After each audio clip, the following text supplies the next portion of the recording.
Hello guys, this is Jared speaking. Welcome to LJPCBM Reacts episode 250th show. Well, this is our 250th episode of LJPCBM Reacts. And today, we're going to be reacting to not one, not two, but 4 reactions of stuff today. This will be a 6-hour long episode of LJPCBM Reacts. This will be a very first 6-hour long episode. The first time we're going to do is 6 hours. Now, we haven't done this in a 6-hour one before, and this one should take a cake from me. Anyways, the first one we're going to react to is I Wins Deal or No Deal, game number 1. And we're going to react to this in 5, 4, 3, 2, 1, go.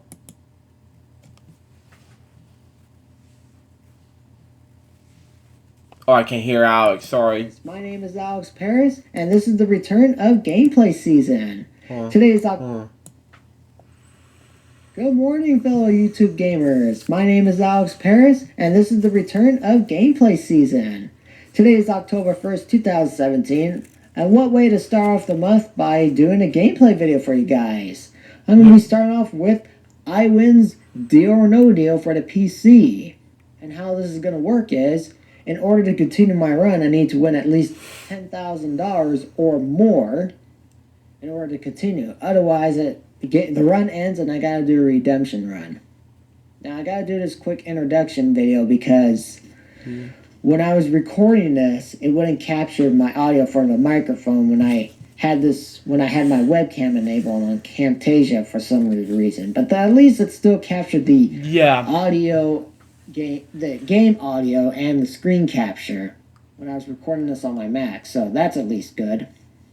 So without further ado, let's begin the game, shall we? Okay. I win, okay?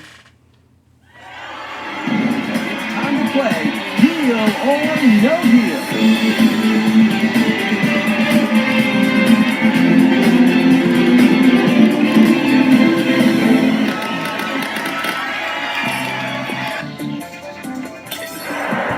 Deal or No Deal. Hidden inside each of 26 cases is money ranging from $1 to $1 million. You may pick one case that's yours to keep. Without seeing what's inside, you will be given opportunities to keep it or sell it back to the banker.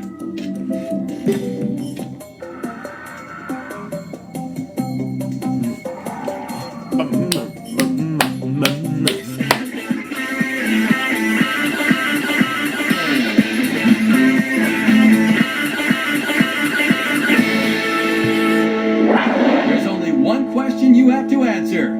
Deal or no deal? Time to play. First, choose a briefcase for yourself. Drop. Oh, what's it going to be? What's it going to be, Alex? Jump back out now. Great choice. This case is yours to keep to the end of the game. Okay. Unless you decide to take an offer from the banker. Here we go. Choose a case. Oh boy. What? Only up to 26 hours.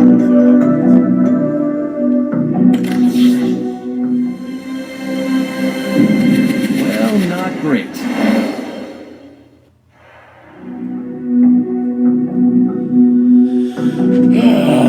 Well, not great. Yeah.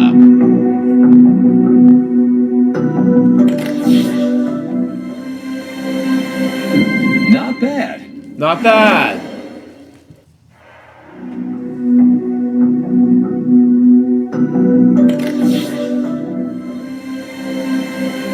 Nice one. Hooray!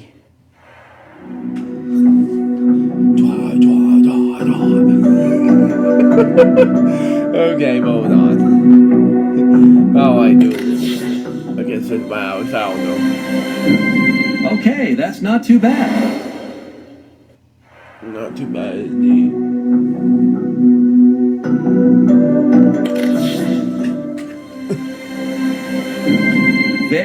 good.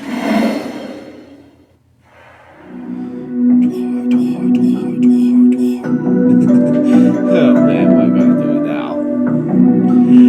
Oh man, I can't stop jumping around like this.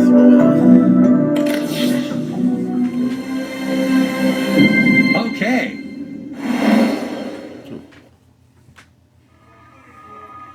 Is the banker feeling generous today? Let's see what his first offer will be.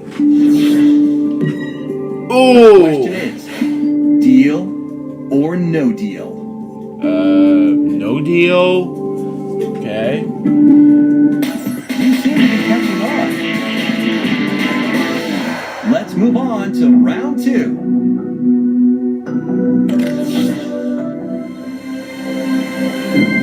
Nice.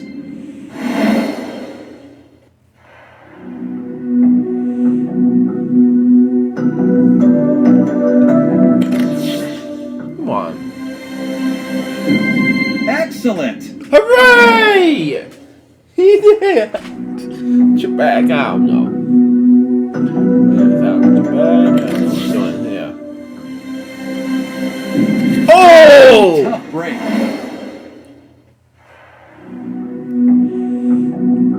Oh man.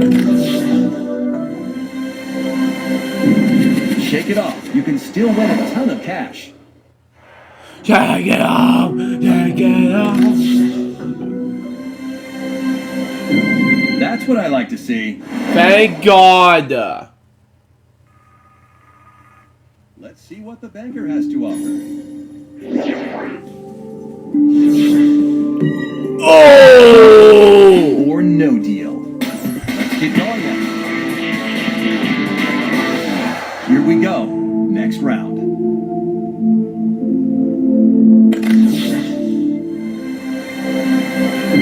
All right.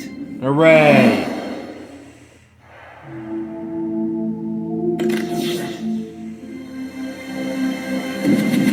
Okay, lost your top case, but you've still got some high ones up there. Okay.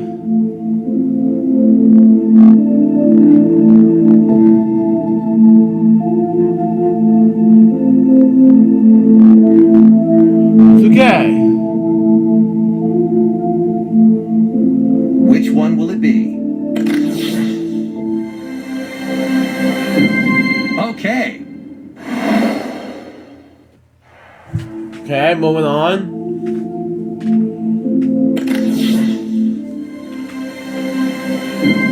Good. Hooray. Let's see what the banker will offer to end the game now. Deal or no deal? You're passing. Let's move on. Time for the next round. Yes. Thank God.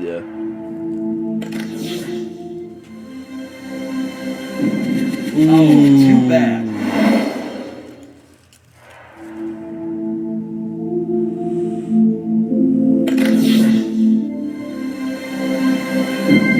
Not what you were hoping for. Ready for the banker's offer?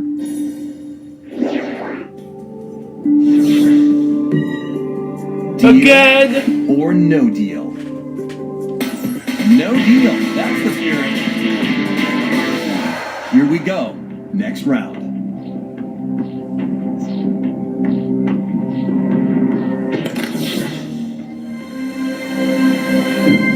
Yes.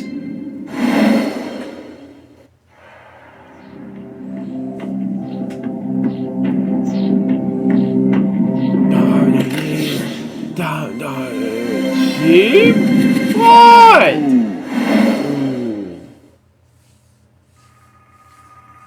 Ready? Here it comes.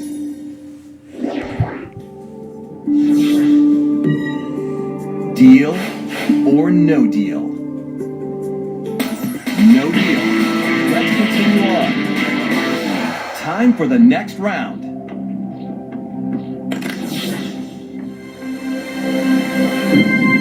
Yes.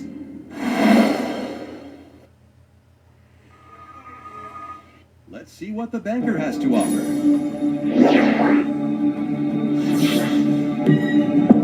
Deal or no deal?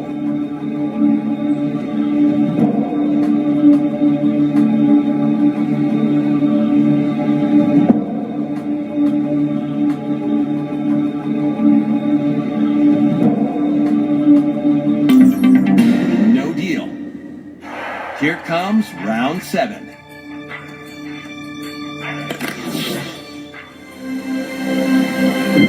Pretty good. Yep, not bad. What will the banker offer this time? Learn $2,000. Deal or no deal? What you about to do? Okay, whatever. Shut up.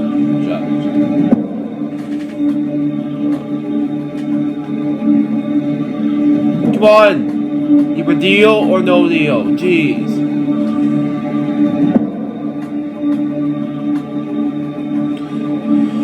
Oh, man. Come on. No deal. Thank God. Here we go. Next round.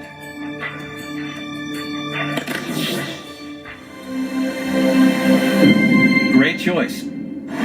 Good. 22. Let's see the banker's offer.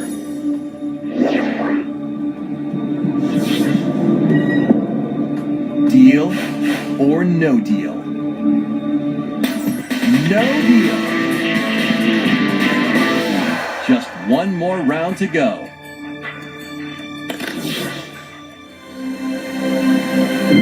Awesome.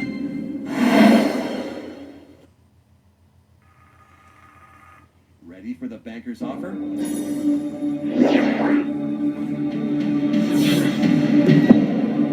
The question is, deal or no deal?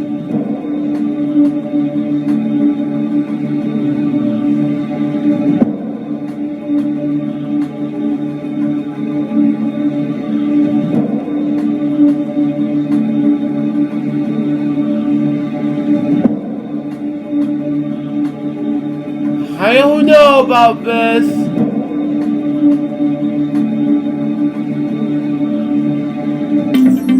Oh, very brave. You're down to your final 2 cases. It's all on the line now.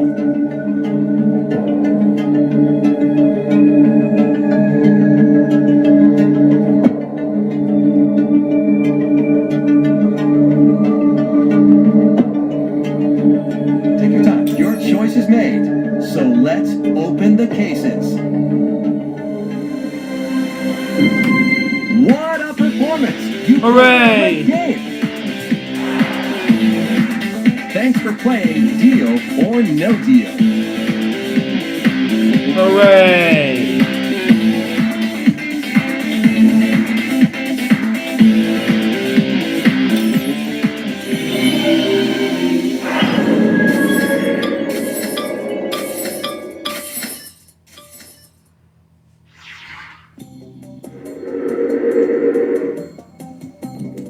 Congratulations on completing your first game of Deal or No Deal. As a special reward, we have given you 5 free tokens.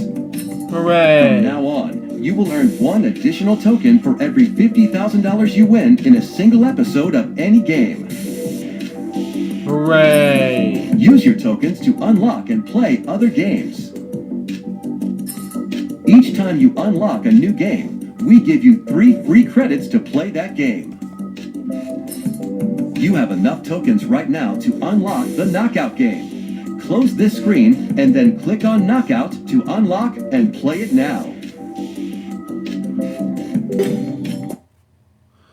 Okay, let's move on to game 2.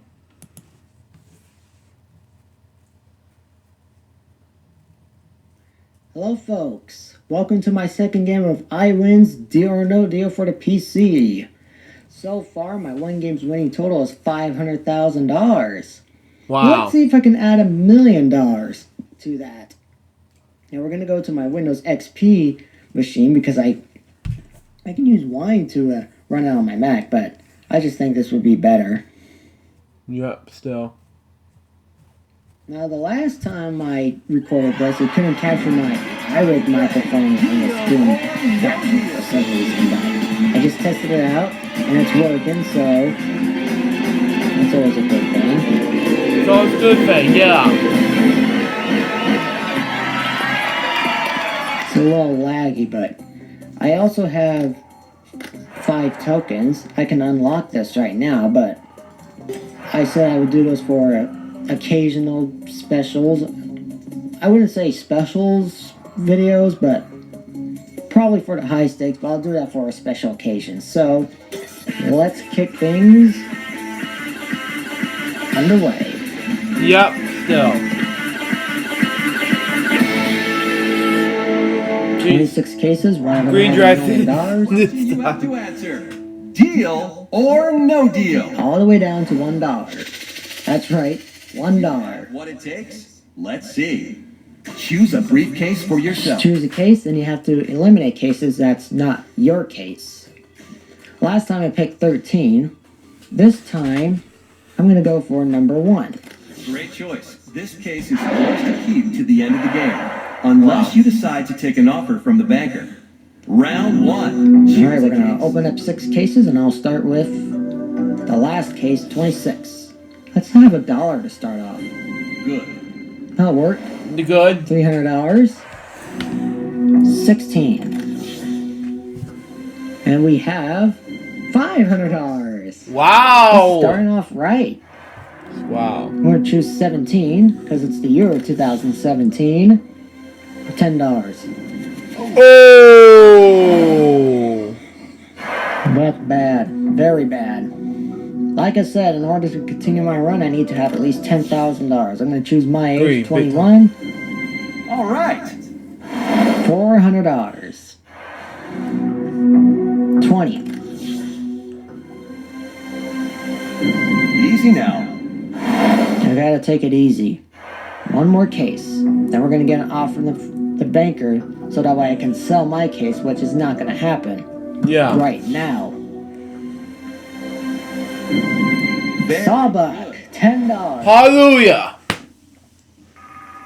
Now we're gonna get a call from the feeling banker. Generous today? Let's see what his He's first gonna offer me a medium amount, You better think 29,000. deal 29. or no deal. I am not taking 29,000, so now I'm gonna open 5 more cases. Keep going then. Time for the next round. Number 6.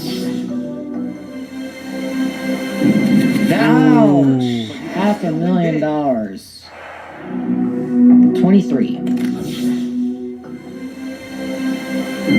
$5. Good.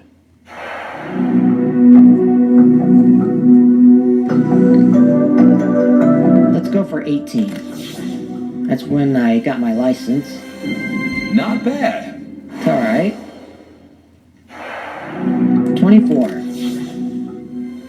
Thought something better than 24. $2. Oh boy. 24. 25. Good old SpongeBob. Yeah. $1. Now Wow. that's great. Except for the $500,000. Let's hope the banker's offer is a good one. Probably 50,000. 52,000. That's Deal close. or no deal. No deal. That's the spirit. Here we go. Next round. It's like a castle or Number something. 9. You want the castle? And stop. Oh! Why is it every time I start a new round of eliminating cases, there has to be a 6-figure amount? That's how the game rules, folks. You can't Oh, well. control it. Control indeed. All right. Okay. Just let me knock off the 1,000. And then knock off the rest of the left side, and I'll be good. You'll be good, yeah. $25. Like it. That's what I'm talking about. One more Hooray. case. 22. I'm guessing C note. Okay. Nope, it's 750. Hooray. Only 4 more small amounts, including the Ready? 1,000, so that'd be 5. So I should say 5. $72,000. Or no deal. No deal. Now I'm going to be opening up catching on. 3 cases. This round, you must open 3. I'm going to leave 7 and 13 to the very last. I'm going to choose 11. And I'm going to choose number 10. Not too bad. Okay. Okay. Number 4. Okay. Now, if I can knock off 50, 75, 100, and 200, I can't leave less than $25,000 so far. Oh! Okay, so it's game pretty challenging here now. Not bad. It's gonna go up to 83,000. Deal or no deal? No deal. I'm gonna open Alright, 2 cases, keep and then going after then. that, it'll be 1 case at a time. 5. Ow! Oh! The $1 million case. Son of a gun. Number 2. Well, it can't get any worse. That's great. It is great. Here's the banker with another offer. I don't remember where I kept my phone. It's right there. It's gonna go down big time. Deal Big or drop. no deal? No deal. I better knock off 50, 100, and 200 so I can leave at least Time for the 25. next round. 14. Oh, Come on! Really? Come on! think very hard before you. I am gonna think about this. Yeah! Now I can only win Question is- 100,000. Deal or no deal? I'm gonna go one more time, see what happens. All right, I might change my mind depending on the strategy. here we go. Next round. 3. Alright. That's good. That's good. Let's see what the banker has to say this time. Gonna go up not too much. Deal 24,000. or no deal?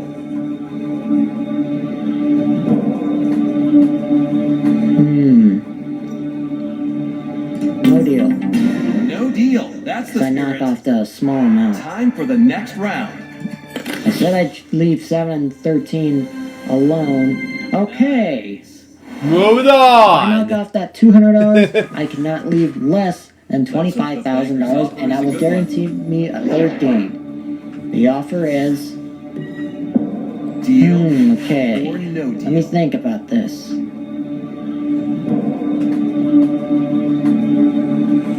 Oh, man. Alright, let's try it. No deal. I'm gonna do 7. That'd be Leave 13 something. alone. Okay. Okay. You can live with that one. Not bad. Okay. It's either 200 or 100,000. Let's see if the banker will make you an offer you can't refuse. It's half of 100,000. Deal or no deal?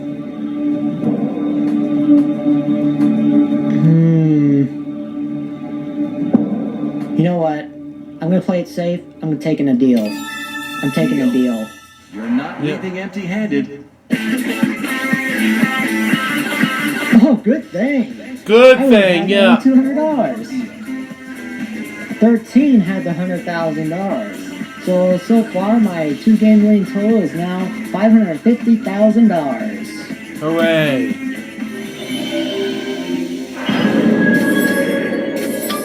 So that's gonna give me another token. Shall we play another episode? We will play another game next time. Okay. Game number 3. Okay, moving on. Hey there everybody, let's go to my 3rd game of I wins deal or no deal. So far my 2-game winning total is $550,000. I took an offer for $50,000, would have had $200,000 instead of $100,000 if I didn't take the deal nor swapped my case. Yep. So, Still. let's begin, shall we? They should bring the show back. They did actually in 2018. Raise the Welcome to 26 briefcases with different amounts of money, up from $1 million all the way to $1. Still. No time like the present. Let's start. Choose a briefcase for yourself. You know what? Let's try...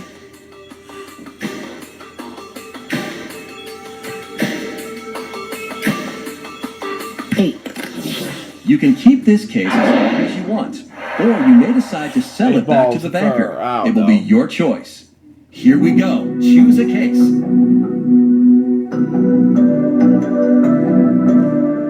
Okay, I'm going to start with number 1. That's what I like to see. Not bad. Pretty good start, because it's the left side. 21, like blackjack, and that's how old you... Not the case you were looking to open. Ooh. No. That's how old you have to be to drink in the U.S. 26. Great choice. It actually is a good choice, since it's early in the game. In order to continue my run, I gotta win at least $10,000, but I might actually change it up, because it is a fun and exciting game. I just might change it to, like, 3 strikes and I'm out. Just like what I previously did when I did game time back then. But I don't know. Sawbuck, $10. I'm just thinking about it.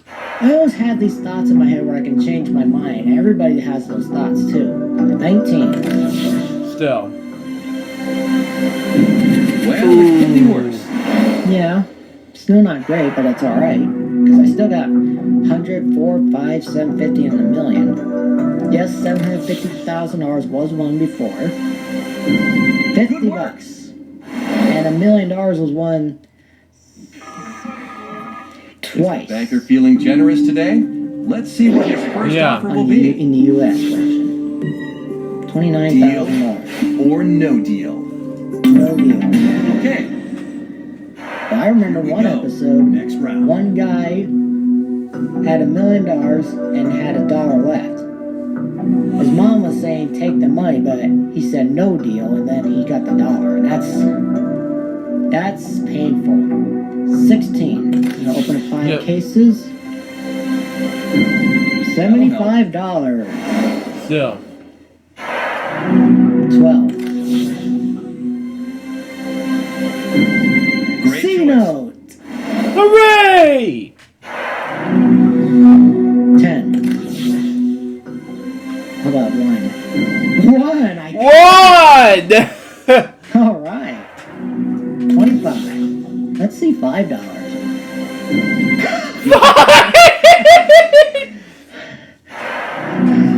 I'm guessing 15 will have $25. If not, then well. $2! This is going to be a 6-figure offer. And I'm going to say no deal to this one. I'm guessing it's going to be $102,000. Oh, nope, I don't hear him. $74,000. Deal or no deal? No deal. This is great. Look at this. Time for the next Only round. 3 right side amounts have been knocked off. Yeah. 24. Come on. Oh! You almost fell eliminated down. the $1 million briefcase. Son of a... Not gonna curse. 11. Yeah. I would also like to knock off 1,000. Just like that. Thank And God. 5,000. And then I can knock off the left side so I can guarantee myself a 4th game. 22. $25. $25. Hooray. 1 more to go. It's gonna go down a little bit. $4. All right. Okay. I meant to say case 4. $4. Think very hard before you make your decision. Not much. Deal Went up a or no tiny bit. deal? Only $2,000. No, thank you. No, thank you, indeed. Here we go. Next round. Alright, I'm gonna choose number 2. Ha ha ha. Not too bad. Oh. Not very good. I was doing well, now I'm starting to go downhill. Watch, it's 500. Well, it's Okay, that's 50,000. not too bad. Not bad. Come on, let me knock off $5,000. I really want to knock off 5,000. Oh, that's easy. 400. So that way I can knock off 2, 3, 5, and then a 5, and then I can guarantee myself Ready at for the least banker's offer? 75,000. Yeah, that's cool. Gonna go up to $144,000. The question is, Wow! No deal. no deal. Oh, man. Let's continue on. Time for the next round. Let's leave 13 alone for now and go to 14. Happy something. Okay, you can live with that one. I just hope I knock off the other amounts. 'Cause I didn't want that to happen. What? 750. There we go. There we go. Knock Perfect. off to 300 and 500, and then I'll have at least a Here's the six-figure banker with amount. another offer. And that means I will continue saying no deal. That's a bigger one. 202. You better think carefully. No, thank you. That was a big... Now, I would be thinking hard if this was real life. Here we go. 'Cause Next round. it involves strategy, and it's an emotional roller coaster. Yeah. Just like in Disneyland. I don't know. 9. Come on. I'm just gonna... Oh! It's gonna go up to about... I'm gonna guess think the banker's offer was approved after that round. $262,000. I'm just guessing. $290,000. Ooh! No deal. Okay. I will say no deal. Oh, very brave. Yes, sir. Here comes round 7. 7 for 18. 18. Not gonna luck. Oh, Ouch! Darn. Well, hopefully I don't knock off those. let's see what the banker has to offer. It's gonna go down. Better 183,000. think carefully. Because I didn't have those Deal harsher or no deal? hits. You know, the dun, dun, dun, dun. It's just no deal. Okay, Yeah. almost done. Round See. 8. I'm gonna choose 3. I'm not gonna look. I'm not gonna look. Don't be... Oh! Okay, let me knock off $500. And then I cannot leave less than Ready for the 400. banker's offer? You know, it's not going to be a big difference, but I'm hoping for the 500,000. No. 275. Or no deal? I'm going to do it. That was lucky. Then that would bring up my total And to now the final $1,050,000. round. You know what? Let's knock off 7. Come on, $500. Oh! Less than $400,000. This is a big win here. Let's see what the But let's banker make a has to bigger say one this for time. 500,000. I don't think so. I think I'm just gonna simply say no deal. Deal Yeah. or no deal? And I'm gonna keep I my hope you case. know what you're doing. We're down to the last 2 cases. You're It sticking really with your doesn't matter. original I wanna case. see Let's 500,000. see if you made the right call. Yeah! Way to $500,000. go. Huge win. You won That's it! great. So that brings up my total to $1,050,000. It's not bad. It's not bad. It's gonna earn me some tokens. Hooray! 8, 9, 10, 11, 12, 13, 16 tokens. Are you ready for another episode? So I still have 5 tokens, and I need 25 tokens to go to Paradeal, 50 for Bankit, Spellbound for 75 for Spellbound, 100 for High Stakes, and 3 strikes, which is 10, which I actually have enough for 3 strikes. Yep. And I will see you next time for another game of Deal or No Deal. Yep. We still have the new Fred saga and pitch film for the newest cards, and we'll do a commercial break right after this. So anyway, we're going to start with Fred's back in 5, 4, 3, 2, 1, go. In 2006, he took the web by storm. In 2010, he conquered traditional media. Now, an internet icon makes his triumphant return to YouTube. What's Fred is back. Your PC, tablet, or mobile phone speaker may never be the same.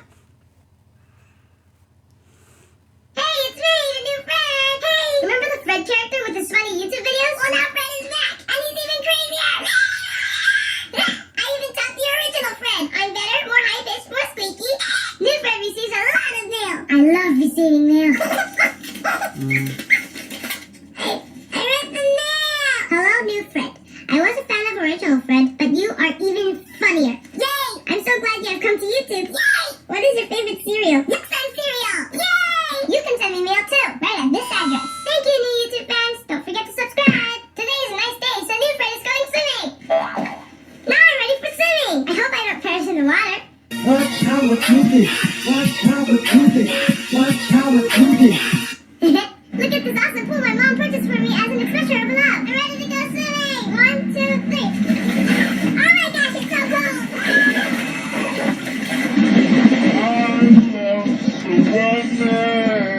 I'm hearing this inanimate object because I'm a crazy and unbalanced person. Oh no, there's a toy shark in the pool. Why am I afraid of a toy shark? I'm such a funny character. New Fred, you are so hilarious in this video. Thank you, new Judy. You truly are a good friend. I am so excited that Fred is back on YouTube. New Kevin is chasing me because he wants an autograph. Everybody is excited about new Fred. Now I'm back home safely and ready to eat some Yuksum cereal. Goodbye, new YouTube fans. See you later. Fred is back. Hey guys, it's me, the new Fred. Check out these other cool videos and don't forget to subscribe. Moving on. Hey, it's me, the new Watch how we do this. Watch how we my hip young friends. Watch how we do this. Watch how we do this. Watch how we do this.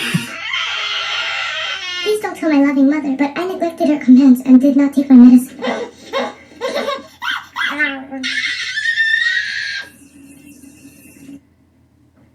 We American people take drugs to treat our many psychological problems. Watch how we do this. Watch how we do this. I went to school and made art today, but my teacher didn't appreciate it. Watch how we do this. Watch how we do this. American education isn't well equipped and does not have enough resources to handle my art. Hey, guess what? I got a message from the original friend. 아니야.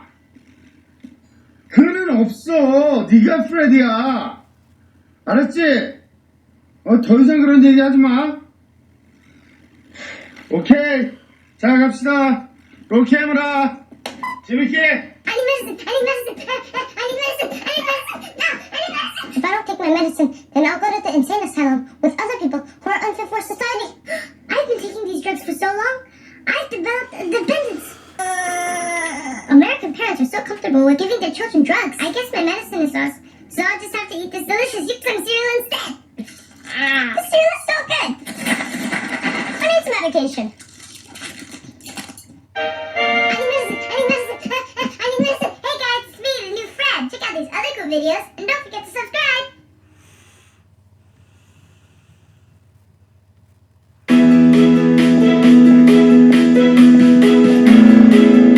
Hello, YouTube viewers. I am Momino, Creative Director of Yuksum Corporation of South Korea. You're already familiar with our popular line of sugary cereals for children. Some of the most popular sugar-coated cereal in South Korea. What you may not know is that Yuksum Corporation are now the owner of the YouTube.com/Fred, the popular channel for children. We at the Yuksum Corporation are excited to share with you all the hilarious children's entertainment we have created to pacify and distract you. We hope you kids enjoy consuming our new entertainment media as much as you enjoy consuming our delicious cereal. So until next time, from all of us at the Yuksum Corporation, we say thank you for watching.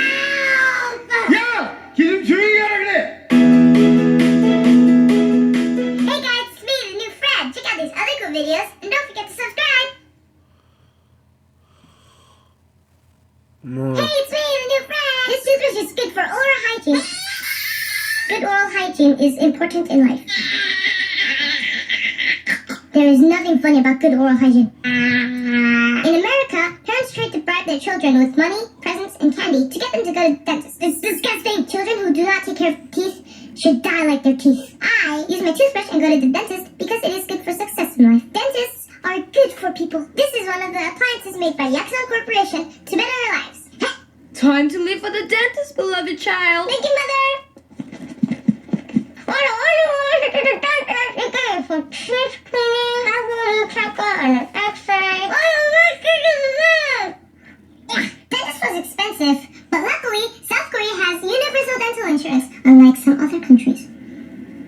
have no cavities because of the good nutrients of Yaxon Corporation cereal, which I eat as part of my daily breakfast. People with bad oral hygiene are unworthy to eat Yaxon cereal. They are even unworthy to be ground up with the shrimp to be put in the Yaxon cereal. This chocolatey goodness. Bye! There is nothing funny about good oral hygiene. Hey guys, it's me, the new Fred. Check out these other cool videos, and don't forget to subscribe. Hey guys! In today's video we're going... What was that? Okay, go. In today's video we're going to be...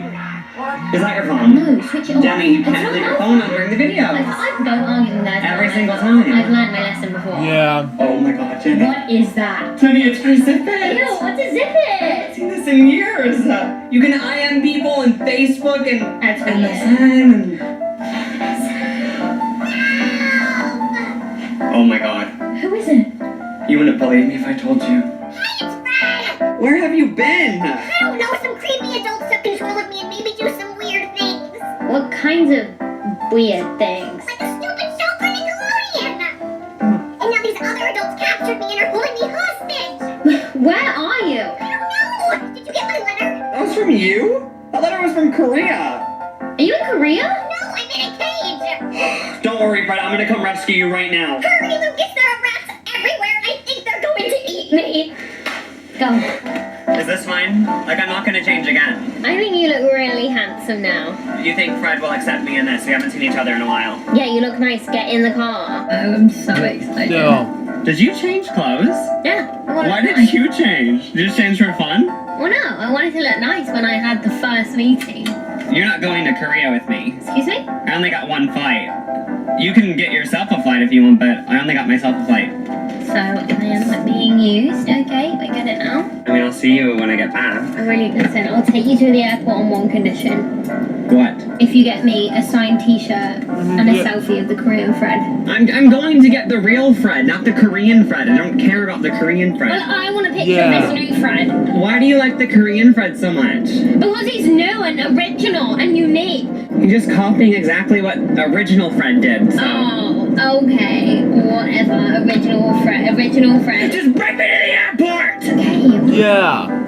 Why? What are you crying about now? I don't get emotional sometimes. I just don't want you to leave. Jenny, I'm gonna be gone for 48 hours. And I feel like you're gonna get a new best friend with this guy because you probably have something in common. I mean, me and Fred have probably a better bond than me and you, but it's different. What? You? Jump out then. Where's the airport? Well, I actually made plans with some other friends because you... Jenny, the airport's 2 miles away. You're gonna make me... I have to walk 3 miles now. No, just get an Uber. Don't expect to see me after I get back from Korea. I might just stay there. Who knows, maybe I'll get kidnapped by Koreans. Oh, maybe you will. Get out. Who knows, maybe I'll be held Be hostage. best friends with I'll friends. be held hostage Be by best friends Koreans. in bed. Bye.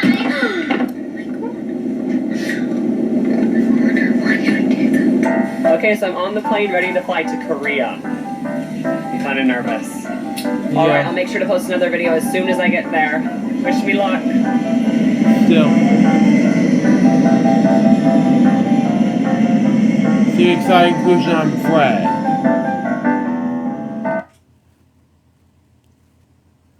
Hey, it's me, the new Fred. Maybe you've been hacked. Yuxo Corporation are now the owner of the YouTube.com/Fred. Hey, they captured me and trapped me in this cage. Don't worry, Brett, I'm gonna come rescue you right now. Help!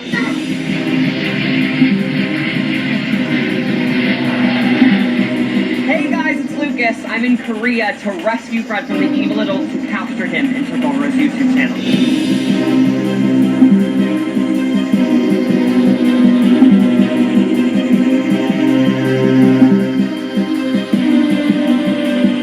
Korea is so weird, totally different from Los Angeles where I'm from.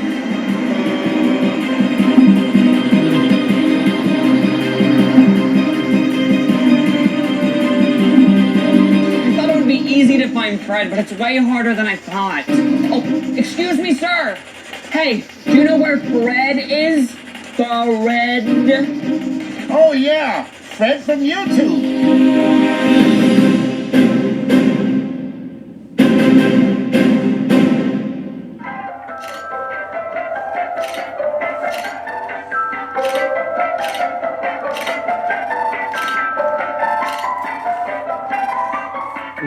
Yeah.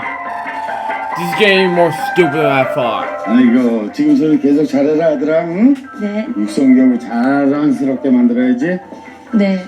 근데 오리지널 프레드를 더 좋아하지 않을까요? 아니야, 아이들은 멍청해. 다들 시키는 대로 한다고. Isn't that right? Original Fred. I don't know any Korean. You get more numb. Someone needs to teach this little worm some manners. Claudio! Don't worry. I won't let you down. Good. I have some special plans for him.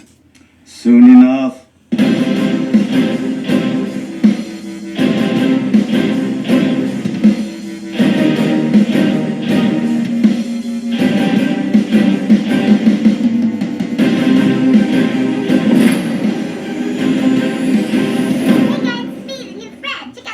Videos, and don't forget to subscribe. Okay. I have some special plans for him. Soon enough. I'm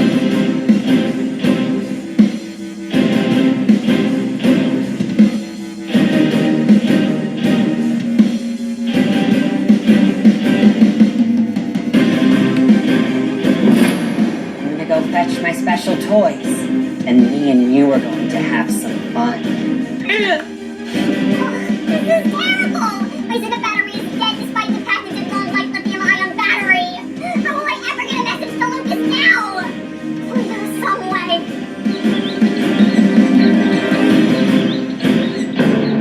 Of course! My little rat friends! Listen, little rat friends. You need to go and find Lucas and bring him here so we can rescue me. Sound good? Yeah.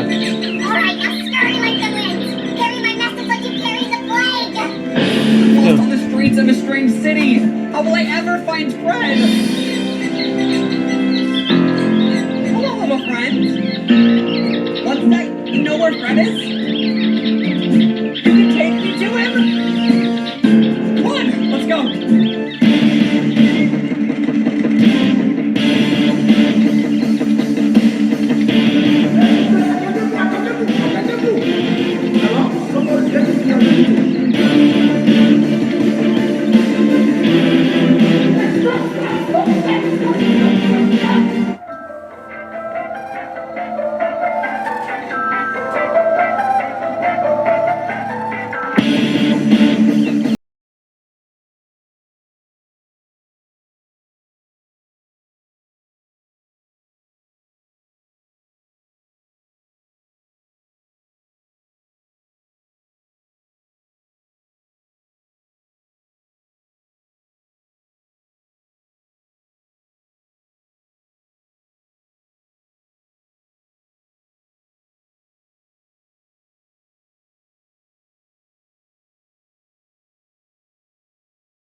Fred, I've come to rescue you. Oh, sweet mercy!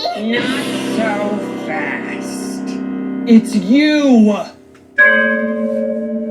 Hey guys, it's me, the new Fred. Check out these other cool videos, and don't forget to subscribe.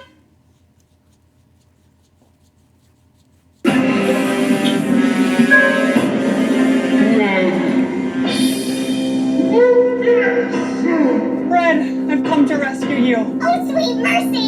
Not so fast. It's you! You two little boys are not going anywhere. What is your problem, you crazy man? My problem? What's your problem? That you locked me in a cage. You deserved it. Jeez, Claudia, what is your problem with Fred? You want to know what my problem is? I was supposed to be Fred. That's right, I was the original YouTube.com/Fred owner. You think you're so smart by making your voice all squeaky? Anyone could have done that. I could have done that. But you didn't. Oh, I was going to. I had plenty of good ideas. Then I just got totally busy, you know? I mean, my cousin had this thing and I was just really swamped at work, okay? And then you stole youtube.com/Fred and I vowed to make you pay for it. Why didn't you just start another YouTube channel? It's really easy. That's not the point! The point is, they loved you instead of me. You're just lonely. Yes, I am lonely. Have you ever tried it? It's hard. Everyone gets lonely sometimes. We'll be your friends, Claudio. You will? Sure, I'm used to hanging out with weirdos. Thank you so much.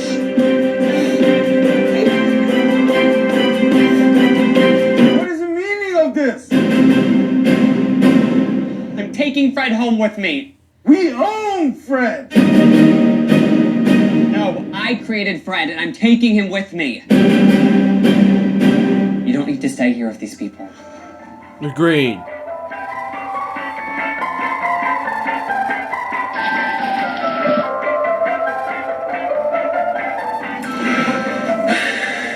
Now step aside.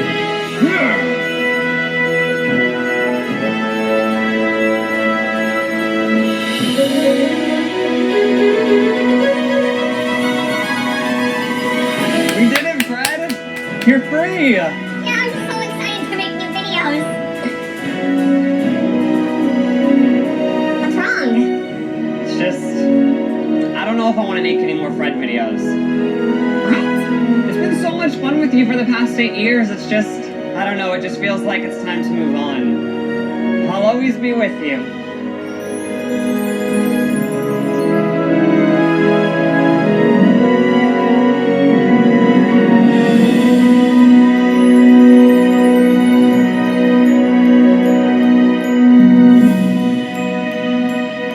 Hey, Fred. What are you going to do now? I don't know.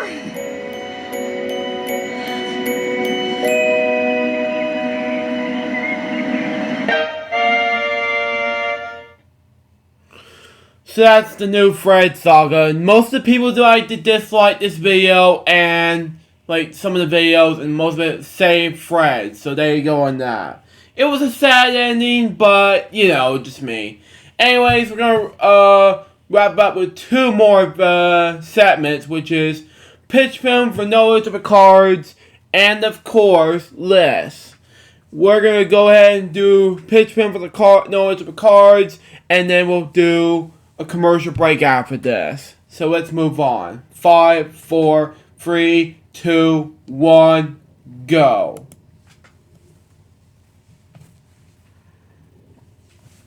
Hello there, I am Professor John Harrell. I'm going to be the new host of the upcoming game show, Knowledge of the Cards, where we test your knowledge and trivia with the knowledge of the cards.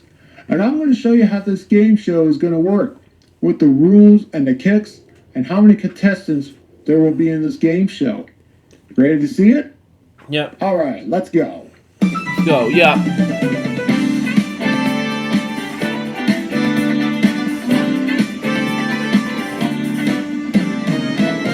Presented by John Harrell, yeah. Presented by John Harrell. Produced by Alex Fries. Still. So this is Knowledge of the Cards. There will be 2 contestants, a champion and a challenger. What they must do, they must select a card from one of these 12 cards. And there's going to be 2 rounds. I'll explain the second round later on. We have 4 2s, 4 3s, 3 4s, and 1 5. Whatever card is revealed, we times it by 100. So let's say a 4 shows up, it'll be worth $400. Then, what I do next, I read them a question, and if they get it right, they get $400. However, if the contestant gets it wrong or takes too long, the opposing contestant gets a chance to steal, and if the opposing contestant gets it right, they get $400. But if not, nobody gets the $400. I reveal the answer, and then the next contestant chooses the next card. So let's say champion goes first, which the champion will go first at the beginning of every episode. Let's say the champion chooses number 4. Behind number 4 is the 3 of diamonds. So this question will be worth $300. I read them the question, the champion gets it right, they earn $300. Just like that. And then we go to the challenger to pick a card. In this case, the challenger wants to pick card number 1. And behind card number 1 is $300. So this question is also worth $300. Wow. Challenger gets it right. They're both tied at $300. And we go back to the champion. And I want to show you an example of the champion getting the question wrong and the challenger getting the question right. So let's say the champion chooses card number 5. I press the corresponding button. It's a 2. Champion gets it wrong. Challenger gets a chance to steal. Challenger gets it right. Adds $200 and goes up to $500. Yep. Then we go to the challenger. Now let's say the challenger gets it wrong and then the champion gets it wrong. Challenger chooses number 6. I choose the correct key. Now let's say the challenger takes too long. If you take too long, you'll hear this. Then we go to the champion, and if he doesn't get it right, he or she, I reveal the answer and nobody gets the value of the question. Yep. And then at the end of round 1, or if we run out of time for round 1, we move to round 2.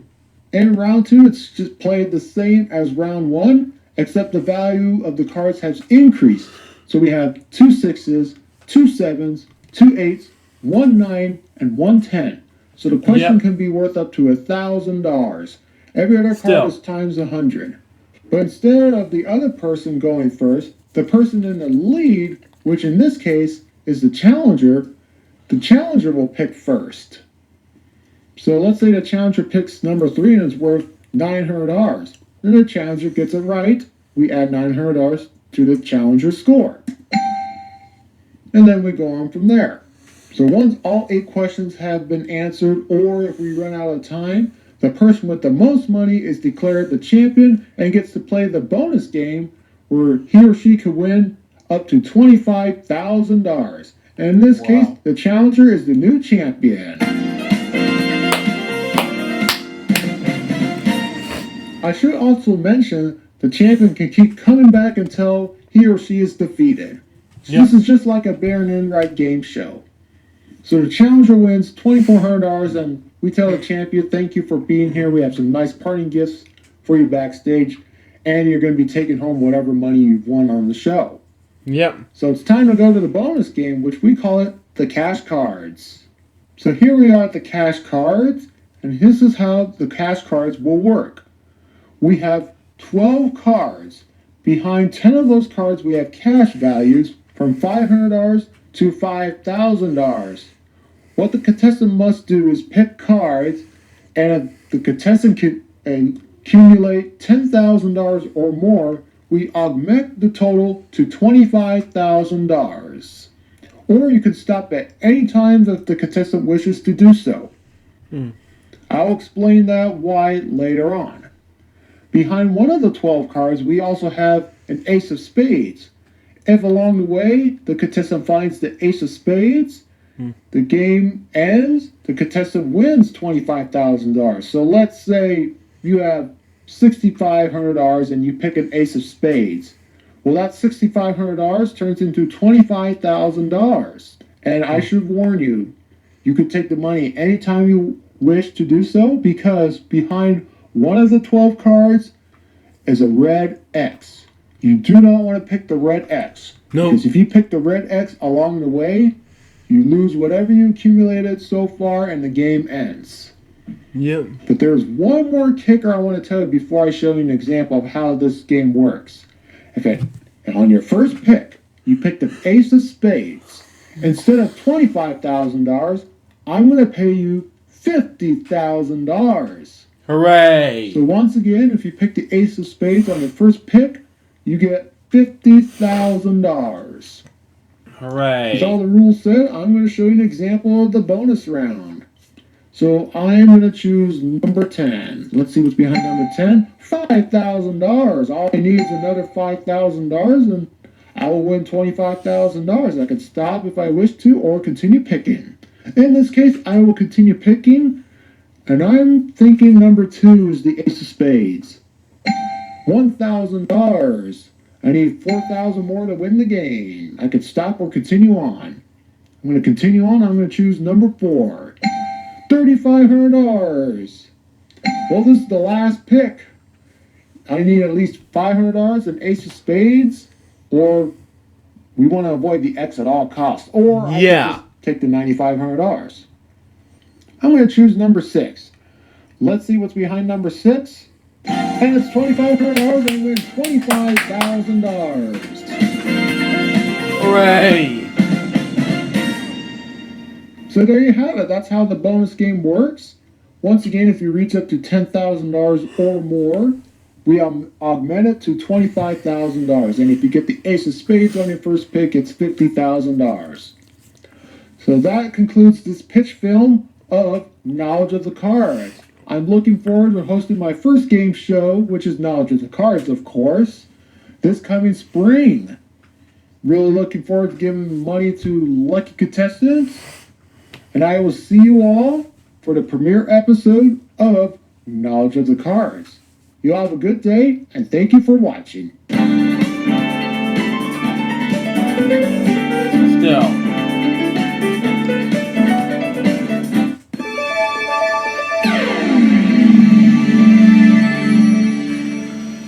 So anyway, we'll be right back for LJPCBM Reacts right after these commercial breaks. Stay tuned.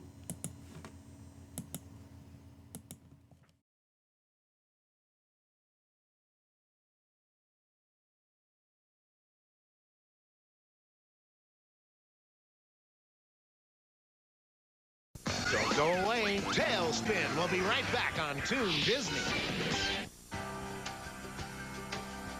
Have you ever wanted to develop your artistic abilities?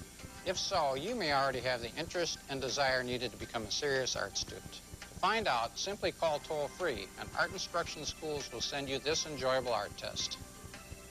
There's no cost or obligation. Take the test at home in your spare time and mail it to us when you're done. Our experts will review and score your test. Since 1914, we've helped thousands of aspiring artists become more skilled, more confident, and more creative in their art.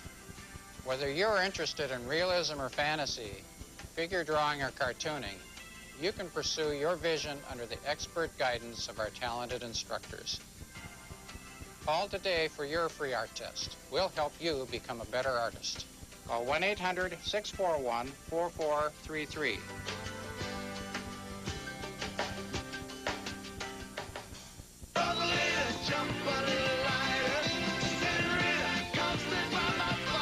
The Essential Bruce Springsteen. The new album featuring 30 songs on 2 CDs, plus a special limited edition disc with 12 rare and previously unreleased tracks.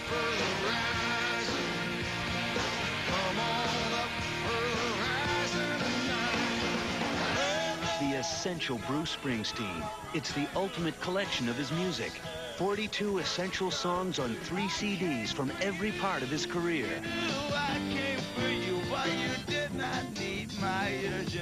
Including a special limited edition CD with rare tracks and never-before-heard songs. The Essential Bruce Springsteen. 42 songs on 3 CDs for over 3 hours of music. Call the number on your screen or log on to order and receive a free Bruce Springsteen tour pennant as a bonus. Rush delivery available. Order now. And now, back to Tailspin, right here on Toon Disney. Don't go away. Tailspin. We'll be right back on Toon Disney. Have you ever wanted to develop your artistic abilities? If so, you may already have the interest and desire needed to become a serious art student. To find out, simply call toll-free, and Art Instruction Schools will send you this enjoyable art test. Since 1914, we've helped thousands of aspiring artists become more skilled, more confident, and more creative in their art. Call today for your free art test. We'll help you become a better artist. Call 1-800-641-4433.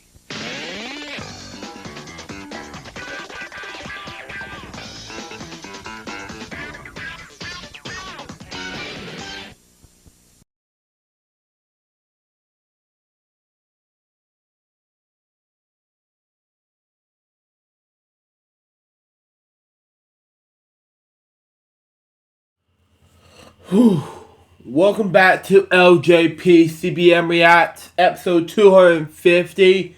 I am so sorry for the huge delay. I just got back from doing other things besides from making episode 250 of LJ Reacts. But for now, let's react to episode 1 from 1 to 18 of Social Network list. From the reaction video top 10, worst vloggers from Mr. Director 8's video. I'll get to that video, the real video, in just a few moments. But for now, let's get to that. Live reaction.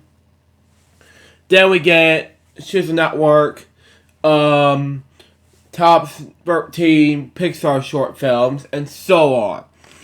Those are all reaction videos we're going to get so far. Anyways, we're going to go ahead and do this in 5, 4, 3, 2, 1, go.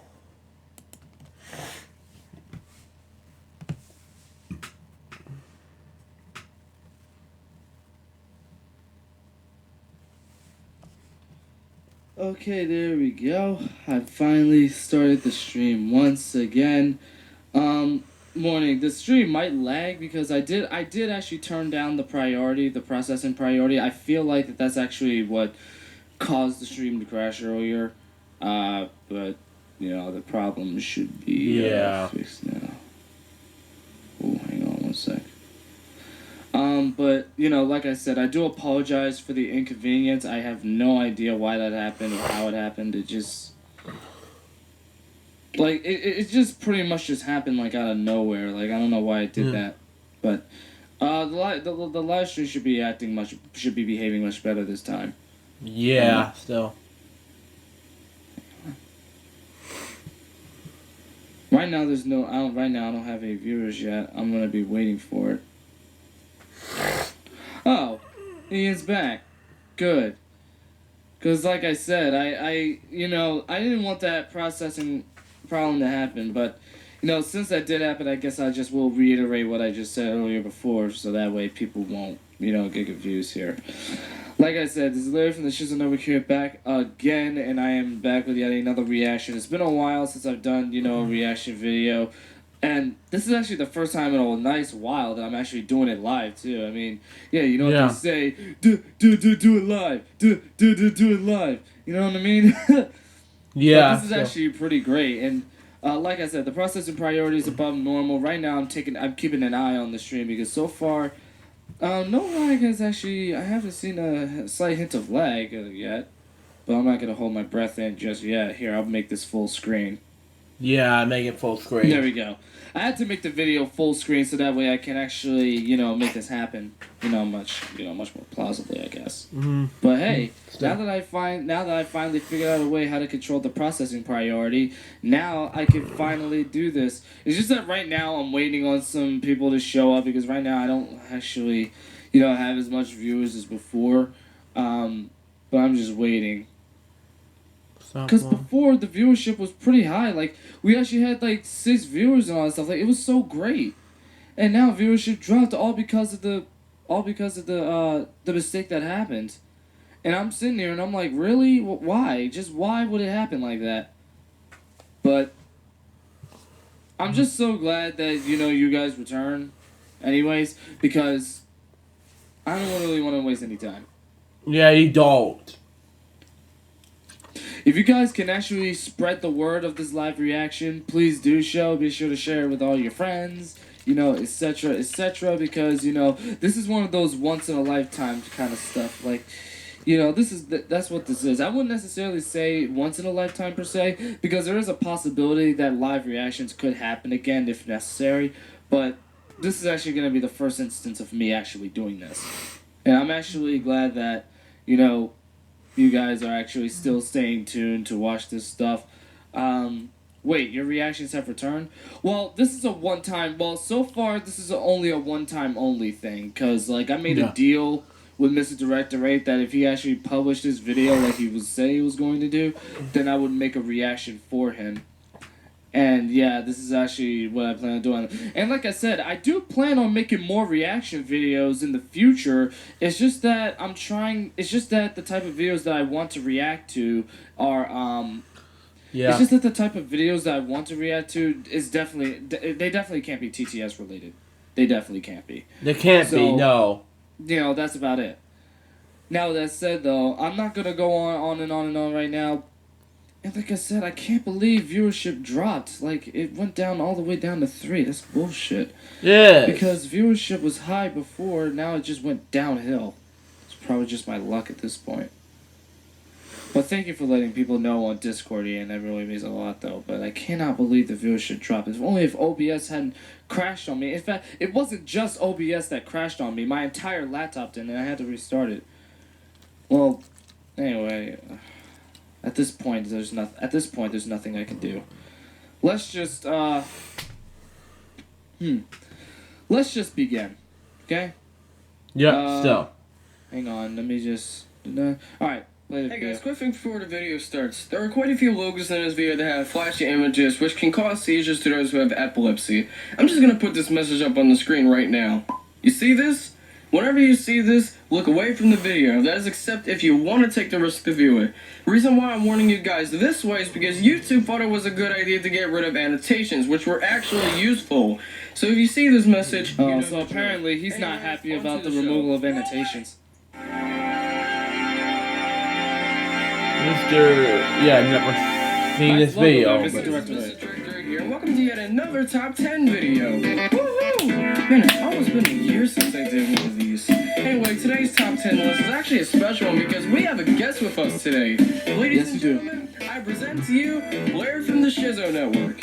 Ladies and gentlemen, this is Larry from the Shizzo Network here back again, and I am honored today to join Mr. Director 8 in the top 10 worst logos list, very similar to how he collaborated with me on my channel, where we talked about the 10 best movie logos of all time. And if you guys have not seen that video, be sure to go onto my Shizzo Network channel, where you guys can watch me and Mr. Director 8 talk about 10 of the greatest movie logos of all time. With that said, though, I'm going to let Mr. Director 8 take the floor for this video. It's nice to have you with us today, Larry. Anyway, today we're going to be covering the top 10... Let's see how good Ian's editing was. ...that are terrible in multiple ways. Yeah, still. Smoke. Or even their presence. Now, remember what I said about logos. Logos need to have a... Yeah, from Sonic the Hedgehog 3. And these logos will be remembered, but for the wrong reasons. I think you guys already get the point. Yeah. Let's just get to the list. Yeah. Yes, here we go. Here we go. Time to begin. A stupid byline. Number 0. You guys might be wondering, number 0? But Mr. Director 8, that's not how a list works. Listen, I know it's not, but I found this one logo that I just couldn't resist but to show you guys right away. What I'm about to show you has to be the worst logo I've seen by far. Oh god, just show this monstrosity already. What is this pile of cheese? Trust me, I'm locked and loaded this time. There's gonna be plenty of logos on this list that'll be very cheesy. This is the cheesiest logo I've ever seen, by a long shot. You know, before I start roasting the shit out of this logo, let me have Larry describe the logo for you guys. I mean, seriously, this isn't even like part of the official list, but we just had to put it on here anyway because I can't even begin to describe how this logo is. It's literally nothing. Like, okay, so basically all it is just plain old boring text that's literally drawn in Microsoft Paint with just the Video Bancorp logo on it. There's no animation or anything like that whatsoever. It's just a poorly drawn logo that says thanks for using our product, and that's it. Other than that, pretty much, it does not even move at all. It literally looks like someone literally... Yeah, it does. This logo sucks. Which, actually, I think they did, considering that I can actually see their toolbar by the side of the logo. And also, it's just a plain old video camera just taping it. It's not like it's a on-screen image kind of thing. At least that would have been close to trying, even if it was the cheesiest logo. In fact, if you ask me, I think this is the cheesiest logo ever made. It's just awful. This has to be the cheapest logo without question. I thought the fact that this was made in Microsoft Paint was bad enough, but oh no, it gets worse from here. This is that case where the creator of the logo was like, I don't know how to save and upload, so let me go grab my camera and upload it. The person that made this logo didn't even try. Hell, you can even see not only the paint interface on the left side, but you can also see the borders of the computer as well. Remember that one logo I had that was made in Microsoft Paint and it also had me singing in it? Yeah, this video I'm showing you right now makes that logo look like the greatest logo ever made. Oh, trivia for you. Back in 2008, I've made LJPCBM logo using Microsoft Paint from 2008 to around 2010 or so, because that's the last time we used LJPCBM logos using Microsoft Paint until further notice. That's why. Continue. Also, the grammar makes this logo more terrible. It says the Bancorp thanks you for using our product. Thanks you? You know what? Wait, I didn't even notice that. Thanks you. CSCNNJS. This is the worst logo ever made. I didn't even notice that. Let's just get to the actual list now, shall we? Yeah. Man, that was one hell of a way to start a top 10 list. Jeez. You don't say. Number 10. Where do I even begin to say this right here? Are you kidding I'm gonna me? be brutally honest with you here. I don't actually think Sony Pictures Television is like the worst logo in terms of editing or animation wise or whatever. The only reason why it makes the list is because it plasters a lot of other logos from old school like Columbia programs and stuff like that, like the King and Queens as an example. Don't you remember how the King of Queens, every single time the King of Queens would always end, it would have the Columbia Pictures Television logo show up? Well, nowadays, usually on older shows that have the Columbia Pictures Television logo in it, all we see is this abomination, this annoying logo. That's why it makes this list, is because it's more like annoying rather than, you know, worse in terms of editing, fanfare wise. It just, other than that, I guess I can put it like this. So we basically see, pretty much. Well, trivia. I have a friend named Billy who loves the Sony Pictures Television, in his opinion. He loves it in this style. I love Sony Pictures Television. I love, Billy loves Sony Pictures Television. Hey, Brian loves it. So prove it, you know? Just saying. Continue. As we start the logo, we then see the Sony Pictures Television logo go straight towards almost the center bottom of the screen as we see the Sony Pictures logo form its logo right on top of the text. That's really it. There's nothing more special about it. I guess I could say animation-wise it's fine, and the fanfare is not too bad either, but the reason why a lot of people get sick of it is because it plasters a lot of older Columbia Pictures logos. Not the worst logo of all time, but a very annoying one. Pinder Studios, I should join. Not this logo. This logo's bland. Love stars. Especially MC. I love the sweet smell of laziness. I mean, come on now. It looks like these logos were made in a video editor like Adobe Premiere in 5 minutes by the work of an amateur. I can do better than that, for crying out loud. The main problem with these logos is that they don't represent their respective company names. Stars does not represent Stars, and NBC Universal doesn't represent NBC Universal. Look at both of their previous logos. In the 2008 Stars logo, we can see a star in between the letters A and R in Stars. Now that's a good representation of Stars. Here, I don't know what happened. Same thing. Yeah, look at that. It's just plain old boring text. Look at their 2004 logo. It accurately shows NBC Universal by having the NBC logo in between NBC and Universal, and in the center is a circle that represents Universal. In the 2011 logo, nothing here screams NBC Universal. Both of these logos are simplistic, bland, corporate pieces of crap, and they both deserve to be at the number 9 spot on this list. Maybe not. Rightfully so. No, cookie jar. I mean, I'm gonna be brutally honest with you here. Cookie Jar Entertainment is nothing special at all. It's literally just a 4-second logo of a jar, or specifically a lid, literally popping up with what appears to be fairy glare or something coming out of it. I don't know. Anyway, it also then just sits right on top of the cookie jar logo in like, funny. You know, a slight indent, like a slight diagonal fashion, almost like as if it's a real cookie jar. But that's about it. This logo is so short, I can't even... Hang on. The store has a plastic made Cinar logos on the program that owned by Cinar after they got bought out by Cookie Jar. Well, that's your opinion. My opinion, I love Cookie Jar. It's just... They bought Arthur. They bought Dual Bops, my childhood favorite. Everything. I think Billy loves the logo. It's just awesome. But this, really, on the number 8 spot, that's not right. Jeez. Moving on. And bring myself to even describe it even further. It's just so simple and basic beyond all belief, to say the least. This logo is just boring. That's really it. It's not boring to me. Heinously bad. It's just boring. On to the next century. Wow, Ian's editing is great. And oh no, not Hyken Film. Oh my god. I never heard the logo, but okay.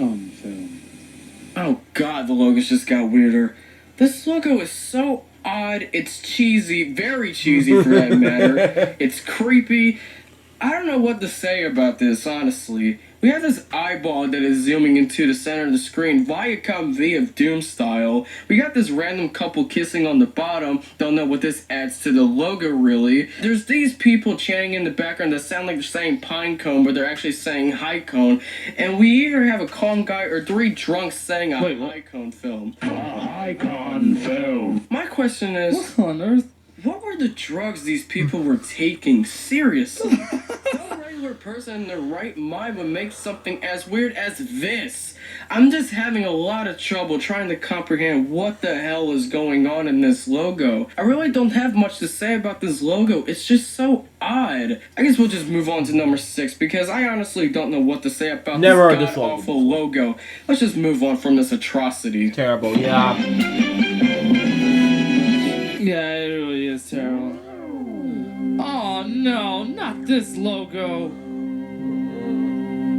Oh dear, I hate this logo. KM Video. What is this logo even? Oh man. The globe, okay. Prison. Dear God. Talk about another logo that's poorly animated. Whichever word you would put it, any synonym that I could look it up. I could look it up at the thesaurus if I wanted to. Jesus Christ. Anyway, let me take a look at this. This is KM Video. It's basically a VHS company from the 80s. Yeah, exactly. My and face. well, oh my god, it sucks. It just sucks. It's poorly animated. So the logo starts out with just some weird, like, ripping lines, and then all we see is, like, what is it? Planets in space having a seizure or something? Is that even possible? And then all we see is the KM Video literally just zoom in slowly with this big giant looking bland looking font that just simply says KM Video that zooms in onto the center of the screen pretty much as once again space is having a seizure. Then later on we see another planet revolving near us and then it literally has an explosion almost as if it becomes a red... What's the name? It's like a red star or something like that. Don't you know how those stars would actually explode in, you know, space after living for a long time? Yeah, it does that. It basically, like, expands into a red giant, and then we see the words present. This, as you can see, this logo just does not make any sense at all. And I'm not even making this up. This is how the logo is. This is not a fan logo or anything like that, even though it has been remade by fans multiple times. Oh no. This is actually how the logo went when it first came out in the 80s. Because like I said, KM Video was The red planet looks like a Dragon Ball. and this was their logo. You gotta be kidding me, man. You guys could do better than that. Oh, wait, that's right. You can't. Because apparently, planets having seizures in the background with boring-looking fonts with a planet that expands into a red giant with black words all called present. Yeah, apparently that's the best idea you could come up with. You gotta be Just move on before I start messing my sentences up because I'm just gonna embarrass myself even further. Alright guys, we're halfway through the list, and that means another commercial break. Oh boy, here we go, commercial break. Here we go. Why I even let them advertise on my programs. Oh, whatever, it really doesn't matter that much. We'll be back after this commercial break. This program is brought to you in part by these manufacturers. Hey, person who doesn't like the mirror that they have. What? How did you get into my house? Don't question that. Anyway, have you had trouble trying to find the right mirror that fits you and you still don't like it? Well, introducing the invisible mirror. Yeah, you heard that right. A mirror that is indeed not visible. Just hear what our customers have to say. I don't even know where the mirror is. I can't see anything out of it. All I see is just my living room. This product sucks. Order the crap book that failed to sell miserably. Bring you the brand new iPhone 69s Plus. Because we don't know how many friggin' models of the same thing with stupid minor changes we'll make. What's new about this phone? Absolutely nothing. It's just the same old shit all the other models had before, just slightly updated. Also, we managed to make the size of the phone a tiny bit bigger than our last model. Also, remember that awful excuse of a camera? Well, instead of having 2 of those shits, we decided to give you 3 of those now. So worse than before. Just see what our customers had to say about our products. Oh, it's Mega Shadow. Look at this thing. This thing will change the world. So that's Mega Shadow. Look at this. Like, I tried it myself, and it's good, okay? Even though it's a little small, it's still good. Like, come on. Like, it's way better than Apple's products. Like, forget Apple. Bruh, I love Apple. Thanks, Jeez. The new iPhone 69s Plus from Pear. Grow up. Pear? Would you? Like a good degradation farm is on your side. Your friendly neighbor spider, real estate, car insurance.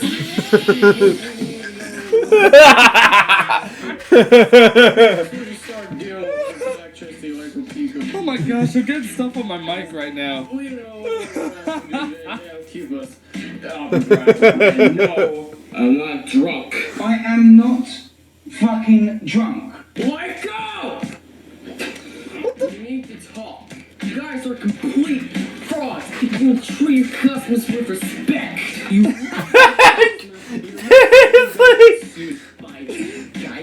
Wait. What?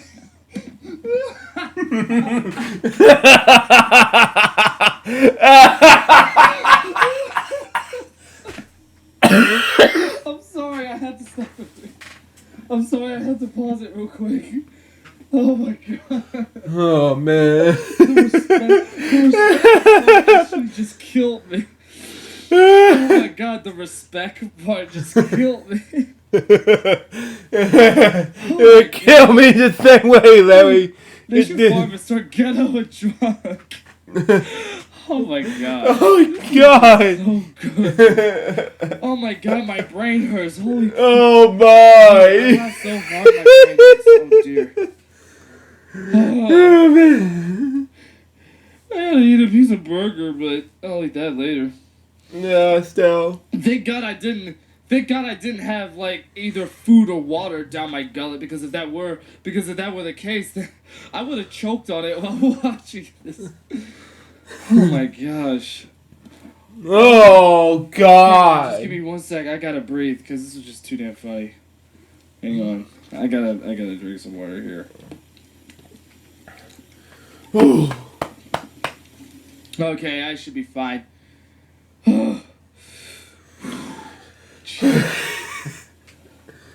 Okay.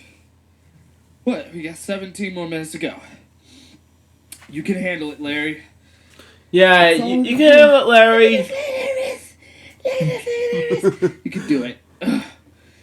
Okay, here we go. Oh, yeah, little gecko bit that fun in car. Don't listen to those idiots. Head down to Nation Farm. We'll deal with pretty much everything. And like we always say, like a good neighbor, Nation Farm is on your side.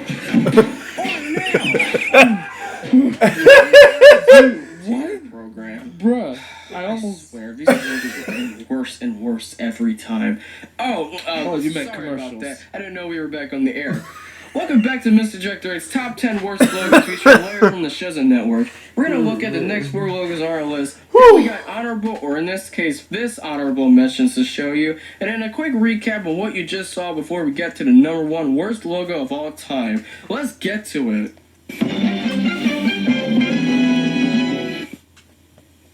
Uh-oh. Seizure warning. Uh-oh. No! I never heard of it. This is gonna be the worst logo. What is this? Oh, any home video logo from Argentina. So this was a tie. I literally thought something was wrong with my earphones. Actually, no, it only does play on the left. Oh, now I can hear both ways. What is this? Wait, does that say Sega? Jeez, these Argentine home video companies must have been on a budget crisis because these logos are horrendous to look at. Not only do these logos have cheap animation and synthesized music, but some of these also have stolen animation from other logos and or music ripped off of other logos. It makes you wonder why a lot of these logos are so awful, doesn't it? One of these logos steals the music from the Dick Clark Productions logo, and another logo completely steals the Prism Entertainment logo, and they just place cheap animation on top of it halfway through. The Optimus logo has really ugly and headache-inducing animation. And this logo can even give people seizures because of its awful animation. This logo terrifies has me. Thankfully, animation on the entire planet. I don't even know if you can consider this animation. And what That's not animation. It's just stopping. It's like video. Anyway, I think you guys get it. These logos are very low budget, and they absolutely suck. Man, that's Not only are these logos cheesy, but some of these are also thieves as well. Oh, I've seen this logo! At these, but like the next logo's any better. Number 4. Again! Follow video! Never heard of it. Oh my god, I hate this logo! I hate it! Never heard of it. But God, I hate it! Yeah. I never watched the whole video, but this is one of Oh my great Lord, baby Jesus. Do I seriously have to talk about this logo again? I already talked about this logo in my top 10 worst logos of all time, but now I have to talk about it again? You gotta be kidding me, man! This is one of the most seizuristical logos that I've ever seen in my life. I'm just gonna repeat it even further so that way you guys can get the point. It starts out with terrible VHS stock footage of fireworks, and then what we see is just what appears to be some kind of a flower forming in a very psychedelic version. It's literally as if you're taking an acid trip. Literally, this logo literally looks like someone who had a psychedelic trip while animating this logo. In other words, they were on drugs. Now anyway, we then see photo video constantly revolving around and some very scratchy text looking font there, and then we see the photo video logo appear with some text that I unfortunately can't read since I know it's from another country, and then there's a phone number at the bottom which is not available, so don't even think about calling it. If you do, they'll probably tell you, oh yeah, we made photo video. We made the best logo of all time. May our services please you. For all the wrong reasons. Yes, I know what I said. Anyway, then the photo video logo pretty much just goes away afterwards after showing its text. And then what does it do? Instead of ending right there, it shows us more fireworks. You gotta be kidding me, man. Why is fireworks the center point of this? And that's the thing. What is the significance of fireworks in this logo. It doesn't make any sense at all. It literally looks like someone had an acid trip while animating this logo. It's literally as if they were pointing out all their experiences while on heroin or drugs, whatever kind of drugs that you could think of that's very psychedelic. And then what they did was that they made this logo based on their pretty much, their time on the drugs while they were high as ever. Seriously, I can't even use my imagination even further. It literally looks like someone's brain got mutilated by heroin and then this was the result. Yeah. End of story. This logo sucks. I hope I never have to talk about it again. Just move on to the next entry before I kill myself. You're afraid. Before I kill myself. Demonic. Oh, not this logo! Either love it or hate out. No.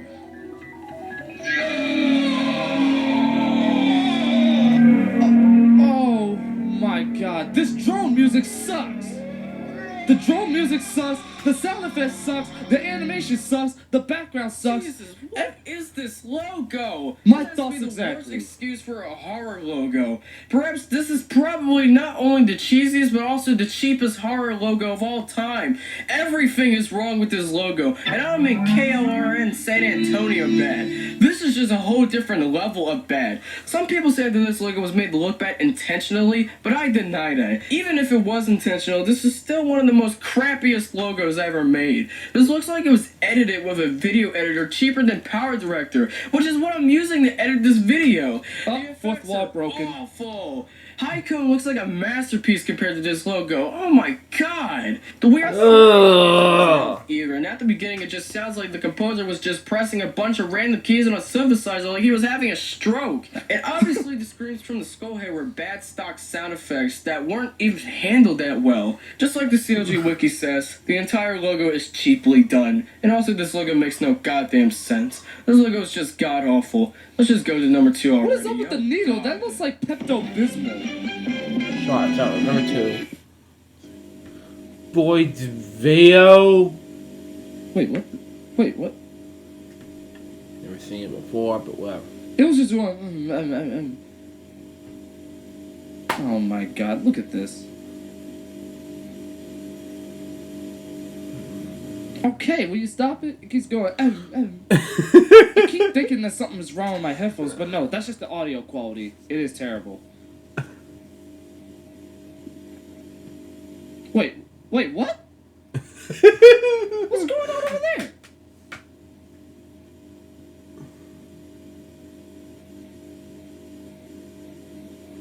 What is going on? What?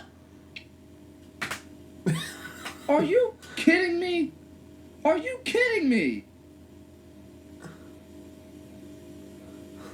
Unbelievable.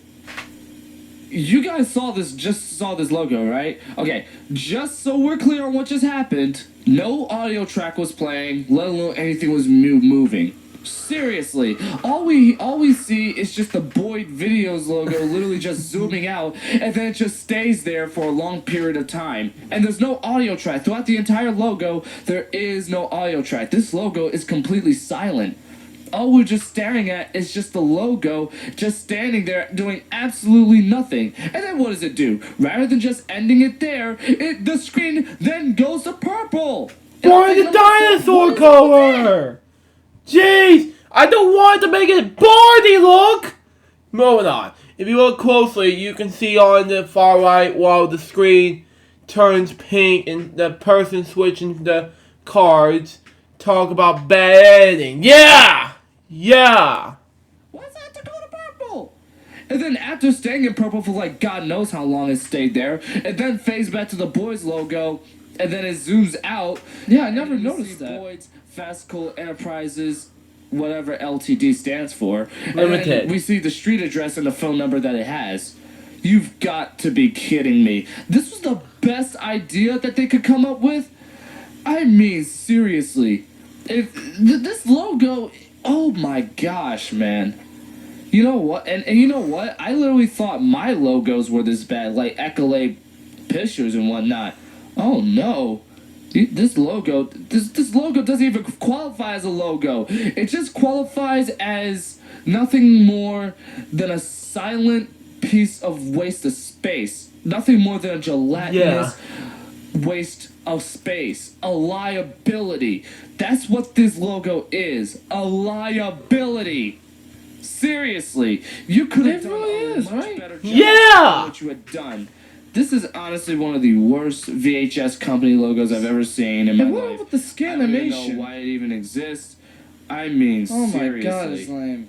It may not be the worst logo of all time that I've ever And seen. the camera! But it is one of the worst that I have seen ever. So yeah, let's just move on to the number 1 entry. Let's see what Mr. Directorate has prepared for us this time. Alright, before we go to number 1, let's take a look at some dishonorable mentions. Seizure warning. Another seizure warning. MTC. Never heard of it. What year was this? What is this?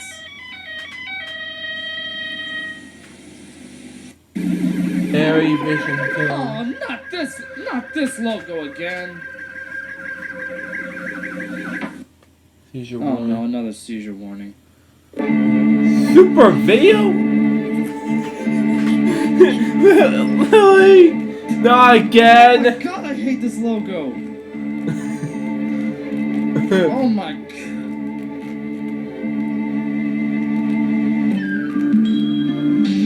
Oh man.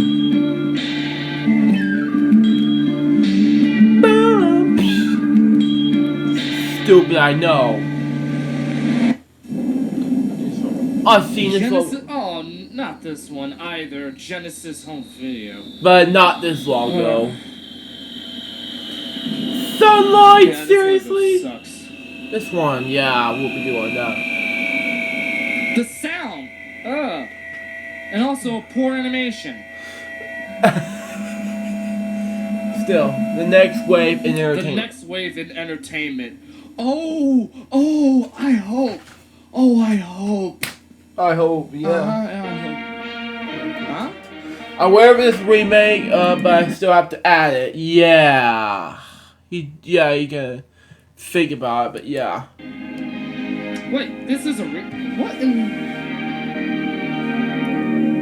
That was a quick recap of what you just watched. Number 0, the most bottom of the barrel logo ever. Number 10, the logo that's seen on everything. Number 9, logos made in Adobe Premiere in 5 minutes. Number 8, why are Canadian logos so common? Number 7, mushrooms. Number 6, LSD. Number 5, any home video logo from Argentina. Number 4, a long montage of random shit. Number 3, Skull dies from injection of Pepto-Bismol in outer space. And number 2, oh boy, this is not how you make a logo. And the dishonorable mentions were, number 1, too much crone. Number 2, weird, distorted, cheap harp film logo, I don't know. Number 3, too much crone, seizure edition. Number 4, acid trip. And number 5, Microsoft PowerPoint rush job. The number 1 is... Number 1, film and drama. Oh no, not this logo! I haven't seen it. Oh my god, I hate this.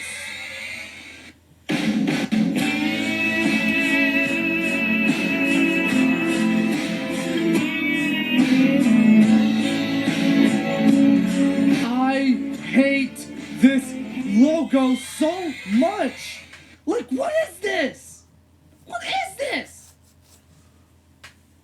Good lord! Ah! Too much cheese! This logo is way off the goddamn charts. Who approved of this? Out of all the logos we saw on this list, they don't even make a dent on their place of cheesiness and cheapness. Unless if you're comparing this to the Video Bandcorp logo, but we already established that was by far the worst logo on the entire planet.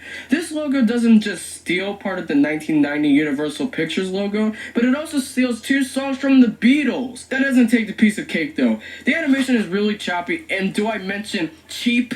The frame rate is terrible, and the resolution looks even worse than what 144p would look like on a YouTube video. It looks like this logo is made in goddamn PowerPoint.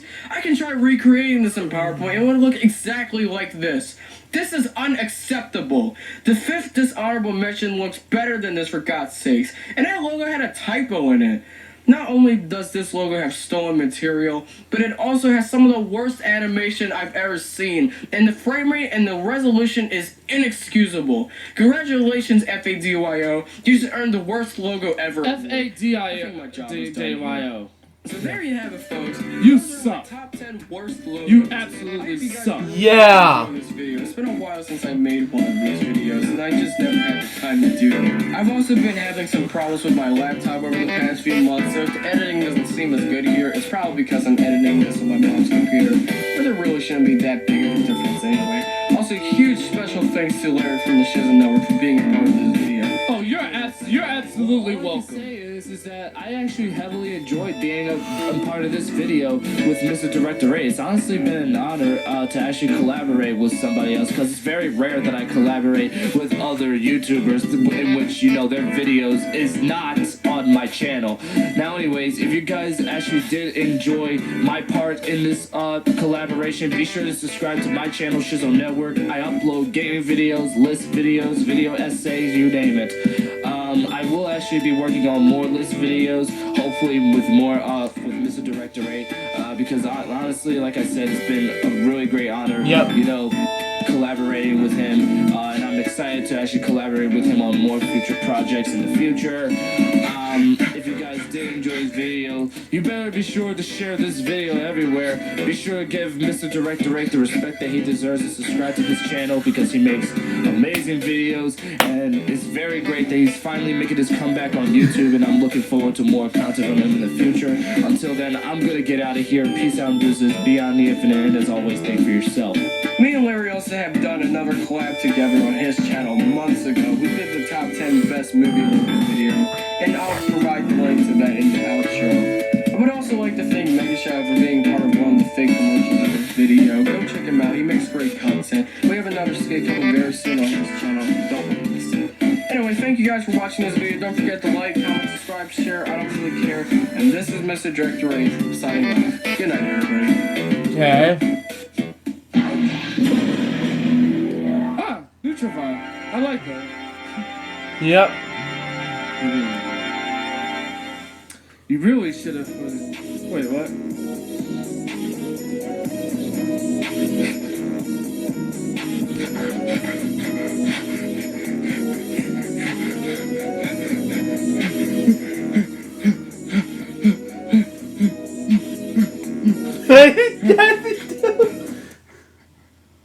Yeah, I know, my. Oh my god, I know, my tests aren't the greatest, but, you know, I just decided to do it anyway because, well, I just had to, you know what I'm saying? It was just, I had to do that because, I mean, I just had to do that, you know, I'm actually kicking back into my old habits with these reactions. Shit. Yeah. Oh my god. All I can say is that, well, hang on, let me see. There's 20 seconds of instrumental. Oh, by Lil Uzi Vert, okay. Well, anyway, as I gotta say right now is that I heavily enjoyed this video. Sorry. I apologize about that. Yep. But anyway, I heavily enjoyed this video because, like, this video was just... You okay? I apologize. I'm fine. This video was just well edited. I mean, yeah, like I said, it has its flaws. He could have added more hilarious editing features with my commentary, but I have no complaints towards this video because he pretty much did exactly what I wanted him to do. He edited the audio clips the exact way that I envisioned how this video should be. Yeah. And you know, I'm just heavily impressed with Ian's editing. His editing was just, it was the greatest. I mean, seriously. Still. He honestly makes my editing look like total garbage. But I know he doesn't think like that. And plus, personally, I'm still proud of my best movie logos that I did with Ian because that's still also one of my personal favorite list videos ever made. You know what I'm saying? Like, you know, I actually heavily enjoyed, this reaction, and My gosh, Ian, you've done such a great friggin' job with this. I just need to see something real quick. Hang on. Yeah, okay. Whoops! Breaking the fourth wall. Now hang on, I want to see something. Yeah, now I know that I put the processing priority above normal, but it could. Hopefully it doesn't lag. I'm just trying to see something here. Give me a moment here. But yeah, let me see. Larry, you have Sony Vegas. It's crazy how you're saying my editing is better than yours. It's crazy how you say. Well, in some, I'll be honest with you. Like in some instances, it does. You know, in some instances, there are a few things that you do that's better than mine. To be honest with you, hang on. Let me raise my chair up. Okay. But yeah, my editing, yes, I know, my editing's pretty good, but let's be real, we all have our unique styles, because, like I said, in reality, nobody is better than the other. We all have our, we all have our unique styles and everything, you know what I'm saying? Like, it's how we, it's how we do this. That's how we do this. Now, I know what you guys may be thinking. Hey, Larry, are you live streaming tonight? So far, since nothing has happened. Because originally, I thought I was going to be with my grandmother for the weekend, but I guess that's not really going to happen, especially since with the wind out there and all this stuff. But now that I know that's not really going to happen, I guess I can actually do the Max Payne live stream for tonight, maybe. I could either do that, or, Okay, I was also thinking of making a live stream where I play, Dragon Ball Z, Budokai Tenkaichi 3, possibly. I mean, that's, like I said, that's a possibility. I really don't know for a fact whether or not if that's actually going to happen. But, it would actually be pretty cool if I actually, did that, you know what I mean? But, I'm not, like I said, I'm not 100% sure. Hang on, I'm going to see something here. I figured that since while I'm live streaming here, I know this is supposed to be like a live reaction, and that's what it's supposed to focus strictly on. But while I have your guys' attention, I want to test something with OBS, because like I said, since I got the processing priority on only above normal, I'm just trying to see how it will run when I, boost this stuff up. I'm trying to boot up some stuff that I know for a fact doesn't take a lot of system priority. That's all. Still. Here we go. Final draft here. Okay, so it's uploading, not uploading, but rather it's loading the example screenplay here. I can see that it's lagging a little bit. Usually when it does that, it's because it's loading. But, eventually it does calm down. Now, as you can see right here, like I said, I already addressed the whole final draft thing in my tutorial video that I made. This is because, like I said, this is actually how, a script is actually supposed to be formatted. A script is supposed to look like this. You know what I mean? Like, because this is how movie scripts, and plus I've seen screenplays, and this is the way that they are supposed to look. And in fact, I'm going to give you more examples on what they're supposed to look like, pretty much. Yeah. Here, I'm going to load up my documents right now, and I'm going to, Oh yeah, by the way, just one quick question. Did you guys actually watch my my new episode of That's a Man Reptile where I did the season 1 montage, where I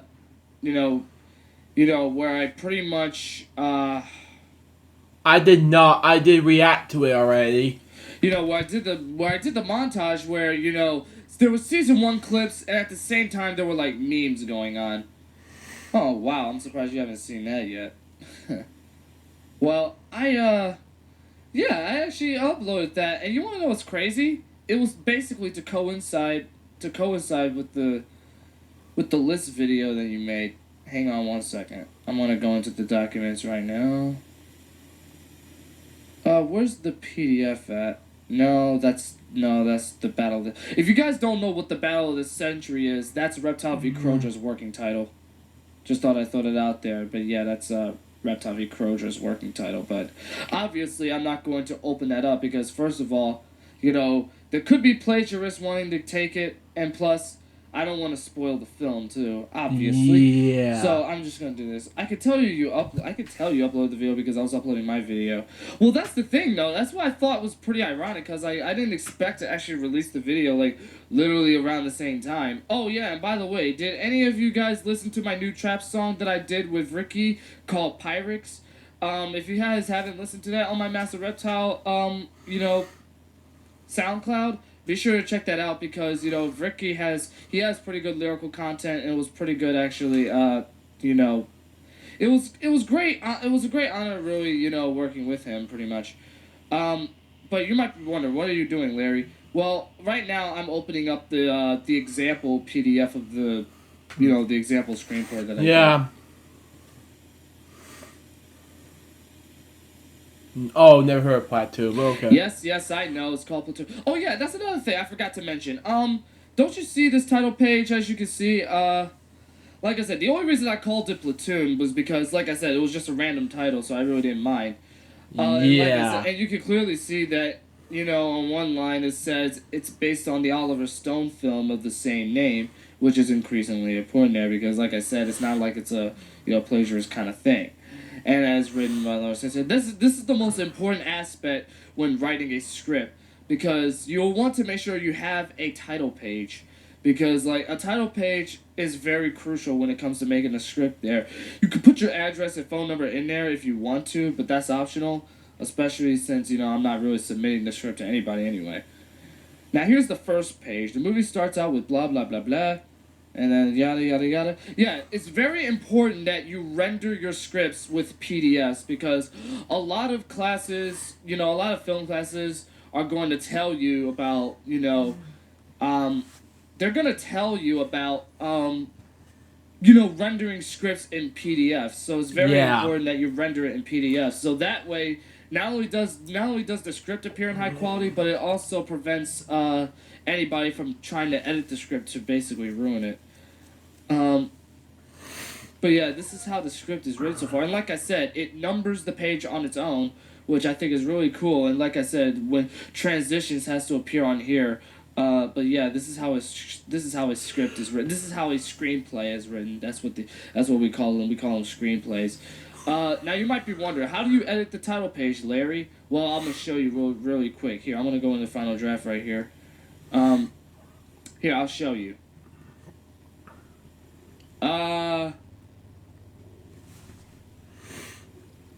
Hang on. Could you guys give me a second? Hang on. I'm not sure if I can change my settings while I'm streaming, because that could be impossible, but let me see.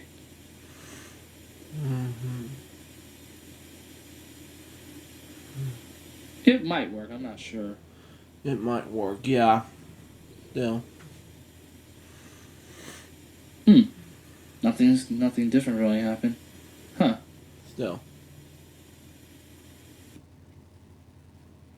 I'm actually surprised. It didn't actually cut the stream and it's still going and everything. Huh.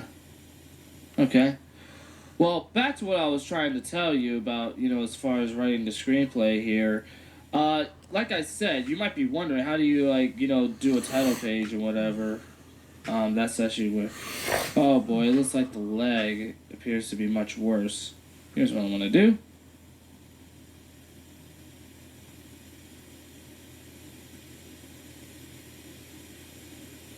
I might also change the renderer down to Direct 3D9. I mean, I'm thinking about it. I'm not really sure if I should, but I might. Yeah. Now, anyway, back to what I was trying to do. Here's how you edit the title page. Don't you see this little thing right up here where it says title page? You show the title page, and there you go. It shows the title page. Now, you might be wondering, once you're done with the page, how do you get out of it? I'm going to tell you. You come over to here. No, not over here. I'm sorry. You come over to... What was it? No, it's not document. It's one of these things. I'm trying to remember which one it was.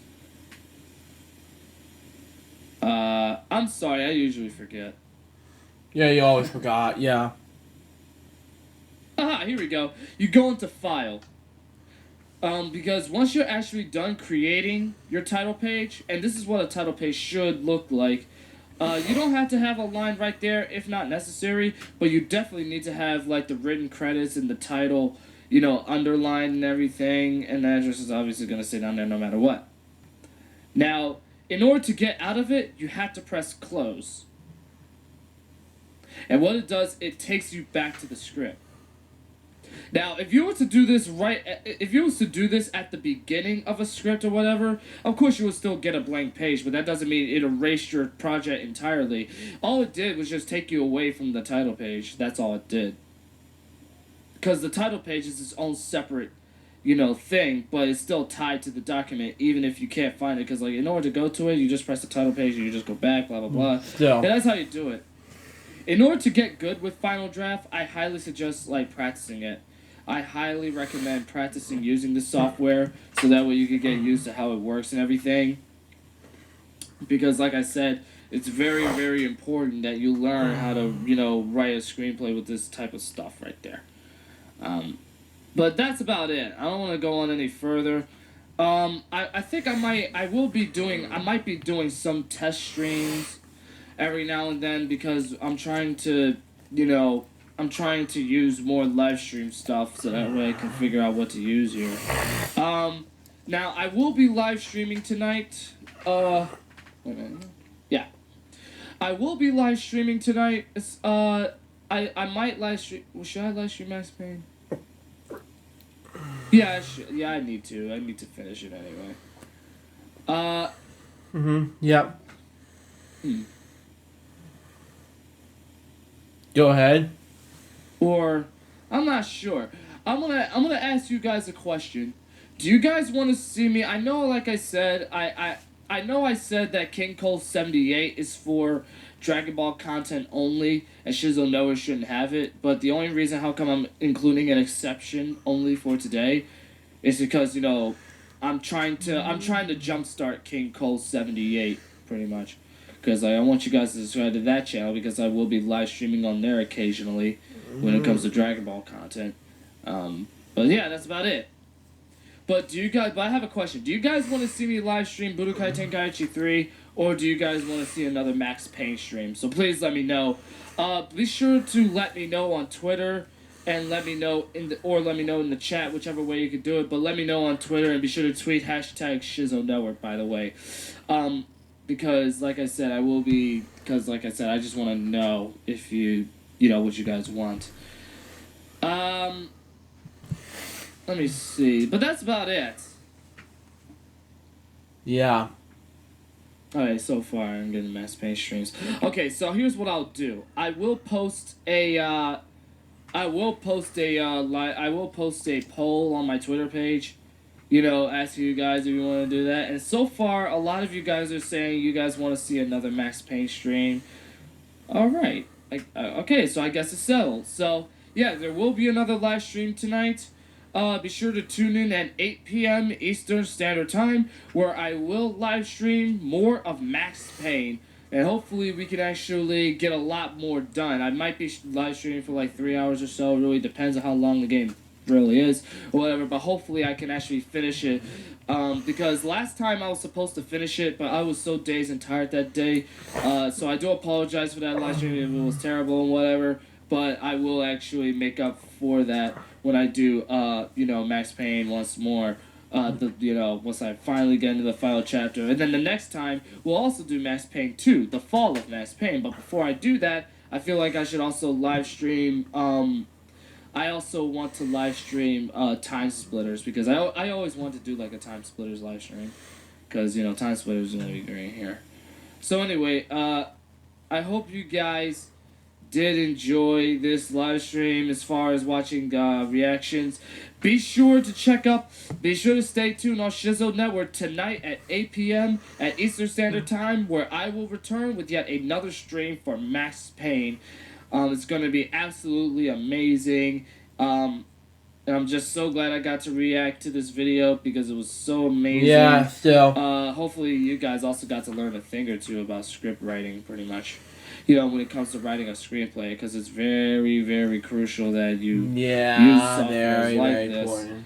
But yeah, be sure to tune in at 8 p.m. Eastern Standard Time for the Max Payne live stream. because that's what's going to happen. Like I said, that's going to be tonight.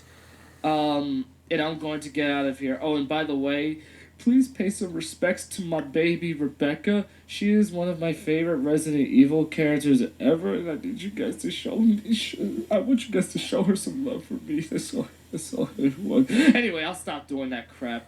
That was so cheesy.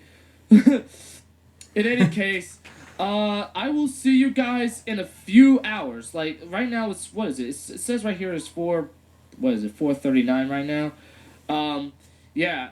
Be sure to stay tuned, because like I said, I will be back in like basically another 3 hours to do, the Max Payne live stream. So hopefully you guys will tune in to see that.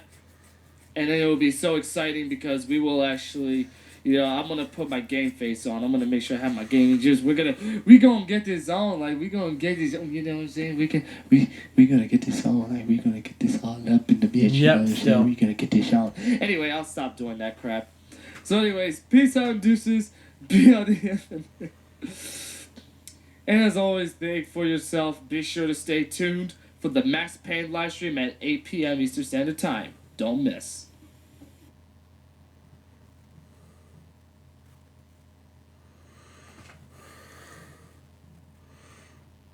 Disclaimer, excuse my voice, I'm a little bit sick. Yeah. Get well soon, in this tape and video, Larry, just let you know.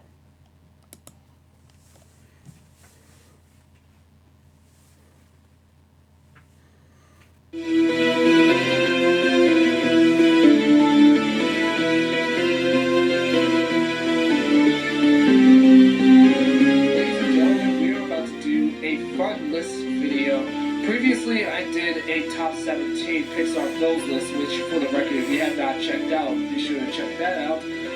Knowing the fact that Cars 3 and Coco is out currently, I have yet to actually put those in the list. But I do have to majorly confess that I have not seen these two films, not yet at least, but I am going to see them in the near future. I will be getting Cars 3 on Blu-ray, and I most certainly am going to get Coco. I'm mostly going to see Coco in the theaters while it's still out. And the reason why we're talking about Pixar again is because Pixar has mostly gotten their fame from a lot of their famous short films that they did during the 80s, which was during a time when Pixar was not even in association with Walt Disney, but rather Lucasfilm. Lucasfilm was primarily the big owners of Pixar, and they were mostly responsible for all the early CGI animated short films that they made during the 80s. So the reason why we're talking about the short films is because if it wasn't for these short films, Pixar would not have they would not have the recognition they have right now alongside their famous, feature-length films. It's also safe to say that the feature-length films would exist without the short films. Now, you can actually watch these short films as part of a collection. Currently, the only collection I have right now is the Volume 1. I don't have the Volume 2 set yet, but I am going to be getting that. Volume 2 basically has a lot of the recent short films that came out, but Volume 1 has all of the earlier Pixar 13 animated short films that Pixar made from the 80s to the late 2000s. Yep. So today, what I'm going to do is that I'm going to count down the top 13 greatest Pixar short films from this volume alone. Now, I'm not sure what would happen if I made this literally include with volume 2, because that would actually be a whole lot longer, but this video is going to go from least to best. So whatever's at the bottom of the list, I don't necessarily mean it in a way that's actually a bad short, because I love all 13 of these shorts. It's just that I think that some of them are just not as high as the others. So with that being said, let's get on to the list. Yep, let's do it. Number 13. Number 13, let's start off with Bonded. This is a short film that was directed, written, narrated, and composed by Bud Luckey. If you don't know who Bud Luckey is, he was basically one of Pixar's key members. He was responsible for the character designing of the 3 Toy Story films, Monsters, Inc., Cars, The Incredibles, Wall-E. Basically, he was a character designer for many of the famous Pixar films during the late 90s and the early 2000s. And even John Lasseter credits him for being the true creator of the character Woody from the Toy Story films. He also did the voice of Rick Dicker from The Incredibles, and also he was the voice of Chuckles the clown from Toy Story 3 and is set to return in Toy Story 4. He doesn't work with Pixar all that much nowadays. He's more like a part-time worker, if that makes sense, but he still does the voices to these characters. Anyway, that's not the point. Bonded is actually the only short film. Oh, and one ever mentioned that he also did the Alligator King and other mentions from Sesame Street back in the early 70s. Just saying. Larry, just let you know. That he actually made all by himself as far as directing and writing. It basically revolves around a dancing sheep who is all happy and is confident in his dancing, but he loses all of his confidence after he gets sheared, and then a jackalope, who's actually voiced by Bud Lucky, then actually teaches him about what bounding is. And basically what that term is whenever you get down, you rise back up. Basically, giving him back his confidence, even if he is sheared. So this is more of like a motivational short film, and I really do like it. I really like this short film, but it's not the most revolutionary, because by this time, the short films for Pixar already made their stay. Number 12, okay. Number 12, One Man Band. This is a fun short film right here. It basically revolves around a character named Bass, who is basically an incredibly talented one-man band. He impresses this humble peasant little girl named Tippy, and as she prepares to reward him with a big gold coin for entertaining her. But then a newcomer by the name of Treble, yes, you'll notice that these characters are named after, instruments and whatnot. Yep. Basically, Treble plays a much more catchier song, stealing Tippy's attention, which then leads Bass and Treble to compete against each other for the big gold coin. However, they knock over the big coin, and then Tippy loses it. She becomes furious about it and tries to get a replacement coin from either Bass or Treble, but then she insists on taking one of Treble's violins so that way she can make her own money back from the coin that she lost. What she actually does, a passing pedestrian drops literally a big giant sack of big gold coins, to which she then teases Bass and Treble with 2 coins, and then she throws it up on a fountain, basically much to their dismay. This is actually a really fun short film, and it's actually one of the funniest. I can't necessarily say that it's actually Pixar's greatest, but it's actually a really fun short film, simply from the fact that you have these two characters competing with one another, not for the love of a character, but over just one big shiny coin, and that's where the comedy comes in. Yeah, still 11. Speaking of comedy, number 11, Mater and the Ghost Lights. This is a short film based on the Cars movie, and basically revolves around Mater basically pulling pranks on all of his friends. Once he does do that, he then teases Lightning McQueen about the ghost light, to which the sheriff basically shames Mater for, making fun of the urban legend. And then the sheriff tells everybody about the urban legend, and that the ghost light is basically like this paranormal orb of light that's blue that haunts Radiator Springs, and also explains the story about how a couple was affected by it and they were never seen again.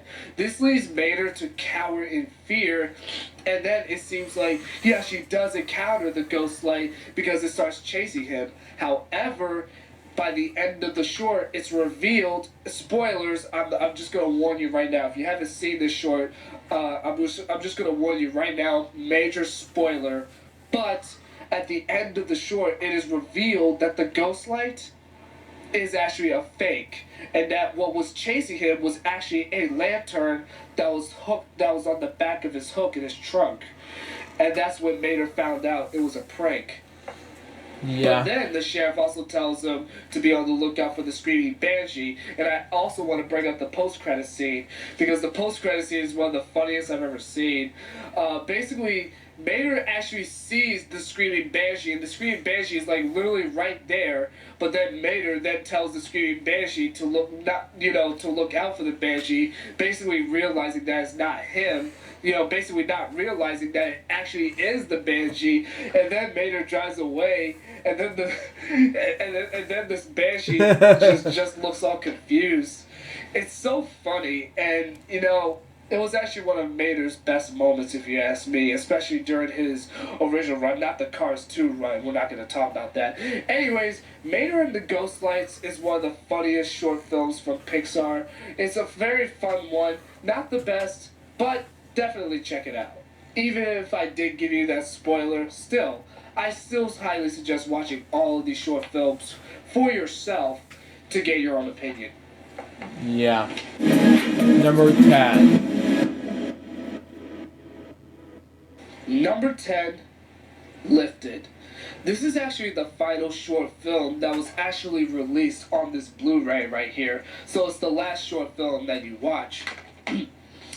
It basically revolves around a little alien named Stu, who is basically like a trainee doing an examination test on alien abduction. His target is a farmer named Ernie, and he tries to abduct him, but he fails all the time. He's being watched by his examiner, Mr. B, who is basically this big giant gluttonous blob.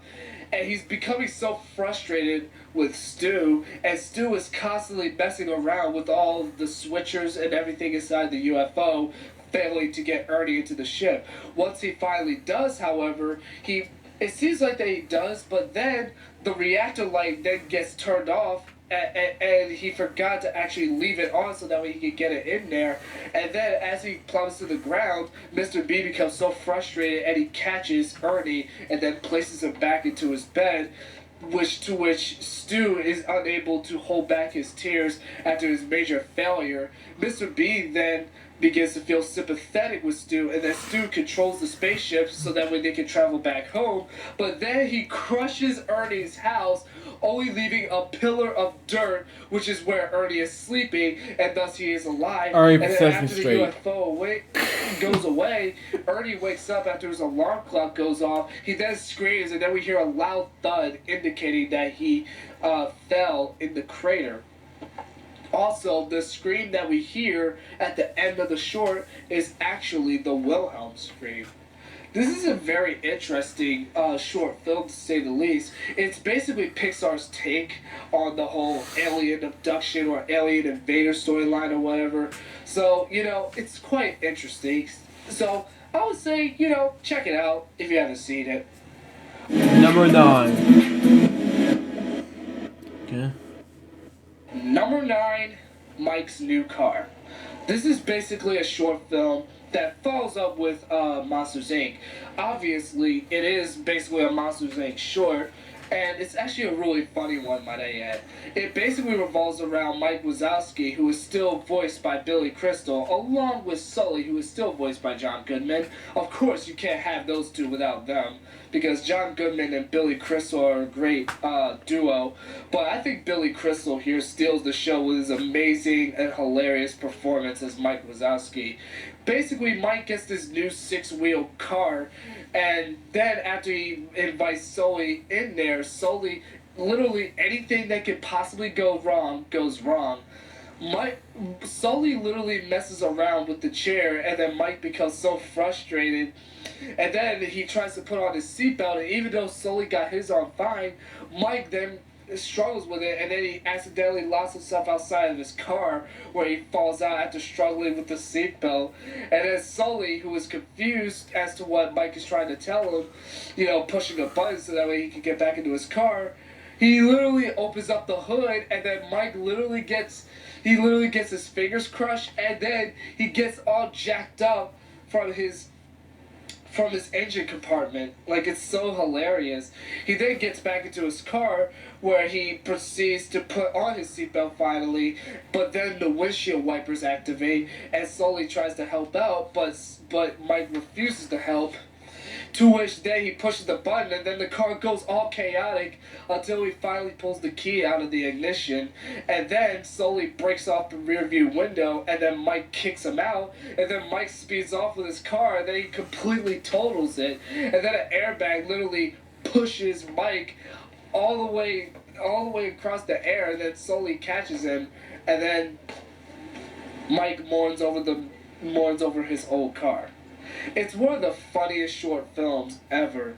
Like, just from beginning to end, just seeing everything go wrong just adds to the comedy in this short film. And I think the comedy in this short film was very top notch.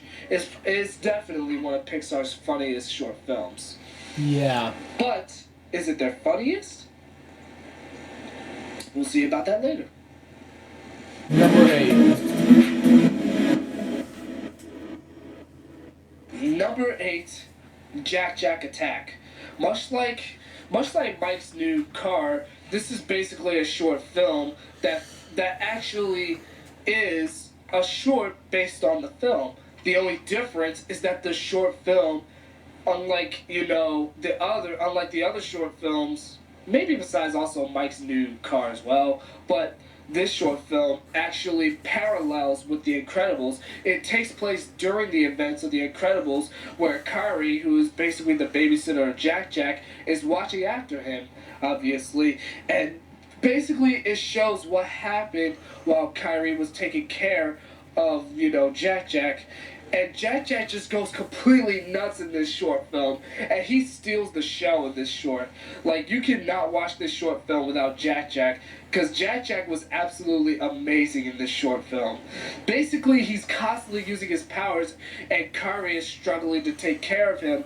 But then, once she actually starts showing him a bunch of flashcards, he then begins to react to them. But then, once she actually shows like this campfire one, he immediately then turns himself into fire, and then Kari had to put him out, and then the next day she was shown to be stressed with taking care of Jack Jack, and then Syndrome knocks on the door claiming that he is a replacement sitter, and that he is taking over Kari's duties as sitter. So basically what this short film does is that it explains all of the missing puzzle pieces from the Incredibles movie. Like, it explains what happened and why Kari was, overreacting to what was going on with Jack Jack, and how Syndrome got into the Parr house. Like, it shows how he managed to go in there to kidnap Jack Jack. Like, this short film is actually very important. So, if you have not seen this short film, definitely check it out. But, just one last thing. Rick Dicker, who is voiced by Bud Lucky, actually does appear in this short where he interviews Kyrie about all the events she experienced while babysitting him, and then proceeds to use a device in which he uses it to erase her memories to forget everything that she witnessed. It's a very, very, very good short film. Agreed, big time.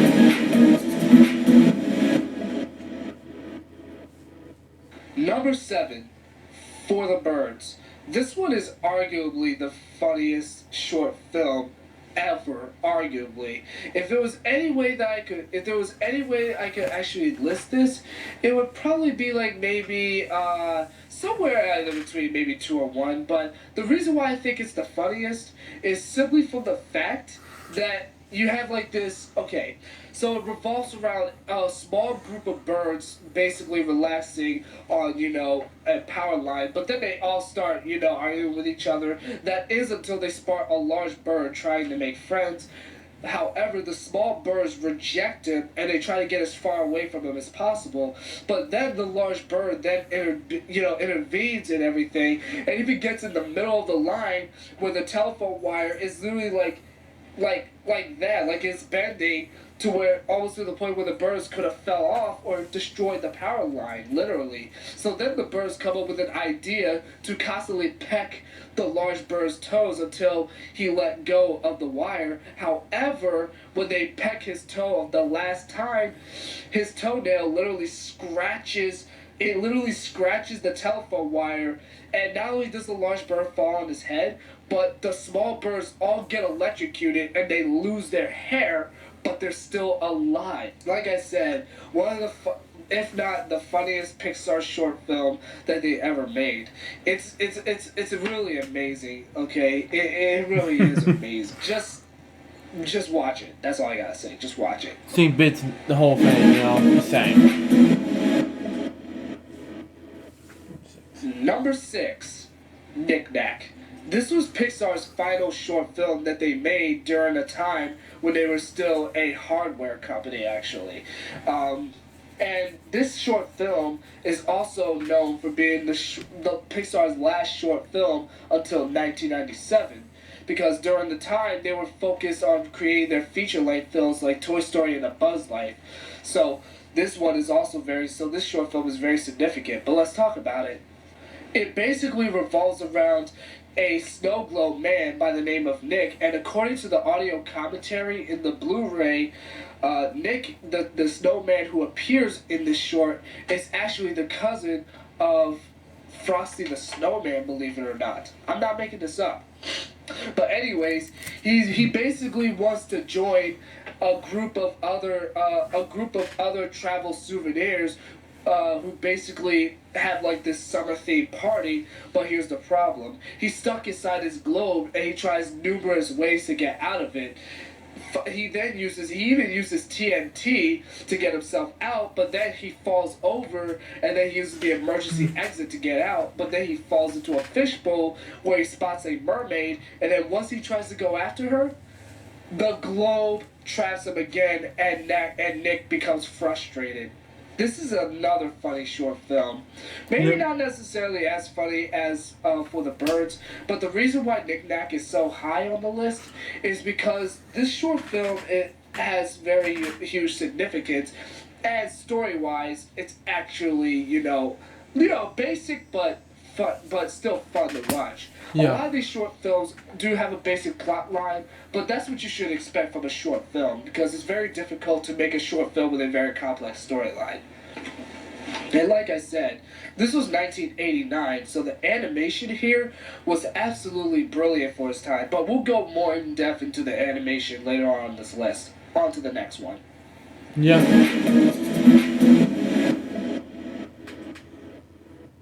Number 5, Jerry's Game.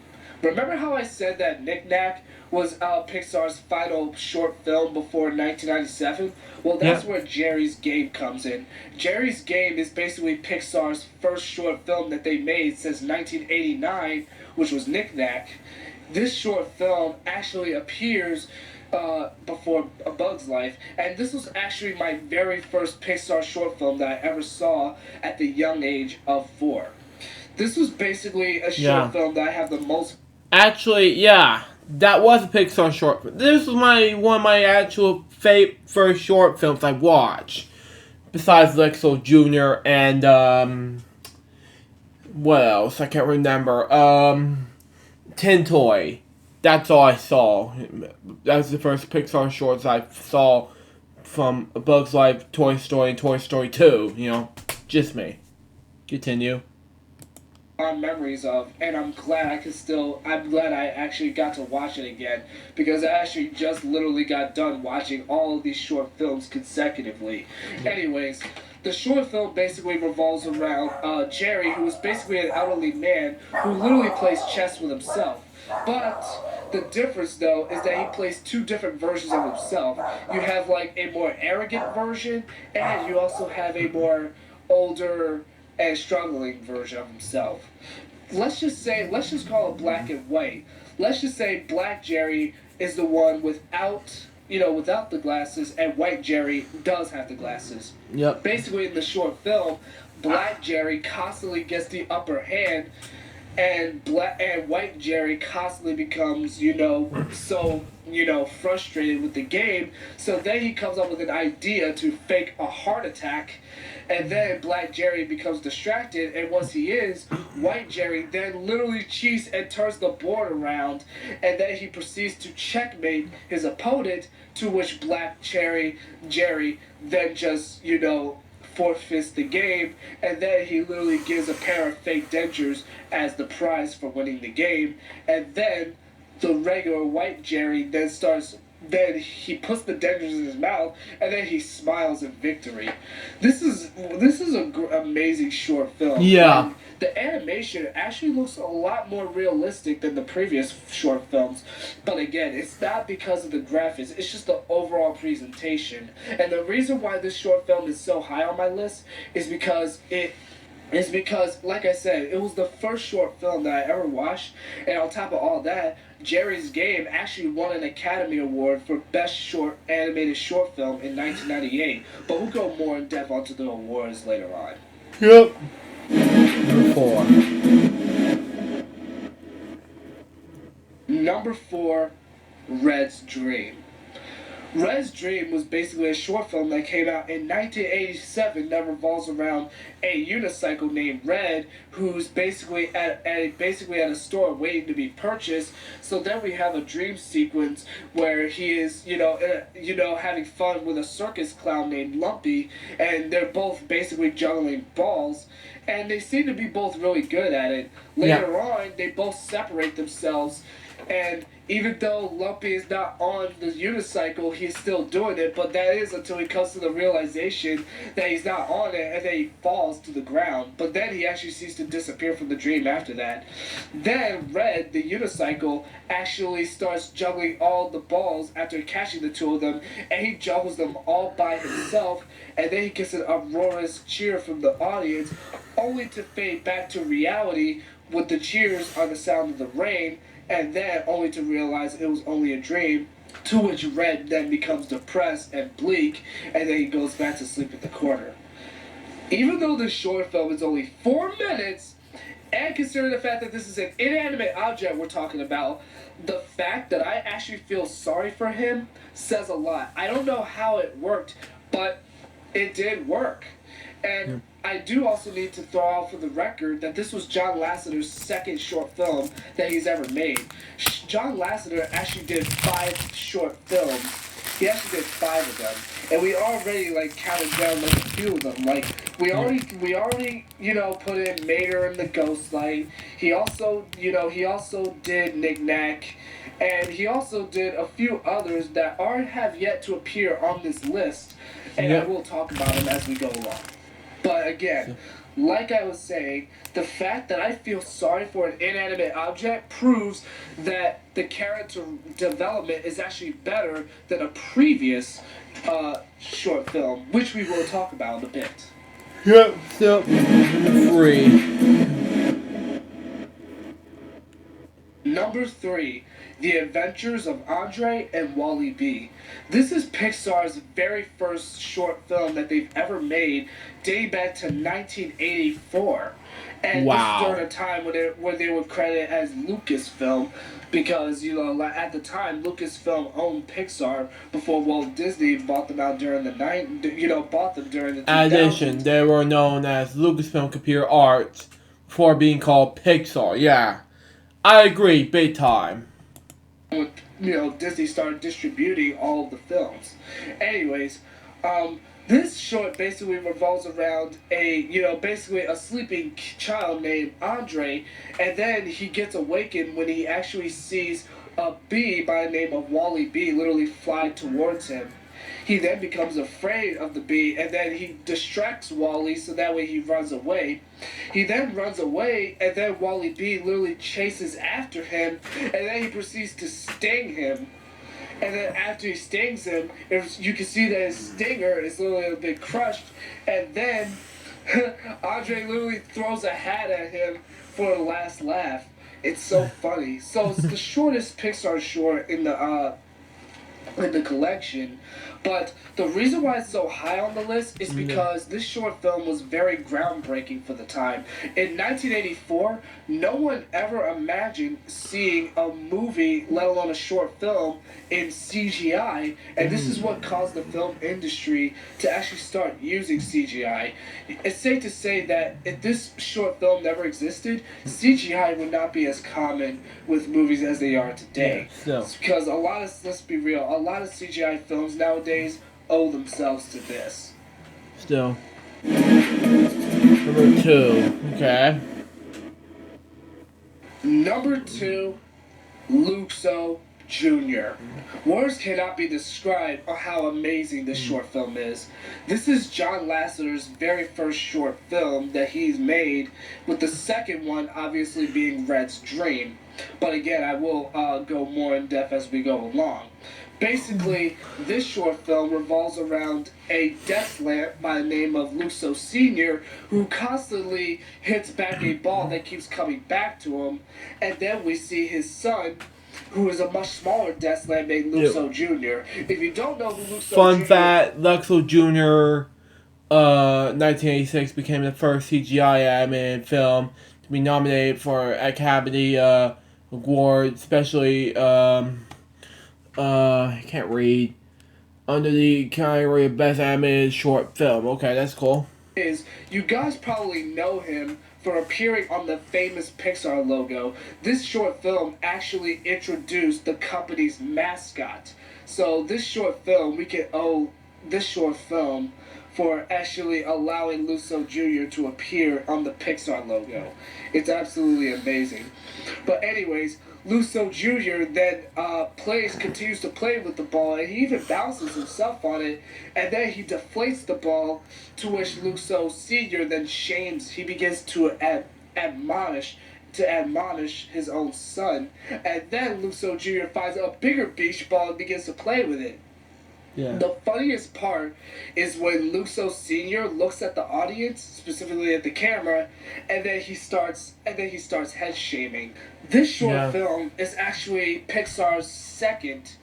It's actually their second short film, but the first ever made by John Lasseter, whereas The Adventures of Andre and Wally B was actually made by Alvy Ray Smith.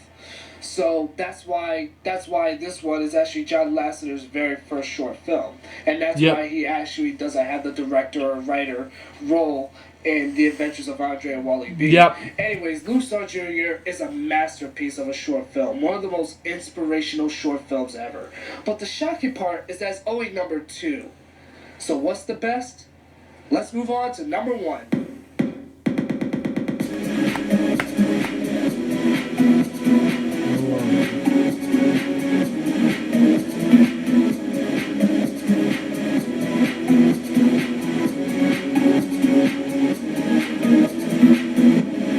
Number 1, I give you Tin Toy. Hands down, not only Pixar's greatest short film of all time, but also John Lasseter's greatest short film. Out of all the 5 short films that John Lasseter has done, such as, Luxo Jr., Red's Dream, Knick Knack, and Mater and the Ghost Light, I think Tin Toy... Fun fact, Tin Toy 1998 became the first CGI animated film to be win the Academy Award in the history of film, especially under the category of Best Animated Short Film. Yeah, I know. You don't have to tell me about this again. Is his greatest, because let's just talk about it. Basically, it revolves around a little tin toy by the name of Tinny, who is basically a one-man band toy. He basically spots like this giant baby named Billy, and at first he grows interest to the baby, but then he realizes how dangerous Billy is, and so Tinny tries to run away from him, and once he does, he's under a couch where all the other toys are just as scared of Billy as he is. Then when Billy still tries to find Tinny and the other toys, he falls on the hardwood floor and begins to cry, and then Tinny begins to feel a little sorry for himself, and then he goes out from under the couch in an attempt to cheer up Billy. Once he finally does cheer up Billy, Billy doesn't even play with him. He rather plays with the box that Tinny came in, and Tinny becomes furious at this, and Tinny tries his best shot to, get Billy to, pay attention to him, but Billy ignores him. That's all you really need to know, and that's what it's about. It is one of the greatest short films, if not the greatest animated short film of all time. A lot of animated short films owe themselves to Tin Toy, and I also need to go on record by saying that Luxo Jr. was actually the very first while Lutzo Jr. was the very first animated short film to be nominated for an Academy Award, Tin Toy, on the other hand, was the very first CGI film to win an Academy Award for Best Short Animated Film. Yeah. And this was in 1988.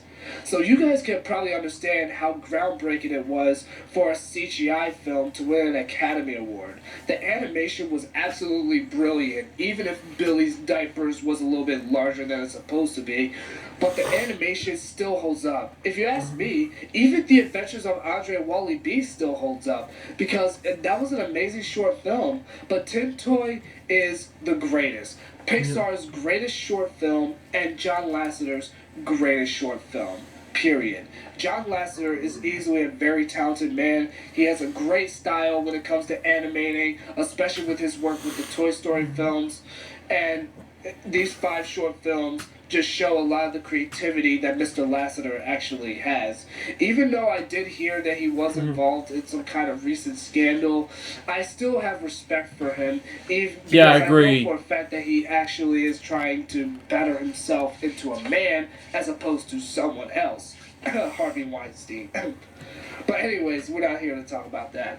The point is, these short films are some of the most inspirational short films you'll ever see in your life.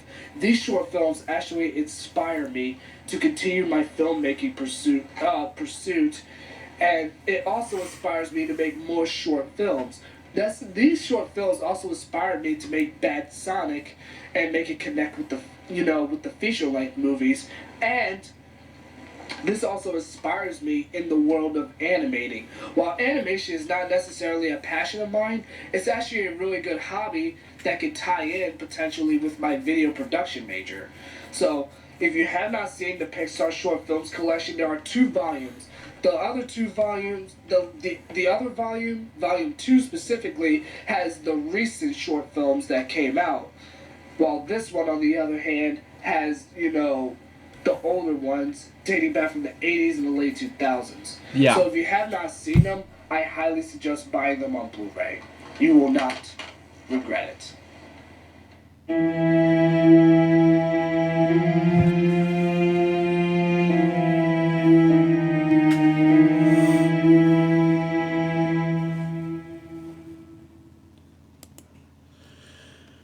Okay, I'm gonna pause it right there.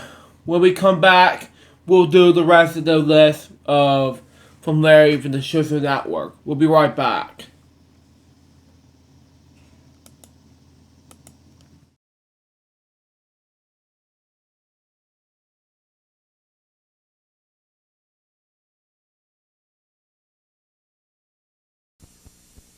Hi, I'm Deidre, and this is my story.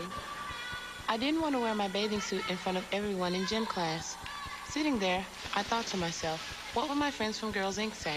Hey, DJ, what's up? Hi. How come you're not swimming? I don't look good in a bathing suit. It doesn't matter what you look like. It matters what you feel like. You're not going to sit on the sideline your whole life, are you? Come on, girl, let's go. Girls Inc., inspiring all girls to be strong, smart, and bold. Sunday on an all-new Power Rangers Dino Thunder. You guys gotta see this. Dinosaur eggs all over the place. Now go. It seems as though even the mighty Rangers themselves are no match. I will bring the White Ranger back to my master. You must have hatched the dinosaur egg. I don't believe it. Don't look so shocked. It's an all-new Power Rangers Dino Thunder, part of Yes! Sunday at 7:30, 6:30 Central on Toon Disney. And now, back to Tailspin, right here on Toon Disney. Coming up next, it's Bonkers, followed by Garfield and Friends, right here on Toon Disney. Every Toon's invited to the House of Mouse. Mickey, Donald, Goofy, man, they bring down the house. The Quack Street Boys, the Wolf, and Robin Hood. Every hero and princess. Hey, this is all good. Toons, Toons, Toons keep coming through the door. Now, you saw a few, but hey, there's like a gazillion more. Catch 'em all in House of Mouse. Weekday mornings at 9, 8 Central on Toon Disney. For the first time on Toon Disney, get ready for a premiere so big it's being brought to you from another galaxy. Does this look infected? We're taking you on a galactic jump through hyperspace to the islands of Hawaii. See the sights, visit volcanoes, and hang 10. No expedition will take you further or make you laugh harder. Catch Lilo and Stitch, part of our double feature movie show, Friday at 5, then catch it again at 7, right here on Toon Disney.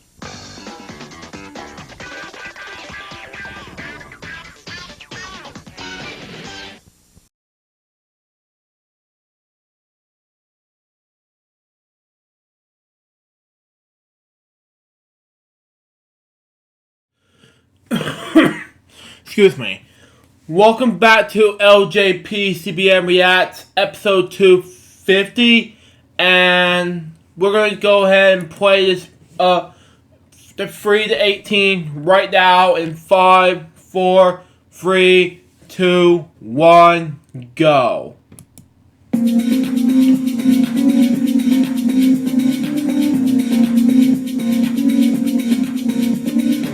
Jab.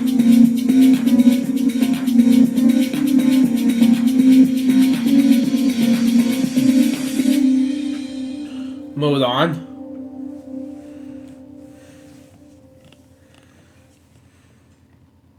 Hey everybody, this is Larry from the Shizzle Network here back again, and today we're going to be doing the top 10 facts about Captain America.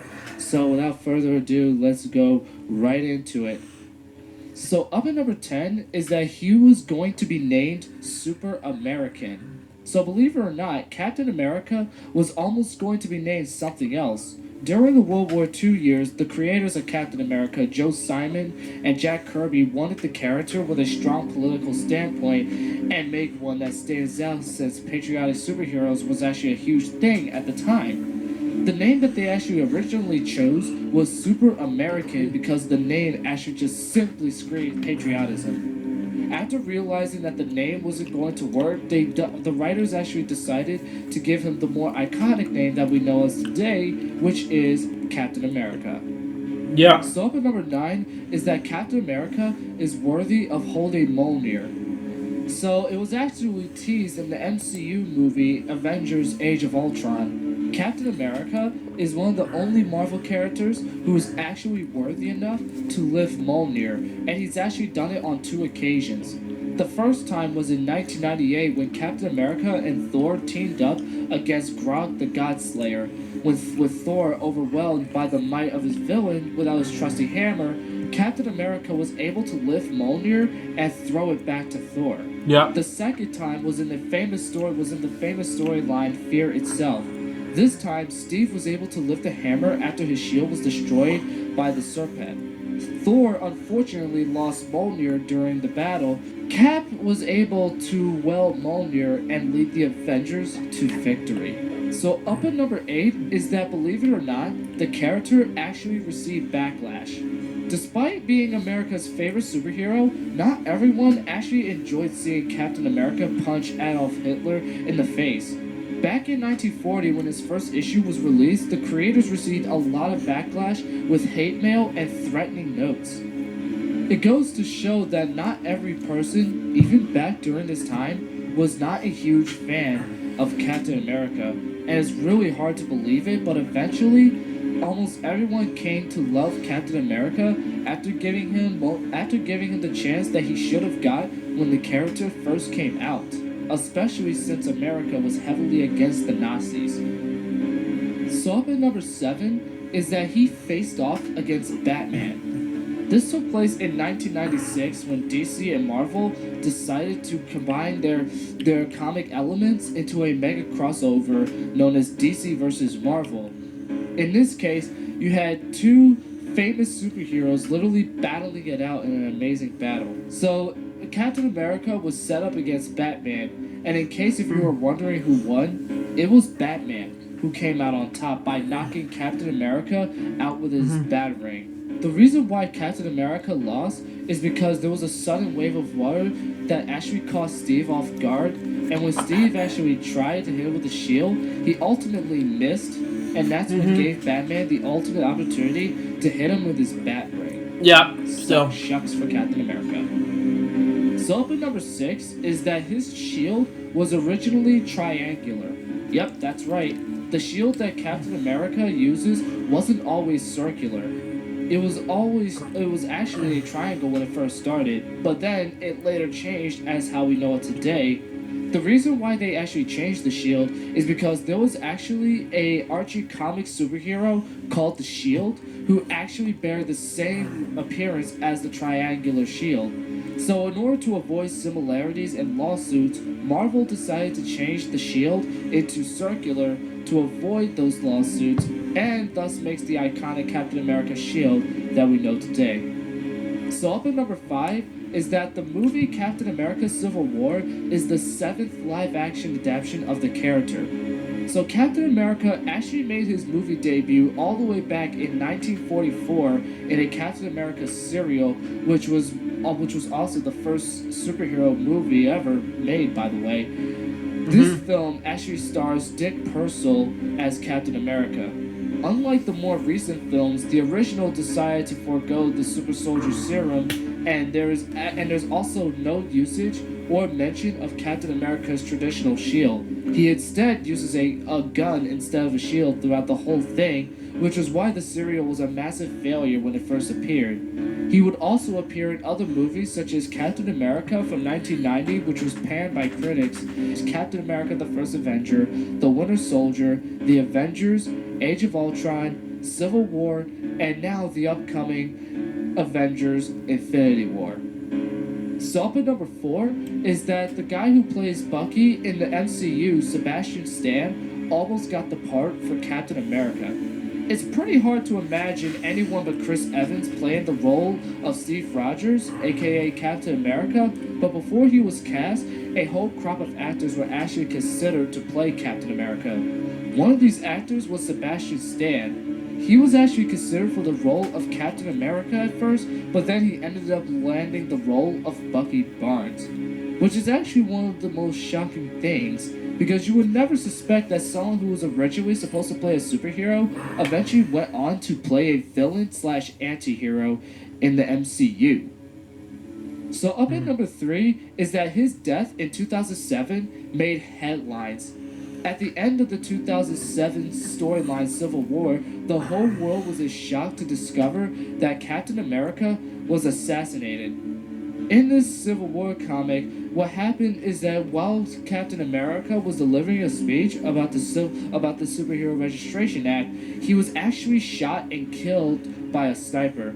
A lot of people suspected to believe that it could have been Sharon Stone who was brainwashed, or it could have been Crossbones, but we actually really don't know this for sure. After the death of Steve Rogers, Bucky would eventually take the mantle of Captain America. His deadline was actually so shocking that it actually made headlines such as New York Times. It just goes to show that even comic book deaths could very well actually shock a lot of people. So up at number 2 is that he's actually older than Marvel. Now I know what you might be thinking. What do you mean? He came in the 40s, back when Marvel was known as Marvel, right? Well, for those who actually believe that Marvel was called Marvel when they first started, that's actually not true. When Steve Rogers actually first arrived in the comics, there was no such thing as Marvel Comics. It was actually called Timely Comics. Timely Comics, which was originally called Timely Publications, was the earliest comic book arm of American publisher Martin Goodman, and the entity that would eventually evolve by the 1960s, to which it would actually be called Marvel Comics. So yeah, Steve Rogers is, well, very old, literally. Okay, so finally for number 1 is that he had a very terrible childhood. Now this one is actually really dark. So Steve Rogers was born during the Depression, and he grew up in a frail youth in a poor family. Not only that, but his father was very abusive. This was actually revealed in a comic that came out in November of 2012 known as Captain America Issue 1, part of the Marvel Now relaunch. So Steve actually watched helplessly as his father Joseph hits his mother Sarah. She told her alcoholic husband to put down the bottle and stop making excuses for being unemployed. So he slapped her multiple times and nearly punched her in the face, but before he actually restrained himself. Steve actually asks his mother why she didn't just stay down, to which she replies, "You always stand up." These would be the inspirational words that Captain America would actually use and live to for the rest of his life. So, it's safe to say that if Captain America never had the childhood that he had with his mother inspiring him, who knows if Captain America would have the personality that he has as a superhero. So thank you guys for watching this video. I hope you guys enjoyed this video. If you guys did, be sure to subscribe for more videos from the Shizzle Network. And until then, peace out. This is Beyond the Infinite. As always, stay for yourself.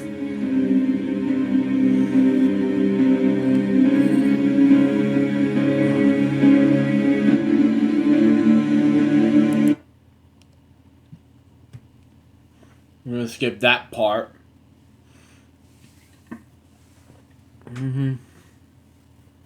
In a world filled with PSAs, you are bound to see one of the most over-the-top, scariest, and disturbing things you'll ever see.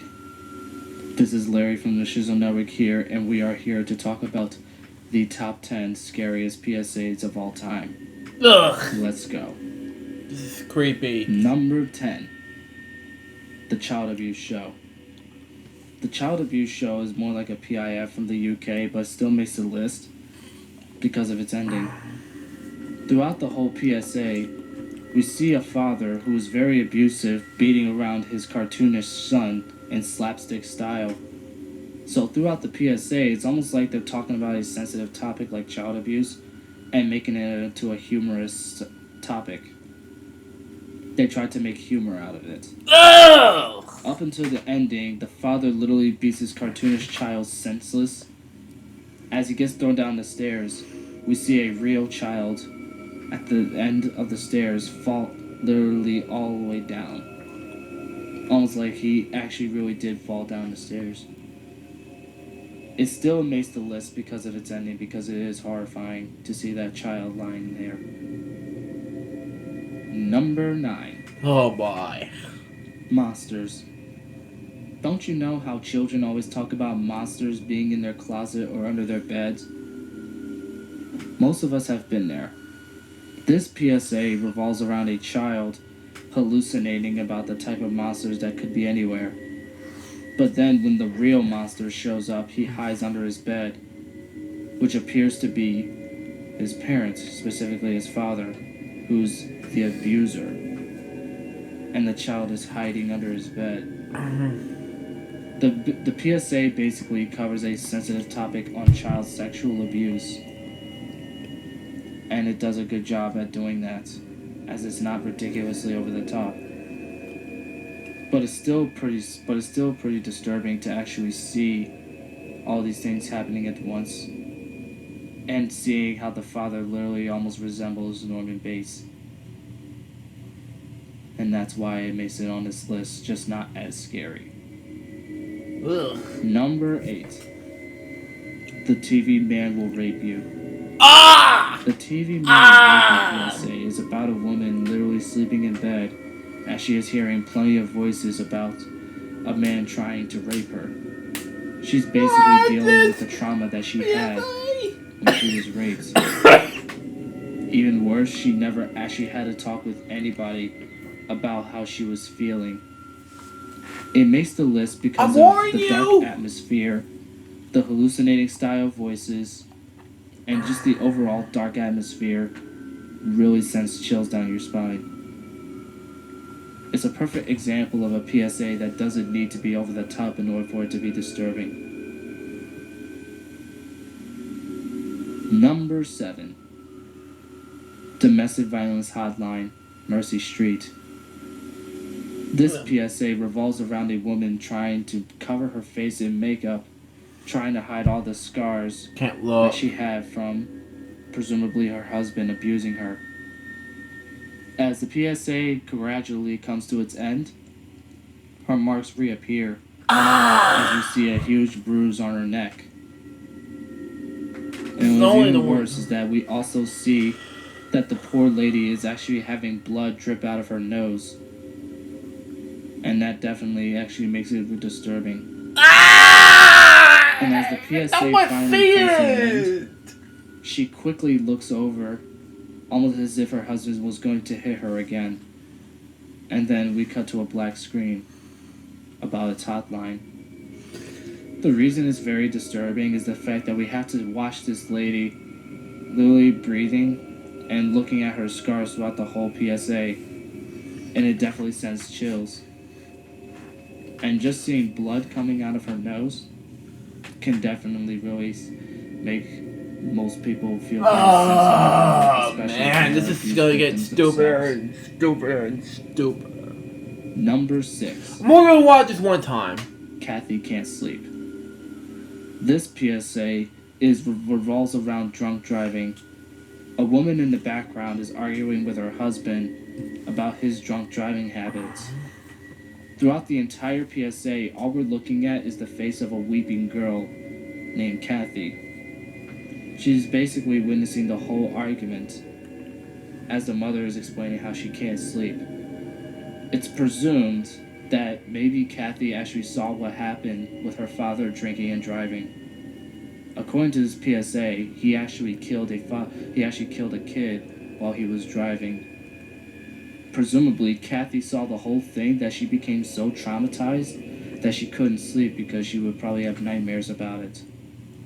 Yeah. Overall, the argument happening in the background, the lack of music, and the fact that we have to watch Kathy weeping throughout the whole PSA sends this thing very chilling. It can provoke a reaction of either just plain chilling, uncomfortable, distressed, or unsettling. Personally, it's one of the most unsettling PSAs I've ever seen. Yeah, stupid idea. Number 5. How much is that doggy? Oh! Oh! This is an crap. RSPCA PSA from 1987. As the PSA begins, we see the camera slowly zooming in on a dog with what appears to be sad music playing in the background. Throughout the whole PSA, you're probably thinking, oh, well, this isn't so bad. It's just showing a cute dog and I want him. But then we see this. Oh! A man with a gun literally shows up and points the gun directly at the dog at his head as the dog literally backs away in fear. The reason why this is so scary is because the gun literally comes out of nowhere when you least expect it.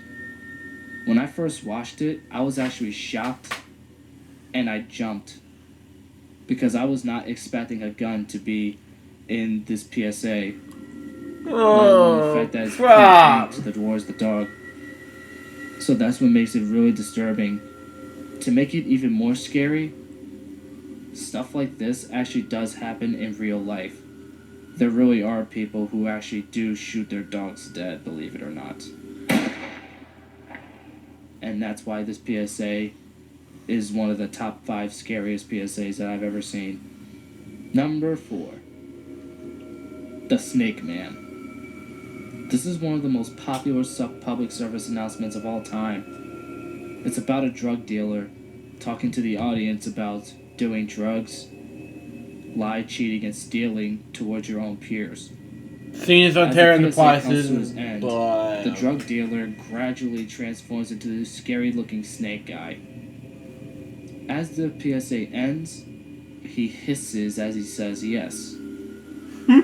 This was actually a PSA that my cousin seen as a kid, and coming from his personal experience, he was definitely frightened by this PSA.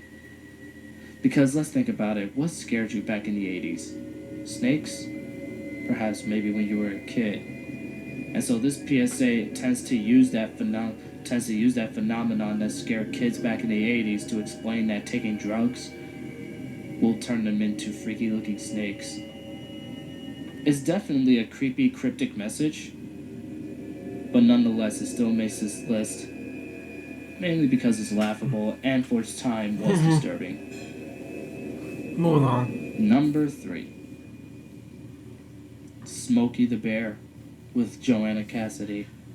I have never seen him This PSA before. from 1973 features actress Joanna Cassidy talking about wildfires. The camera is slowly zooming in on her face. And that's not the scary part. It's actually the tamer part. The scary part comes in when she literally takes her hands and goes all the way back to her head, and then this happens. If you knew it was me, would you have listened? Smokey the Bear comes out of nowhere, indicating that he was disguised as the lady, as he says the lines, "If you knew it was me, would you have listened?" Another reason why it's scary is because not only does it happen out of nowhere, but it's because Smokey the Bear looks so disturbing. If you look at the way Smokey the Bear looks, he looks like some kind of child killer or some child pedophile. And in fact, it's actually one of the earlier examples of how early family-friendly characters looked so cheap and scary beyond all belief that you couldn't help but just get nightmares from it. This PSA is right up there with the Snake Man as one of the most popular PSAs of all time. And it's fair to see why.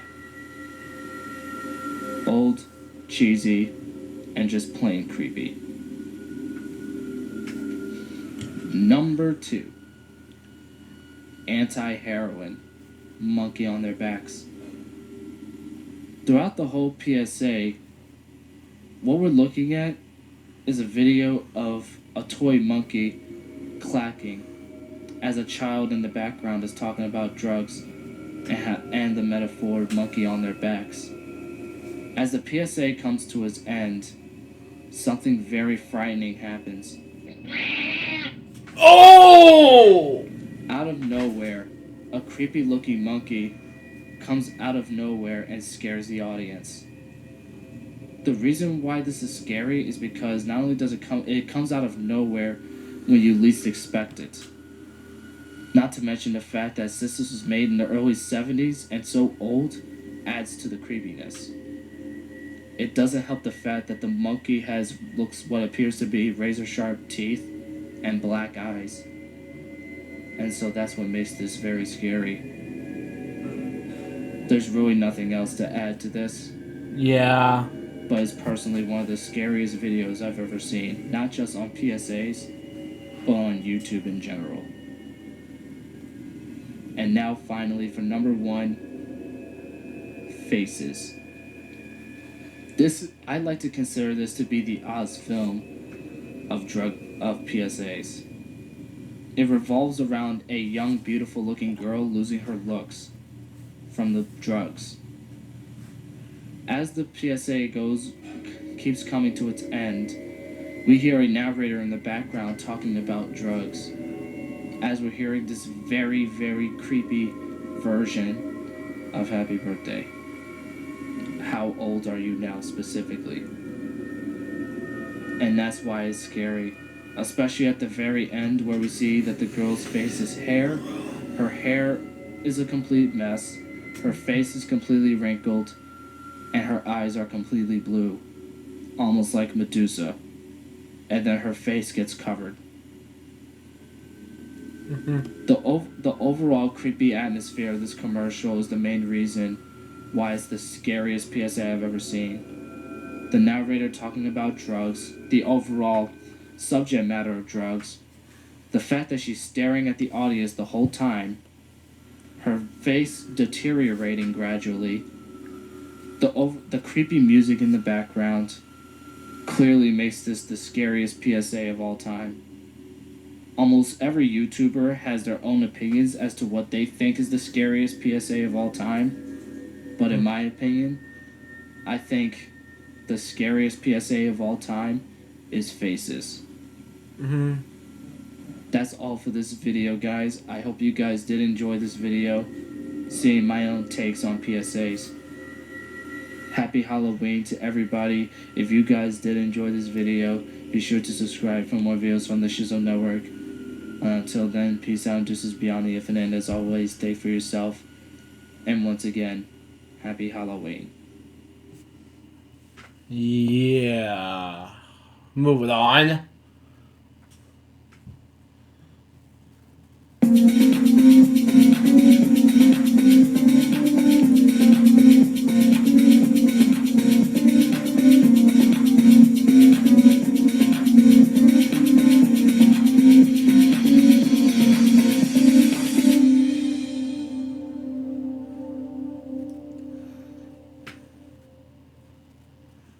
Yep. Hey everybody, this is Lee for the show, so now we're going back again and welcome back to yet another list video. Today I will be collaborating with Sky Media on doing the top 10 worst logos of all time. Hello everyone, this is Sky Media aka Sky Storm, and welcome back to a special collaboration video where we're going to be doing a top 10 list. And yeah, this top 10 list should be very interesting. Yeah. Previously, I did a list video on my own where we talked about the 10 best logos of all time. Now, we're going to talk about the worst of the worst. Oh, God. Let's just kick this off.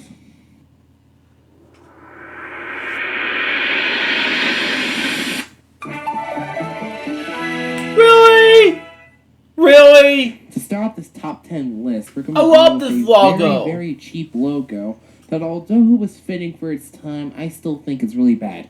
What is this logo I'm talking about? The Columbia Pictures television logo from 1982. Why this logo, you may ask? Well, let's be real. This logo is very cheap for its time. The logo is just the Columbia Pictures logo from the 1980s, featuring the sunburst on screen, unlike its 1970s counterpart, which actually goes into the sunburst as it's occurring. But their movie logo is a different story for another video. In this logo, we see no sunburst, unlike the previous Columbia Pictures television logo.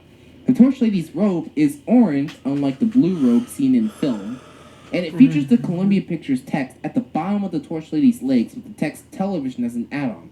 It also features a byline, a unit of the Coca-Cola Company, since, spoiler alert, around that time, Columbia Pictures Industries, CPT's parent company, was owned by the Coca-Cola Company. Now you guys are really going to love this. The purchase alone was $1.025 billion. You heard me right. Coca-Cola purchased Columbia Pictures Industries for $1.025 billion. How crazy was Coca-Cola to even want a movie studio to endorse their already popular name in the movie industry? Anyways, a lot of people, even me, noticed that the fanfare sounded like Coke pouring into glass, even though the fanfare was commissioned 1 year before the Coca-Cola purchase. Weird, cheap, and just flat out boring. It's not the worst. It's not boring, in my opinion. Of Columbia Come on, Pictures. Sky. Overall, good enough to reach 10, but even that is a low for a company who has iconic logos throughout its history, and even today. Anyways, on to my main man Larry at number 9. Number 9.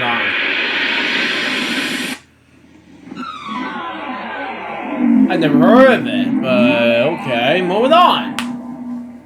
How did this logo come into any form of existence? Like, seriously, it's one of those logos that'll not only scare the piss out of you, but it'll also blow your speakers out. Golly.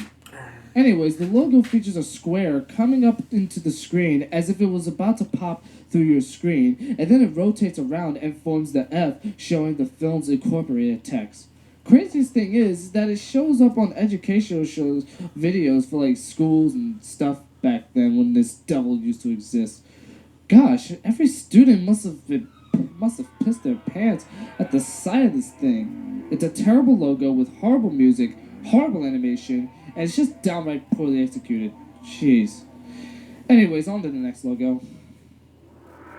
Number 8. Really? I love this logo! Jeez! Now for number 8, we have another Sony television logo from the past.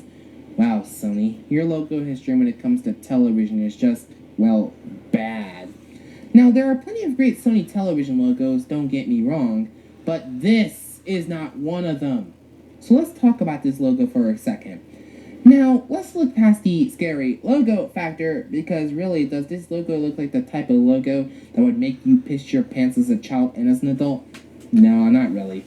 This is one of the top 3 most overrated scary logos yet, sitting alongside the Viacom Via Doom and the Beat Backwards ND Mask of Guo Zhang. So for the love of God, folks, stop acting scared. This is not scary.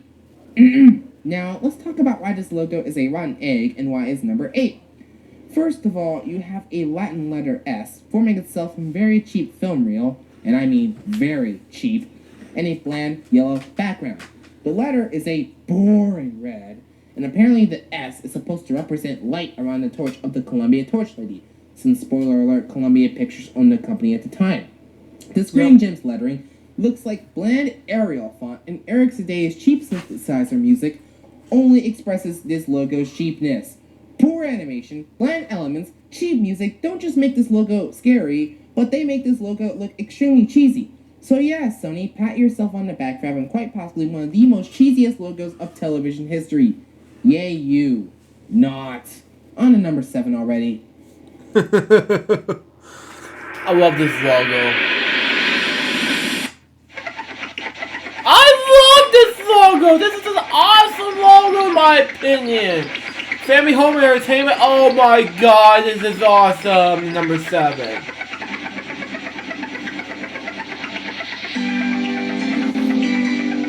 Yay!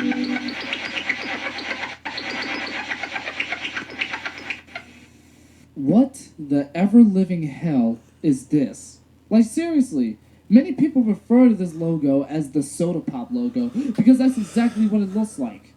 So, the screen fades into a space background as a large pink/purple sun slowly moves towards us. After a few seconds of sizzling, it then transforms into the family home with probably one of the ugliest looking fonts ever. Then entertainment in the same font flies from behind the text onto the top of the screen and settles underneath the family home text. The logo then flashes and becomes white. After a few seconds, the logo flies up with computer effects and we are left with a terrible shot of the stars before we fade out. It's just a terrible logo with awful animation, ear-grating sound effects, and unbearable visuals. The quote-unquote sun looks like the most fake thing in the world, and it looks more like stock footage of a fizzing Alka-Seltzer tablet on a green screen tinted purple than anything else. The colors look rather gaudy, and the space background looks like it was done on an Apple II computer. The closing logos wiki actually said this, I'm not kidding. Let's just move on.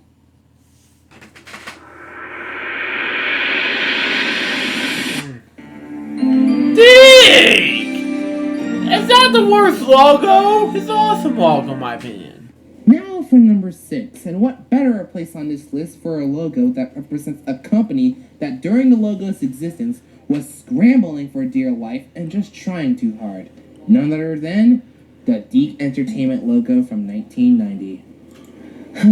Talk about a logo that combined with the shows coming out of Deke at the time perfectly described what Deke was. Just flat out atrocious. Deke had terrible shows and dubs of video game characters Love like the Mario shows. and Sonic, anime characters like Sailor Moon, and awful reuse of their already washed up Inspector Gadget. Nothing, and I mean nothing, describes this terrible era other than this logo. In this logo, we see a kid in bed at nighttime as the camera zooms into the night sky from out the window.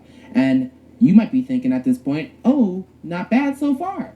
Well, you would be wrong, because a spiky, horribly 3D rendered sphere approaches the screen as the Deke logo comes forward, doing a 90-degree turn. Then the sphere smooths out, and the Deke text is completed. Woohoo! The zooms are, well, okay for the time. But what really bothers me is the fact that the 3D objects in their animations were very cheap and looked like something out of Blender, but done by an amateur. On top of that, the quality was very low in the overall making of this logo, and the music, along with the first few visuals of the logo, give a kind of creepy factor. The closing logos wiki ranks this logo scare factor as low, but even this kind of gives me shivers to the day. Man, this logo was the perfect description of Deke during the 90s. Ambitious, cheap, poor quality, rushing all seem apparent in this logo and at Deke. And you wonder why they went downhill in the 2000s before being snatched up and turned into DHX Media. Sad times, Deke. Sad times indeed. Onward to number 5. Oh God, please help me. That would DHX more better. Here we go again for this. What? I'm showing this logo hell because it's that did long. I watch? This logo reminds me of an old 8-bit PC game, but very cheesy and freaking seizure-ristical. This logo is also one of the longest logos ever made, right next to Hendry Limited. Oh, spoilers, we'll get to that. Back to what I was saying, this logo is a crappy ripoff of Super Video. You thought Super Video was bad, which is an honorable mention, by the way. It's nothing compared to this. In fact, I was originally going to put Super Video on this spot, but after seeing this Greek logo, I found it to be worse. We start off with videos of fireworks, then we cut to some particles making patterns. The yellow and white patterns then flashes a bit until we cut to a strange gray spiral moving and flashing different colors. The spiral stops moving and it reveals the logo leaving trials, which is shown as it follows. Photo video with a phone number and a street address. Just FYI, don't call the number, it doesn't work. Anyway, two of the lines are either flashing colors or changing darkness, and the border quote-unquote shines. Then we cut to the logo on a black background with Greek text with some of it flashing different colors are seen below the logo with its bylines. A few seconds later, we cut to another series of text which is more bylines. Then cuts to the logo alone, which then spirals around with a trail effect. The logo then stops trailing around, and the background remains in a complicated mess of colors. It then finally cuts back to the fireworks. Ugh. This logo is just a jumbled mess. It makes absolutely no sense. The animation is terrible. It's incredibly surrealistical. The music is terrible, and it's downright stupid. Jesus, whoever made this logo should go have sex with a chainsaw. Ha ha, Taylor reference. Oh boy, don't start with the Taylor references again, Larry.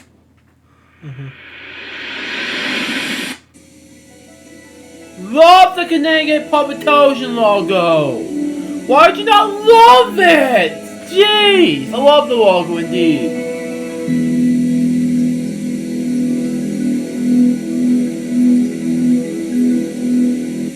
Now for number 4, we focus our attention on a public television station's logo, particularly Connecticut Public Television.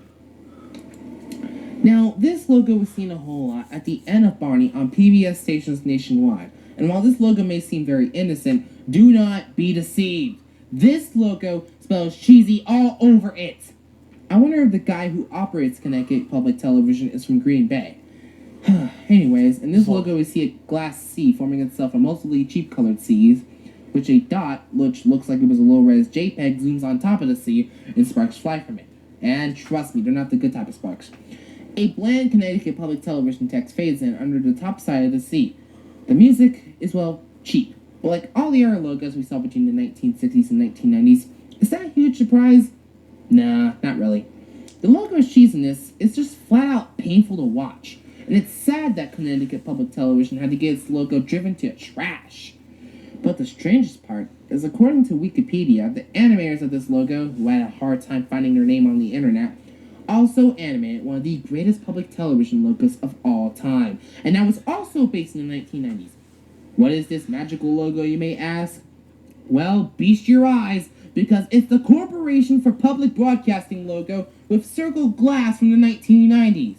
Really? How is it possible that the animators came up with the most cheesiest logos in public television history, that they came up with one of the most executed, animated, and well-done logos of pretty much all time, especially when we talk about public television history? In fact, the CPB logo of the 1990s even got a reanimation and showing for an SNF skit that aired on NBC. It makes me wonder, were these guys just starting off with animating the CPT logo and then they maxed out in the CPB logo? Or was it vice versa? Oh, fuck it, I'll never know these answers to these dumb, insolvable questions. Anyways, to number 3 we go! Yep, still, I want solo. But not this logo, jeez! Hungry and limited. Moving on.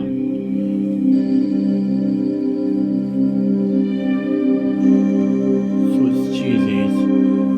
Fuck right now.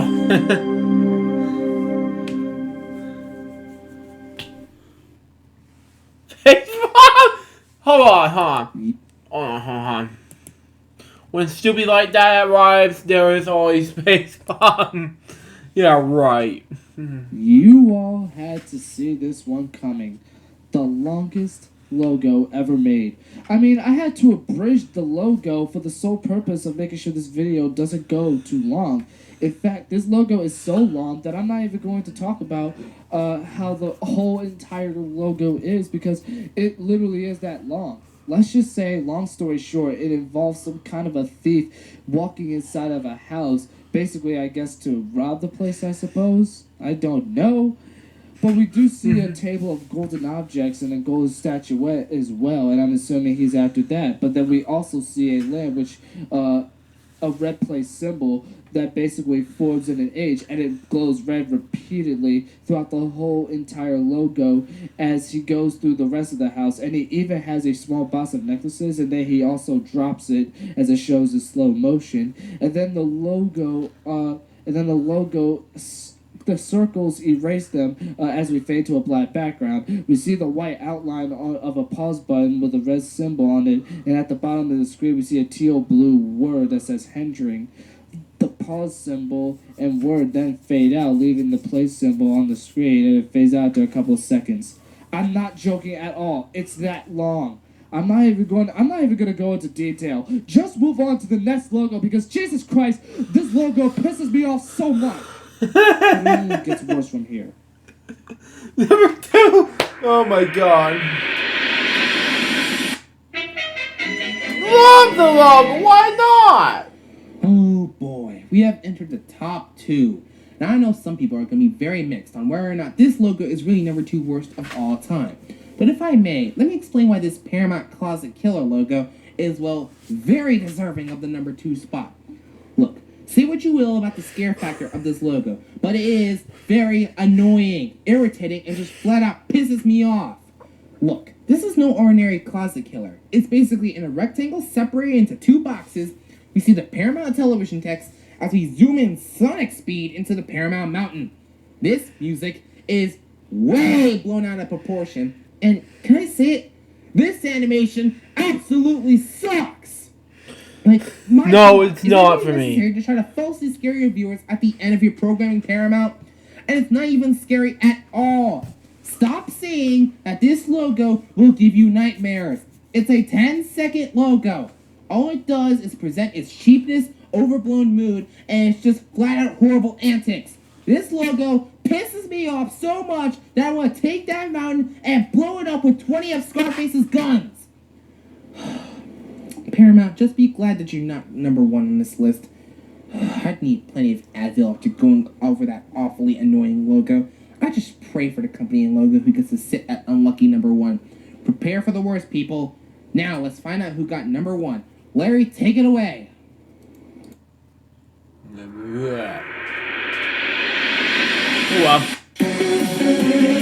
Oh, the late Stefan Carl, who passed away earlier this week.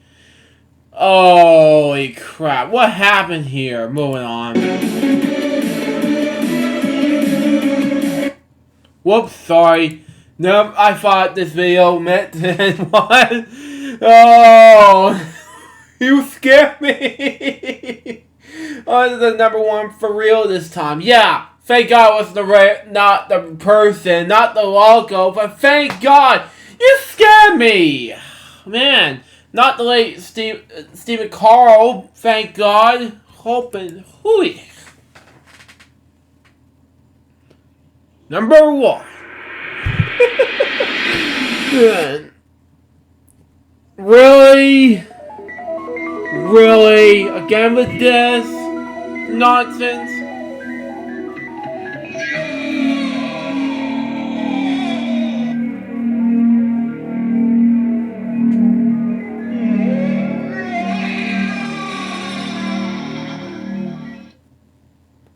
What kind of drugs were the creators on when they made this abominable, torturing, screaming mess?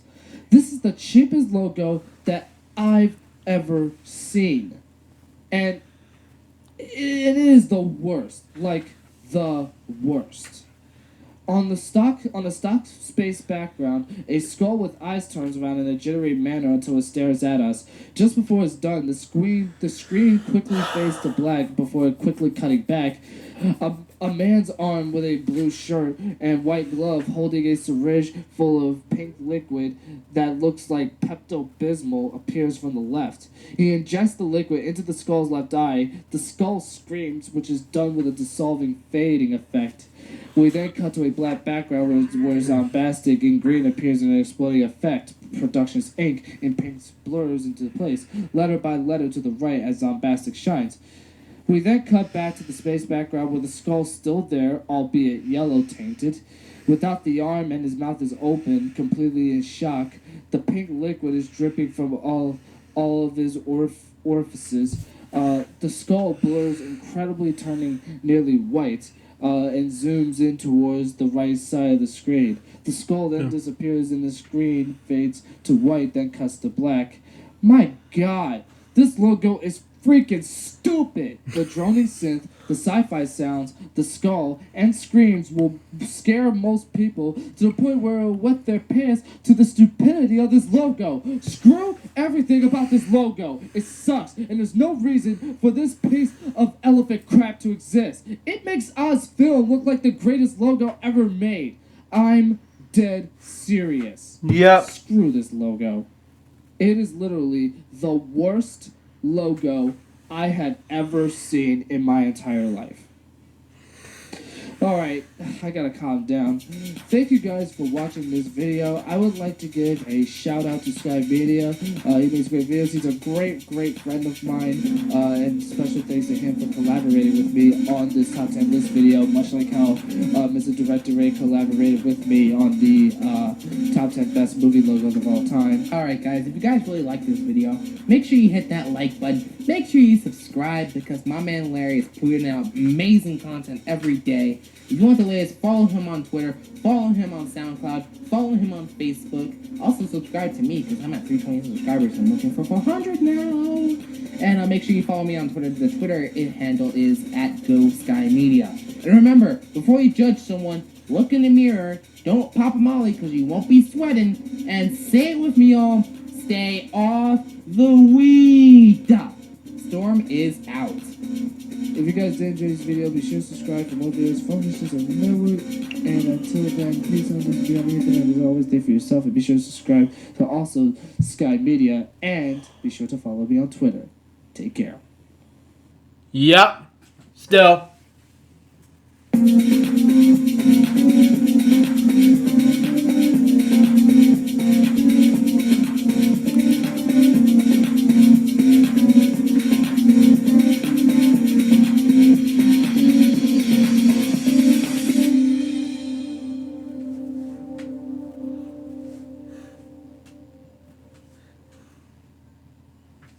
Hey everybody, this is Louis from the Shizzle Over here back again, and welcome back to yet another top 10 list video. And this is going to be a very special video today because I will be having Mr. Director Ray collaborating with me for entries 10, 8, 6, 4, and 2.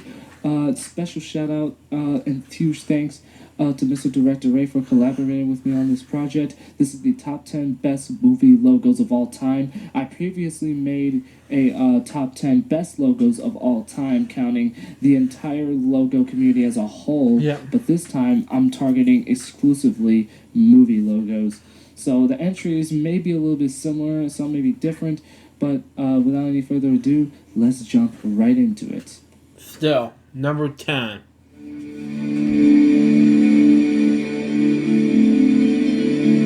Newell Meat Pictures. Okay. Never heard of it. I thought it was going to be the best, but whatever I can think of, but whatever. Fuck them.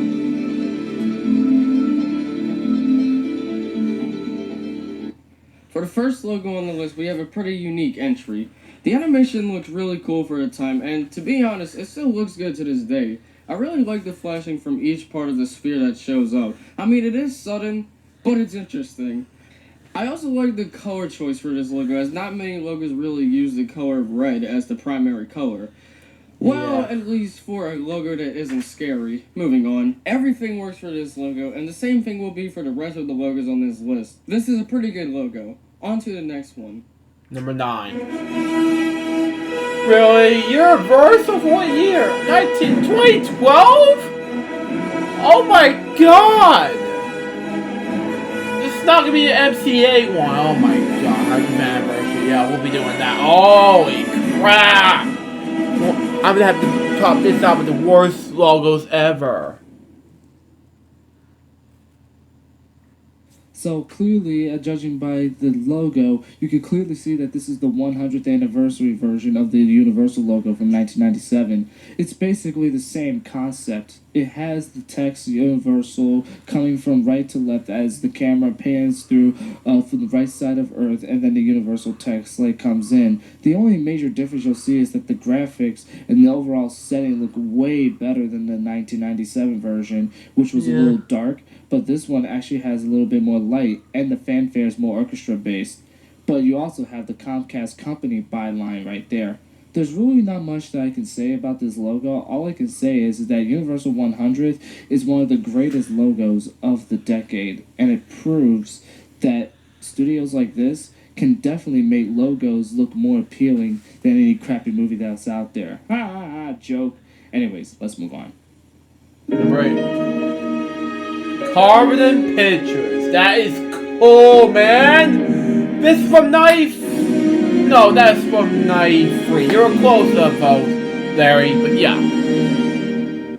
First thing I want to get out there, since we all pretty much know what makes this logo good, and that would be the amazing composition. Yeah, I know, the music can be too unnecessarily epic, but I digress. The music still fits this logo perfect. This logo also has some pretty smooth animation for the time. I mean, I think it's animation. I don't know. It looks surreal. Is this an actual guy walking down the road? Is this an actual river? Are these...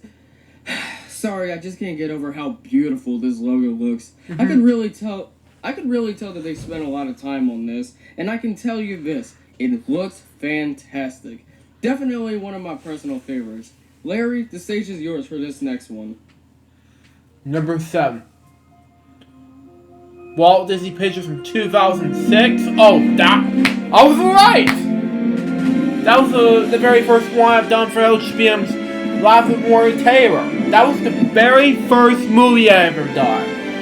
But this, I was right! Moving on.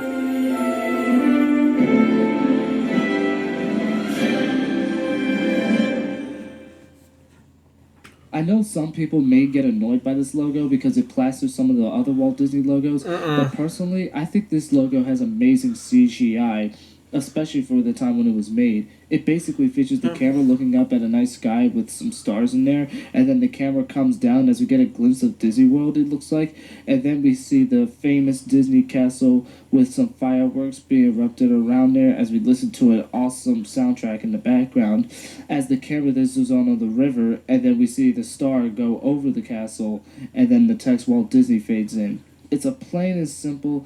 It's not just a simple logo. It's glorious. Like there's nothing really much that I can say about this logo. It's just so beautiful.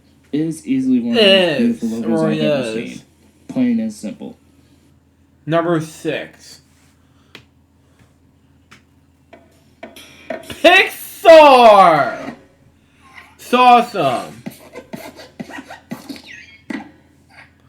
For 95, this is amazing.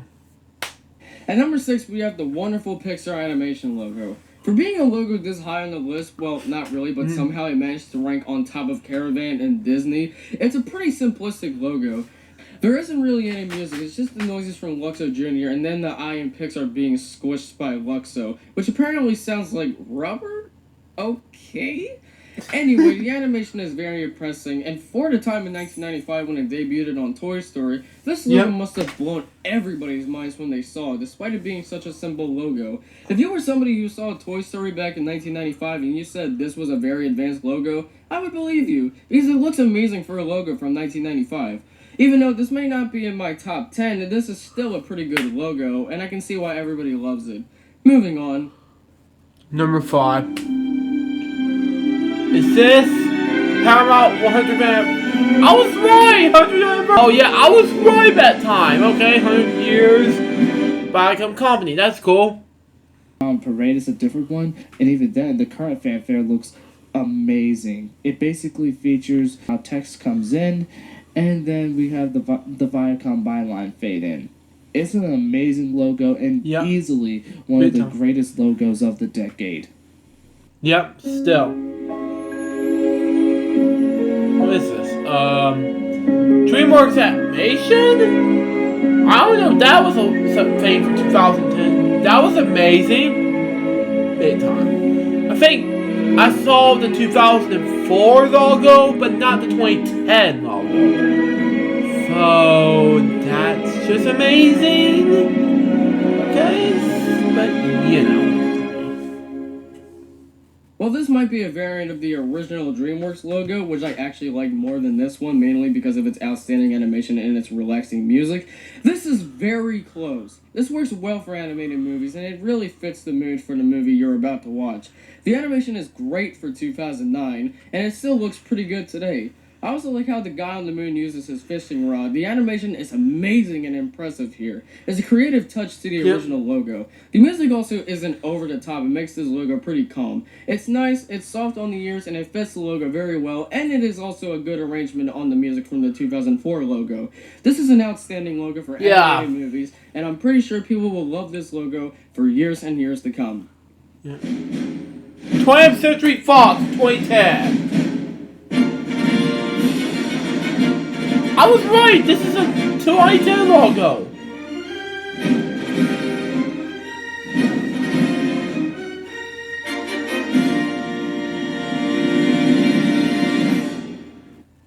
Wow, I can't believe 20th Century Fox actually made the list. And not the bad list, this is actually the good list. Being one of my favorite movie studios of all time for making movies with great examples such as Planet of the Apes, Aliens, and the X-Men, it's probably no stranger that a studio like this would have one of the greatest logos ever made. It basically features the camera coming from the 20th Century Fox statue, and then we see the camera literally come out and then down from a downright perspective as it faces the 20th Century Fox logo from a downright perspective as it heads towards its downright position. Then we see the News Corporation byline at the bottom as we listen to that famous fanfare in the background. It's one of those logos that you may not necessarily be all that excited to see, but you'll definitely be astonished by the amazing animation and the fanfare for the logo as well. Yep. Number 2. TriStar from 1984. That was cool.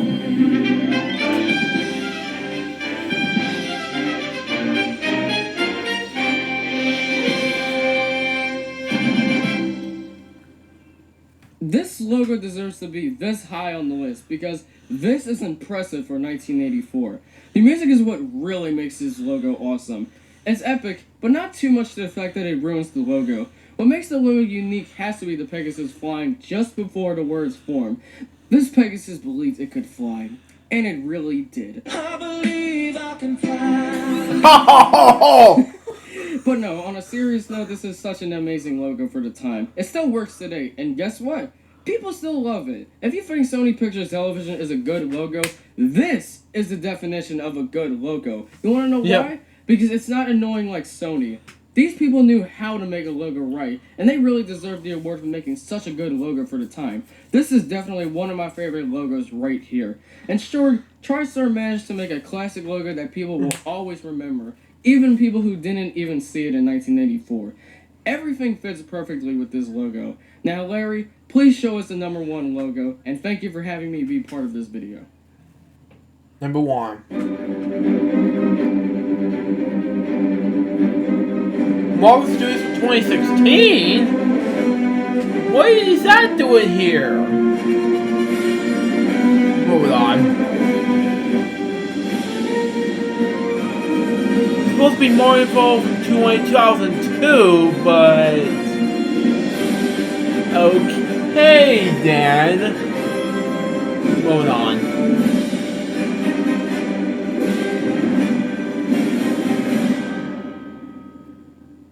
I am so sorry, but when it comes to logos, I gotta say right now that the Marvel Studios logo is absolutely brilliant, and it's probably the best logo of the decade. Basically, it features, well, you can clearly see the comics images at the very beginning of the logo, and then we get a glimpse of some artwork of a few of the Marvel characters from the MCU, and then we also see a little bit of footage from previous MCU movies, which again is great. As it zooms out from the text Marvel, we then finally see the full Marvel Studios logo on a red background. Still, it's just an amazing logo. It is easily not only one of the greatest logos of all time, but also the greatest logo of the decade. I am dead serious. Not only is it one of the greatest, probably second best on my view of all time, but it's also the greatest logo of the 2010s. And that is it for the video, guys. I hope you guys did enjoy this top endless video. I would like to give a special thanks and a shout out to Mr. Director A for collaborating with me on this video. It was nice really collaborating with this guy. Be sure to check out his channel. He has 2 channels, Mr. Director A and Mr. Director A 2, where he uploads different content. He's a pretty cool YouTuber. He's a very nice guy. And he's one of my greatest fans ever too. So be sure to check out his channel. Be sure to subscribe to subscribe and check out his channel and tell him I sent you. So if you guys did enjoy this video, be sure to subscribe for more videos from the Shizzle Network, and be sure to follow me on Twitter at TheReptile124. And peace out, this is Beyond the Infinite, and as always, think for yourself. Still.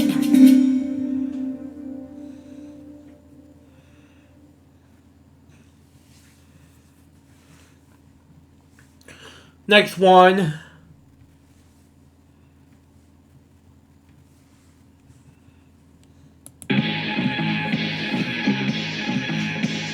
What is that? Stretch lace, okay. Genre Endrin by Ravon. My opinion is as well made. Adam sampled by Ravon.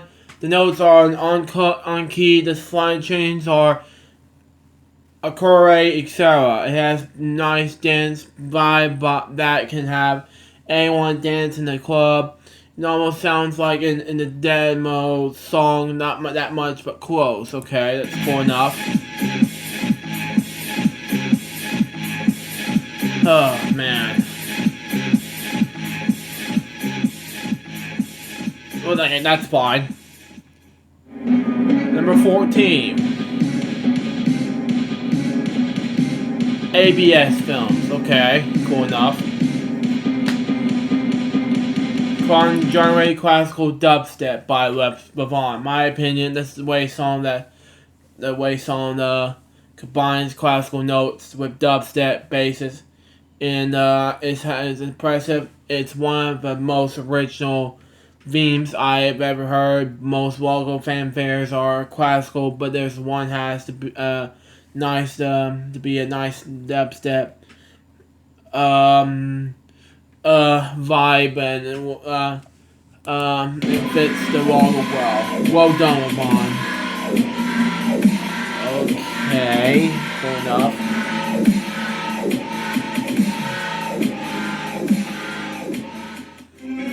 Number 13.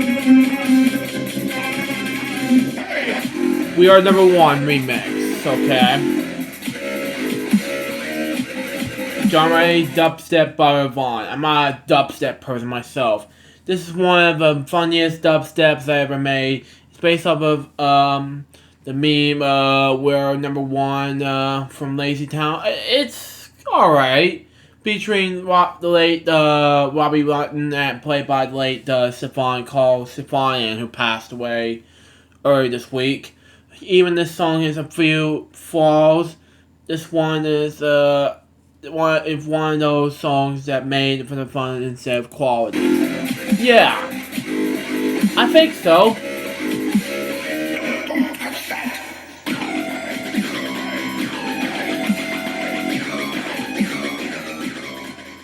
Number 12. Violent Ducks, okay. Genre score by Ravon. The song is one of the best film scores composed by a American musician. The from my very movie Reptile 2017, in which Reptile discovers he gets lapped by the violent dogs. It's a well-made score that fits the mood of the film perfectly. Okay, that's cool enough. That was a great job, Yvonne. Number 11. The Judge Reptile theme. I have never seen this in years. Genre classical by Yvonne. Never much to say about this theme, but it respectfully perfectly fits the show of Judge Reptile. The best part about this song is the bass. The bass sounds are amazing in the song, and it easily steals the show. Okay. Okay. Cool enough. Number 10.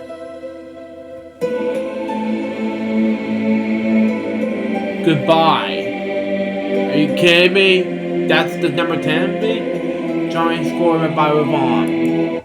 The song plays at the end of the movie Reptile, in which Reptile finds out that Wicked Kid was Larry. This is the one best scores in the movie, and definitely one of Yvonne's best songs. The piano piece is absolutely stunning and fits the tone. Okay. Moving on. Number 9. Fox Ridge Me Anthem. Moving on. Generating classical by Yvonne. This official theme for the Army of Fox logos is most known for the appearing on Columbia Pictures local bloopers by Sky Media. It's a well done pairing of the Fox fanfare and the well composed by Yvonne.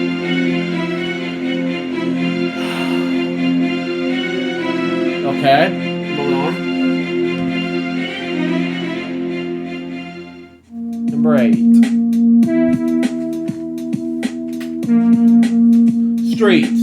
Can you tell me how to get to Sesame Street? Joking. I'm not really a hip-hop / rap person at all, but yeah, later about that. By Yvonne. This song doesn't have any vocals yet, but it will be featured Reptile rapping this song. Anyway, this is a well done rap song by Yvonne, with great notes and really awesome beats. It's set to appear on the Reptile sequel. Well, good job. I'm very excited about this one. With Reptile via Cobra, which is gonna be it already been released. Number 7. Okay. SURT. I don't get it. Sturt. Okay. I'm not really a hip hop nor rap person at all. Like I said, I'm a rock person, heavy metal dude. By Yvonne. It's never a sampled song by Yvonne. Nevertheless, it was a great song with great sounding chanting. Not much to say. Okay, that's fine. Number 6. Hello? Here we go. Oh, yeah, number 6. Okay. The Great Powerful. What the Great Power was! Moving on. Franchise by Yvonne. This is a song sample from the 80s by Point Sister. This type of music will use 80s and disco music, which is so boring. And converts into a house style song. Needless to say, this is a good song by Yvonne.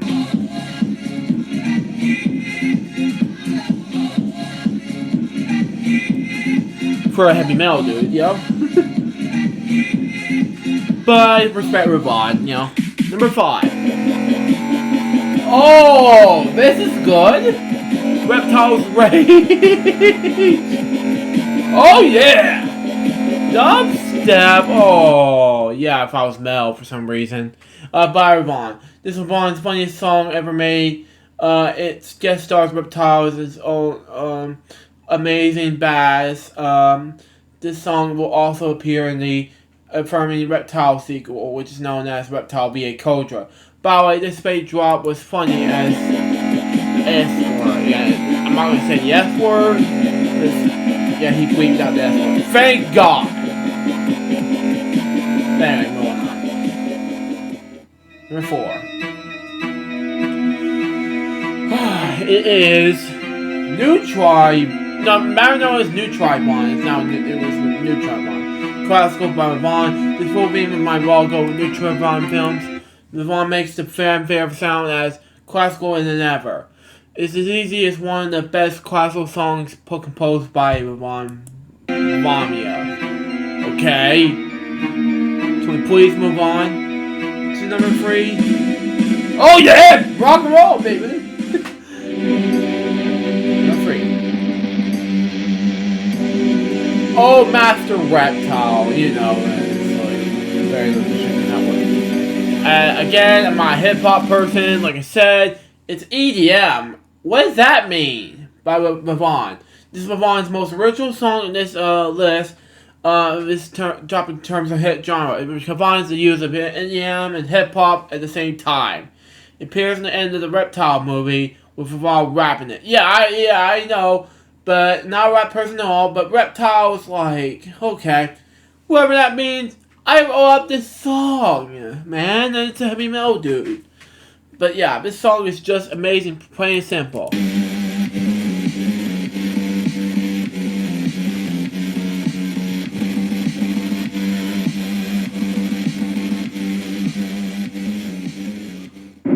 Number 2.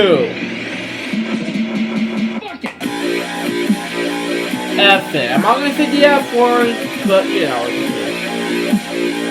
Dubstep, Levon. Okay. This song samples with me about Bill O'Reilly's Temper Tantrum on the Inside edition of 1994, which is stupid. This song was sampled by me, but this is a original song. This is Vaughn's best dubstep of all time. However, it's not the best song. So what is number 1? Let's find out. Yeah, we're still gonna find out myself.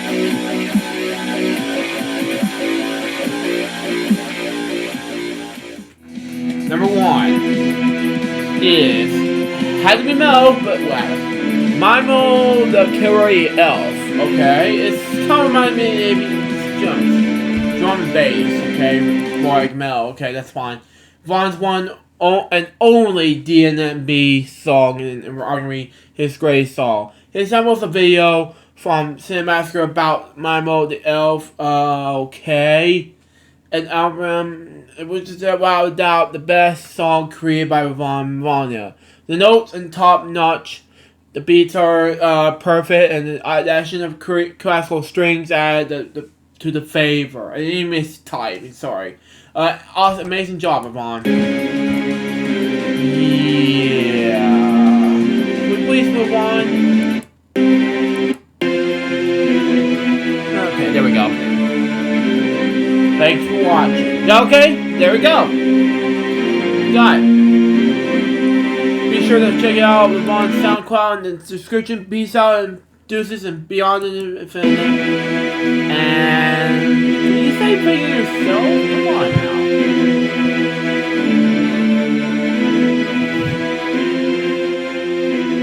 Yeah, I just want to say peace out, maybe to you and all that stuff in my catchphrase, whatever.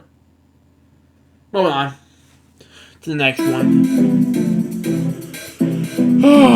This might be the longest one I have to react to, but yeah.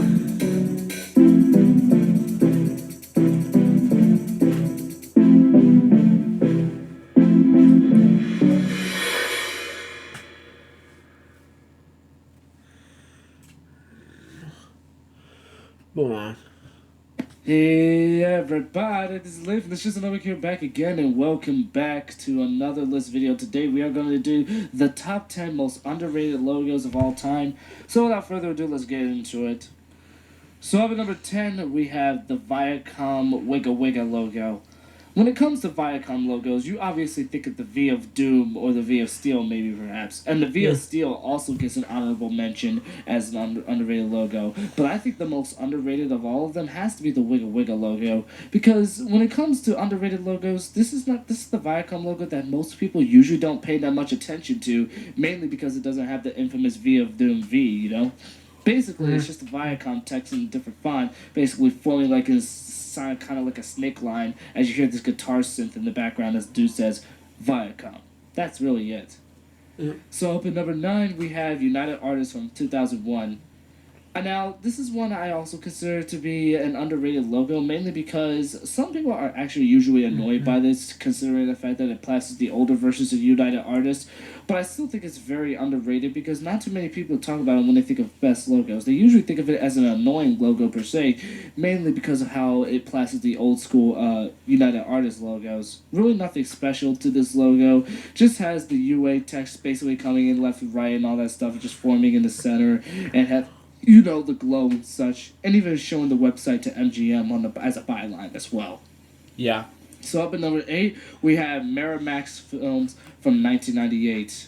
This actually came up right after the famous logo from 1987, the Big M. If you guys remember my top 10 best logos of all time video, you'll notice that logo made it in at number 5 on that list, and so Miramax Films makes it in at number 8 on this list, but it's a different version altogether. To put it in the simplest way possible, it's the most underrated. It's the most underrated Miramax logo. It is also regarded as one of the most annoying logos of all time, which is why I consider it to be underrated, not overrated, but underrated. Basically, you have like a camera, showing water, then it shows a city skyline, and then the text Miramax just basically comes in. That's it. Yeah. So up at number 7, we have D. Laurinaitis Entertainment Group, aka DEG, from 1986.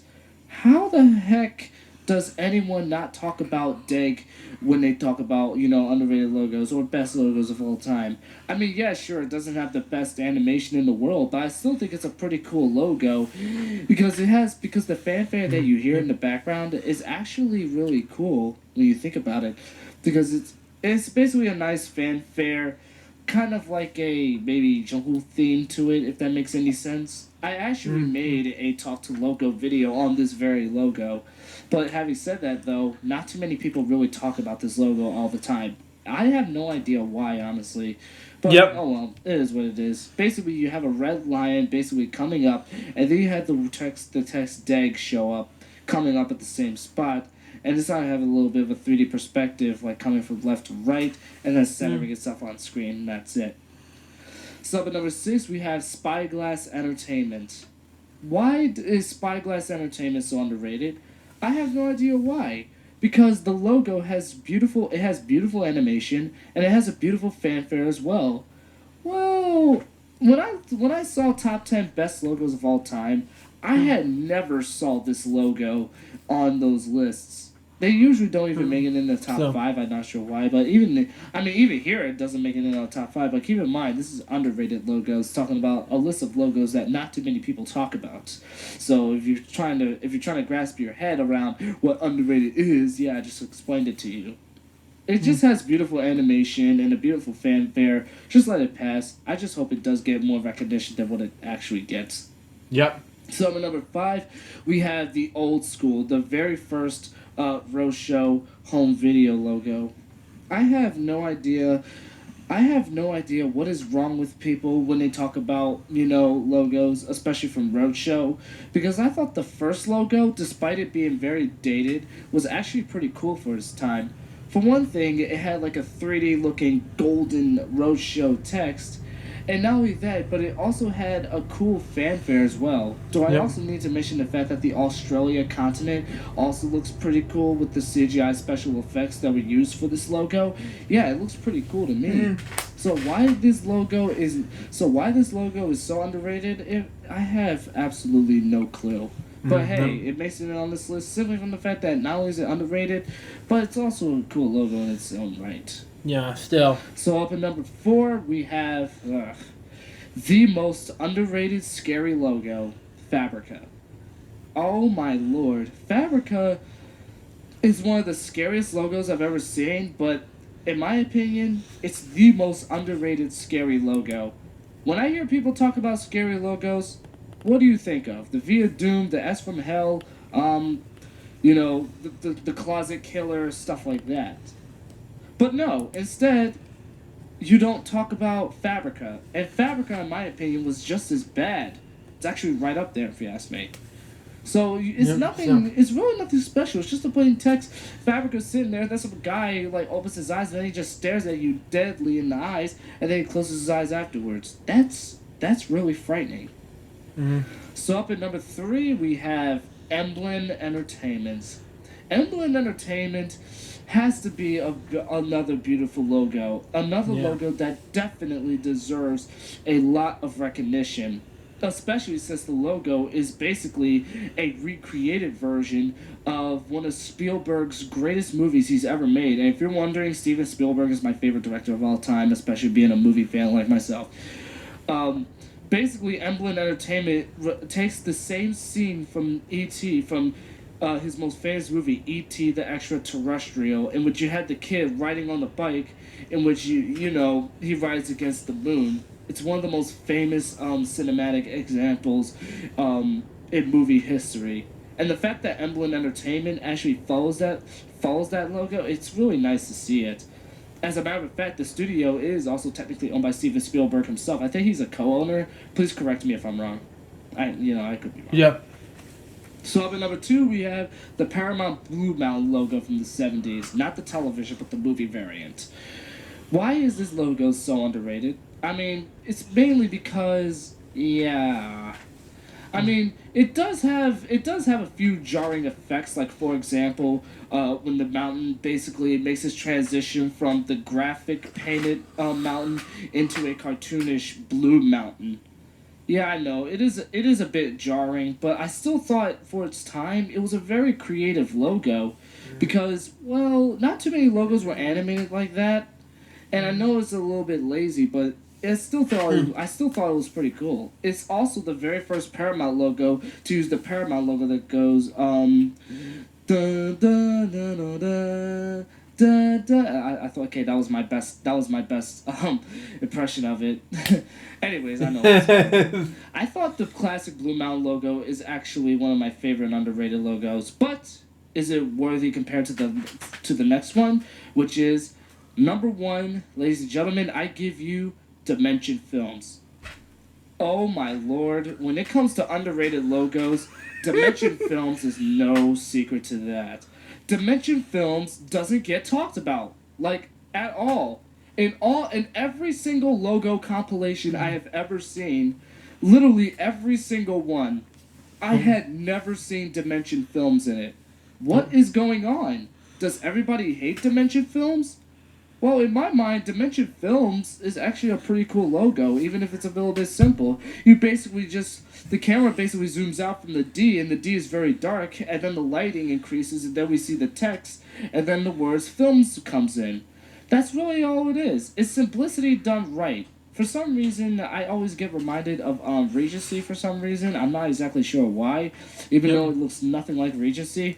It's just that I believe these two actually did make a movie together, but I'm not sure. Anyways, Dimension Films is by far the most underrated logo of all time. I'm not sure why that is, but it is. So there you have it. Dimension Films is the most underrated logo of all time, and it definitely deserves more recognition than it gets now.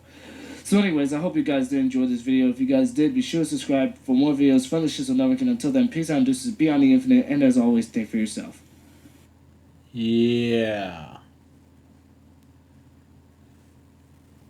Hey everybody, this is Liv from the Shizzle Network. Get back again and welcome back to yet another list video. Today I am going to be doing the top 5 most overrated logos of all time. And let's jump right into it.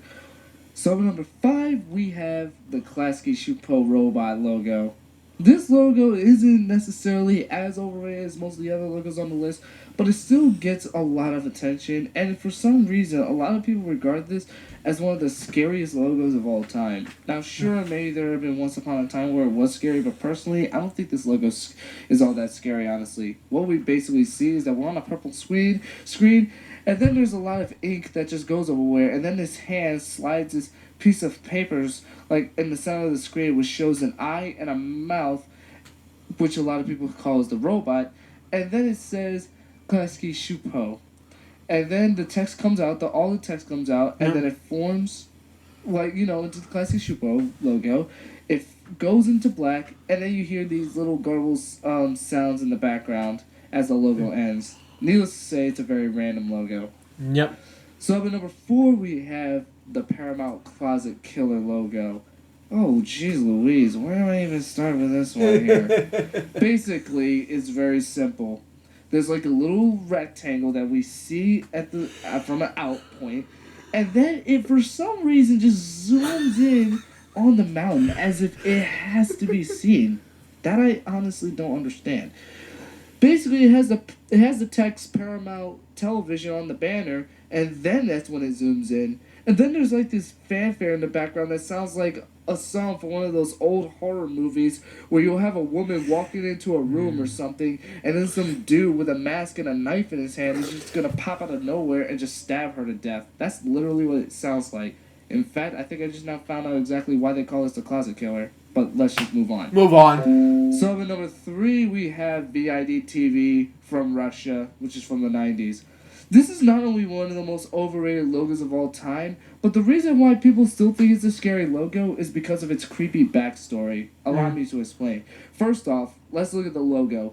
First of all, it looks like that it came from an old movie from like the 1950s because it's got this choppy line that just comes from the left and it goes. You basically hear like a jackhammer, and then this ball bounces off the line and then it falls and it splats out to his death. And then as it disappears, it forms a black screen, and this weird looking Buddha mask comes out of nowhere, and then the words BND. The B, Cyrillic and D shows it. I know it's not really an N because of the Cyrillic letter.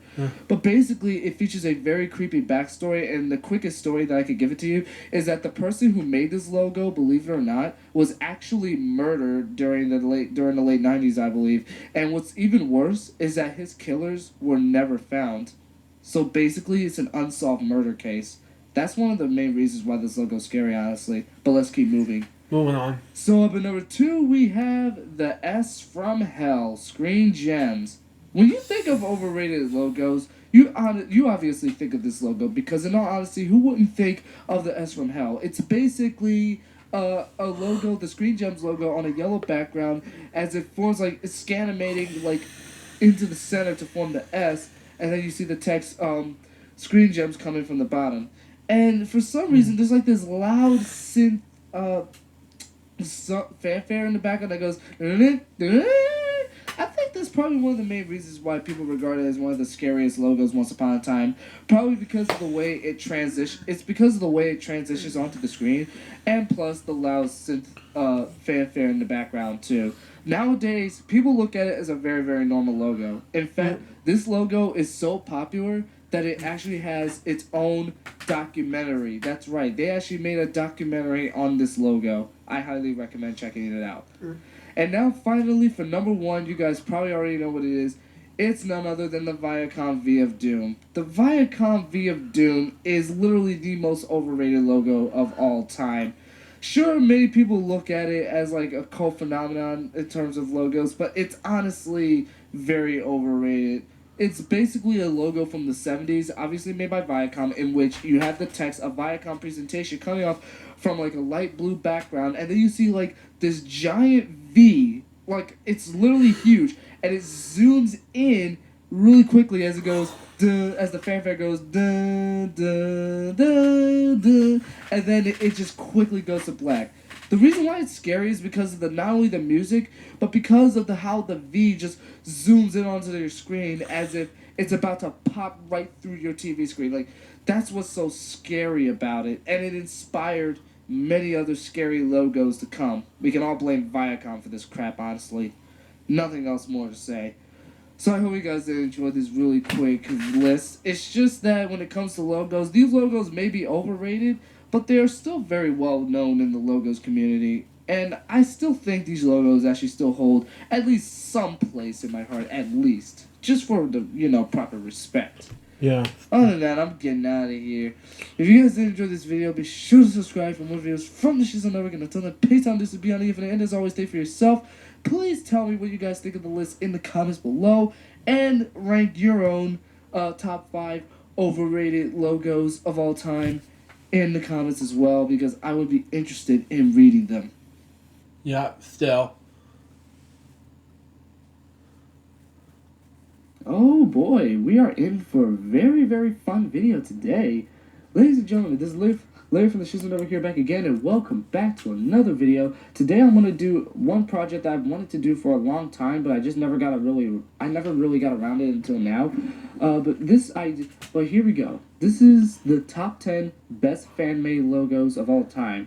Now, keep in mind, once again, that this is just my opinion, and if your logo never made it in on this list, I do apologize, but this is in my personal opinion. And for every fan-made logo that's out there, I immensely respect the heck out of all those people who made these fan-made logos, but I still think there are very few of them that can definitely make it in on this list, because they have to be like very impressive, you know? Like, I really want to see the most animation that you could definitely give me, you know? Basically that's that. So with that being said, let's get straight onto the list. So up at number 10, we have a fan-made Paramount logo by a user by the name of DSimXD. Sorry, that's not how you pronounce it.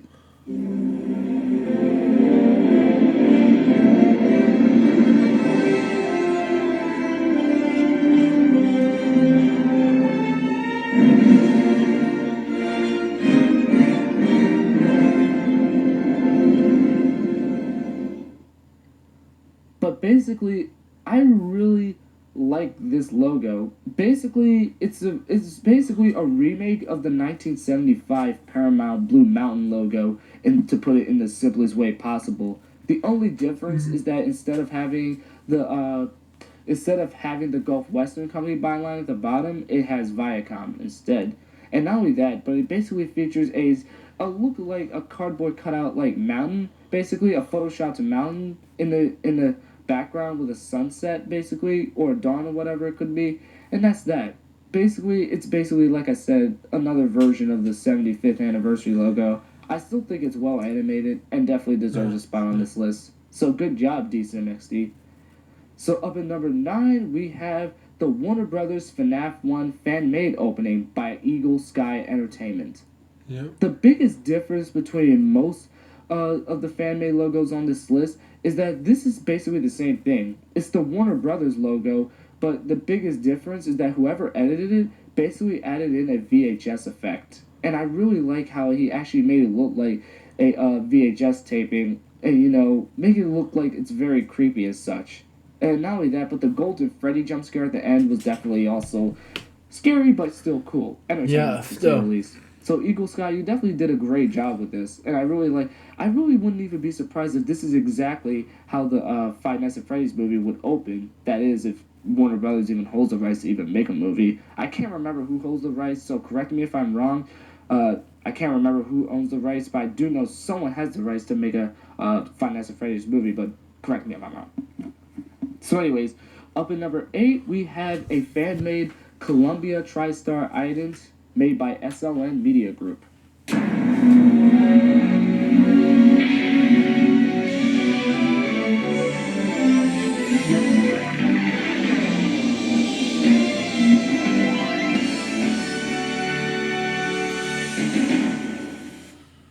Now, you guys probably already know that SLN Media Group is a really good friend of mine who makes excellent logos and stuff like that, especially using the power of Sony Vegas. And not only that, but he also uses FL Studio to compose some of the themes for some of his own logos or some other people's logos, like he did for me with ABS, its own theme, small theme that he made in FL.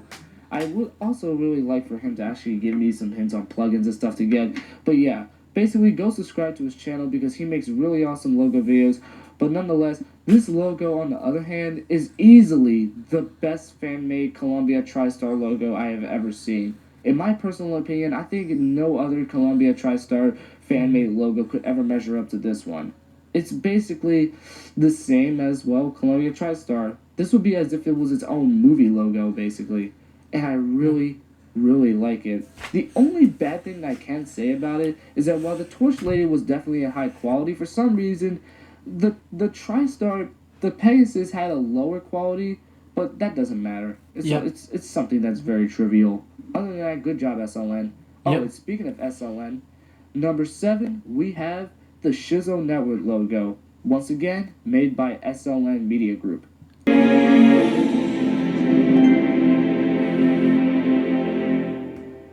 In on this video is because this is by far the best fan-made Shizzo Network logo I have ever seen. Even I could not even done animating this. And of course it's not going to make it in at number 1. If it did, that would make me very self-centered. Not only that, but I don't think even my logos are the best fan-made logos of all time. I think there are many other better fan-made logos than the stuff that I have. But let's keep moving on. So up at number 6 we have, oh, and I love this one very much, and that is the DC Comics fan-made logo by Shadow Rabbit. All I have to say is, I have to give extreme kudos to Shadow Rabbit for making this logo. He literally made a 3D rendition of the DC Comics logo, and oh my lord, this dude is so talented. I can't explain exactly how great this DC Comics logo really looks. It has really nice animation, very clear, and all that stuff. That's really all there is. 13 seconds of awesomeness, to put in the simplest way possible. Easily my favorite fan-made DC Comics logo I've ever seen. If there were to be any more, I would say that this one would definitely be the best one of them all. So definitely great job, Shadow Rabbit. You did a really great job making this logo. You're very talented. Keep it up if you ever make more fan logos in the future. Yep. Alright, so now we're on to the top 5. Now the top 5 basically consists of actual fan-made logos. They're not parodies of real life logos. These are legit fan logos, and they also have their own names as well. And you guys probably already know what they are, but let's continue to move on. Yep. So up at number 5 we have DMS Animations by Sam A. Webster.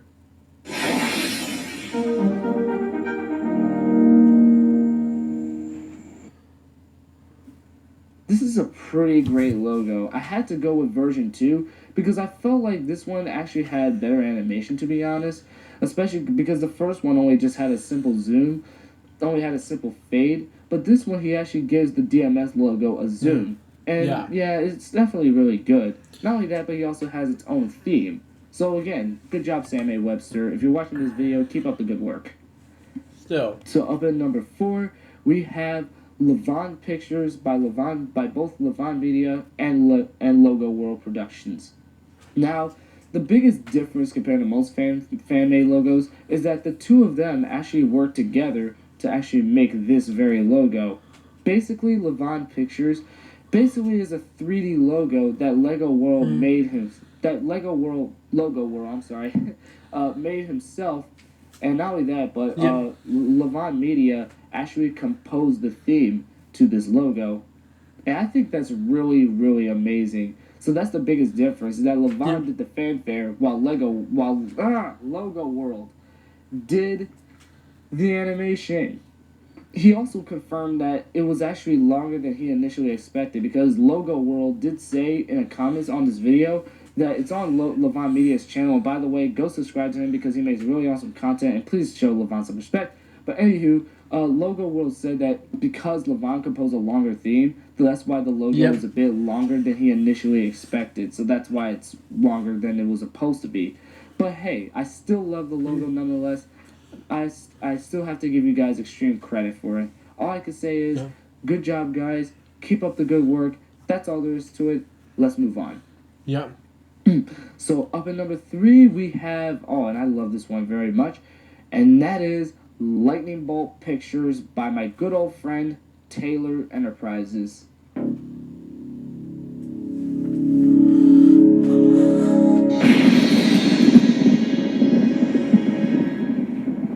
Still. Oh my lord, man. He did say that a user by the name of Forever CDI, I believe, I can't remember his username so well, actually composed the theme for it. And all I can say is, to the dude who composed this theme, great freaking job. You really did a great job composing the theme. Not only that, but the way Taylor presented the logo was great. How it starts out is that you see, basically storm clouds rolling by, and lightning shocks, and then out of nowhere, a lightning bolt literally shocks, and then you see the lightning bolt logo right there, and then the byline you have WTNF communications.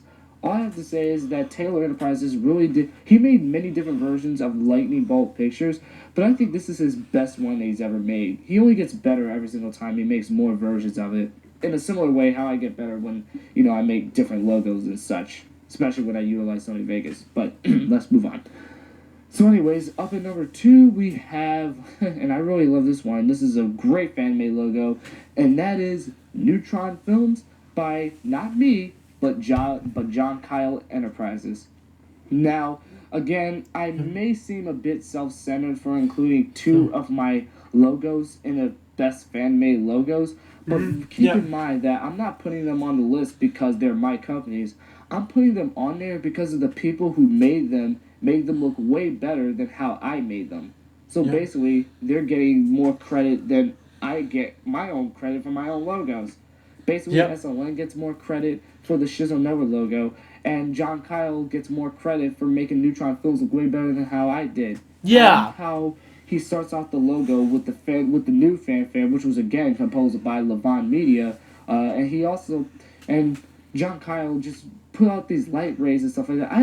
I have no idea how he did this. Like, can you teach me how to make a logo like this? I like how he put a 3D depth into it. It's really hard to put 3D depth into Sony Vegas because you can't actually compose, like, you can't actually create actual 3D animation in Sony Vegas unless you have a specific plugin for it. I don't even know if it exists, but that's all I know. So anyways, let's just cut the bull crap and let's move on to my number one favorite fan-made logo of all time, which came out literally just recently, and that is, ladies and gentlemen, number 1, I give you Sky Pictures by my good friend Shadow66 Entertainment.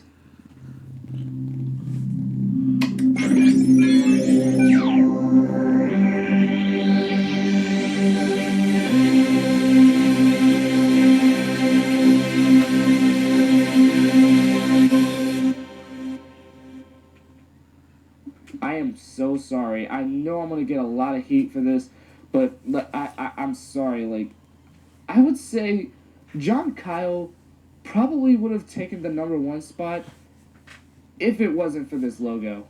Like, if this logo never existed, John Kyle would most likely have the number 1 spot. But the reason why I had to go with Sky Pictures is because, holy crap, it is the best 3D logo, fan-made logo I have ever seen. Of all the 3D animated logos I've ever seen on YouTube, this is the best one in terms of a fan-made logo. It's basically his company, Sky Pictures, and from what he has told me, he used Adobe After Effects to actually make this. And it kind of... Yeah, I know, I kind of have a little bit of jealousy here, because it makes me wish that I can make logos like this. And why can't I?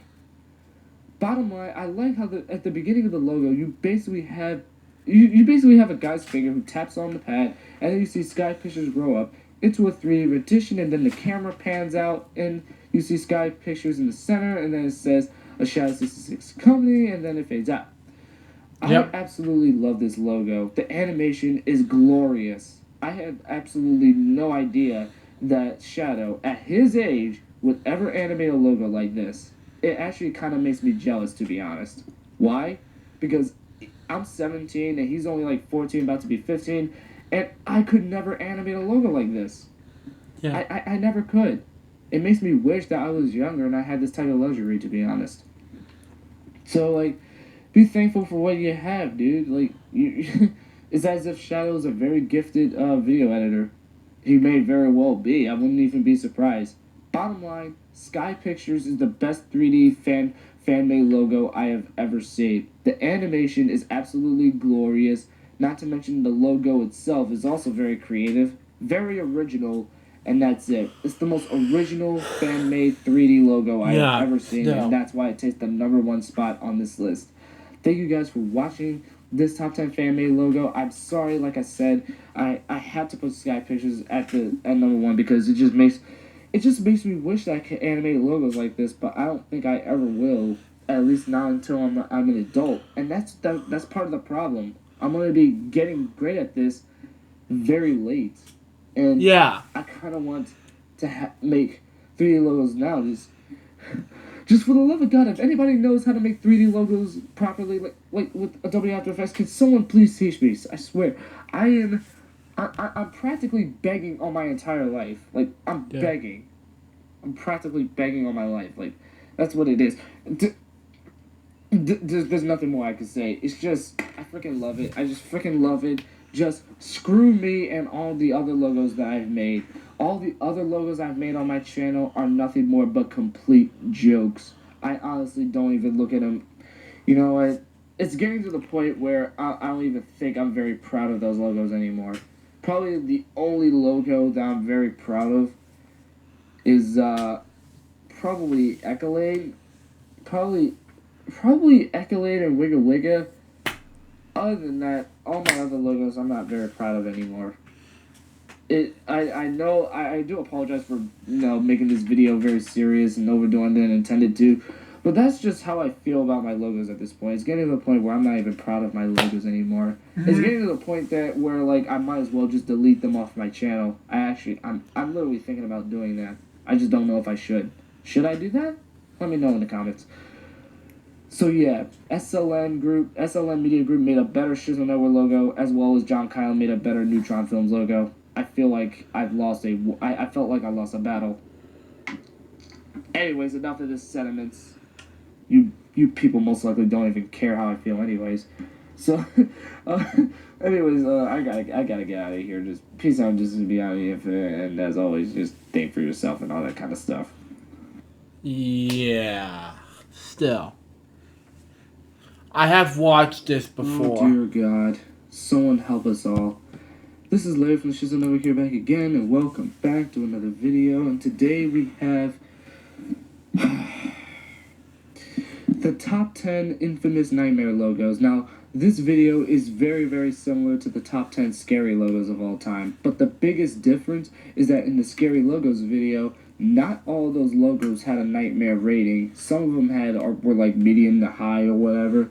But this time, in this video, since it's called the top 10 infamous nightmare logos, these are basically a list of logos and all of these are ranked as nightmare logos. This is basically based off of the Closing Logos Nightmare site. I will leave a link to that page down below so that way you guys can check it out and see all the logos that are rated as nightmare logos. But basically for this video, I'm basically picking all of these nightmare logos and I'm ranking them in a top 10 list. I only picked 10 of them from this page and I'm ranking them in the top 10. So now that we know how this video works, let's go. So number 10, we have, this is another logo that appeared in top 10 scary logos, and that is 3G Home Video. Oh!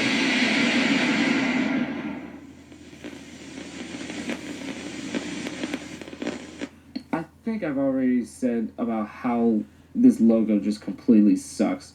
On top of the fact that the animation is just very, very choppy, even for back in the day, the logo is barely readable. I don't care how you say it. I'm not a grammar Nazi, so shut up. And not only that, but the logo is extremely loud. Oh, wait. I forgot to warn everybody about the ear rape. Oh, well. It is what it is. You guys probably already know what it is because it's regarded as one of the most infamous logos ever made. It's really loud and it's choppily. It's poorly animated as well. What's even worse is that 3G Home Video was a video service that released video cassettes for children. Yep, 3G Home Video was targeted towards kids, and evidently, I wouldn't even be surprised if these kids pissed in their pants at the sight of this logo. It's just, ugh. So up at number 9 we have, oh god, Asymmetrical. Oh my. Oh man. Yep, one of the most infamous things David Lynch has ever made in his demented career happens to be this logo. It's another logo that appeared on my top 10 scary logos list. And yeah, I'm actually surprised that even this logo is very low. It can cause epileptic seizures for those who are prone to epilepsy.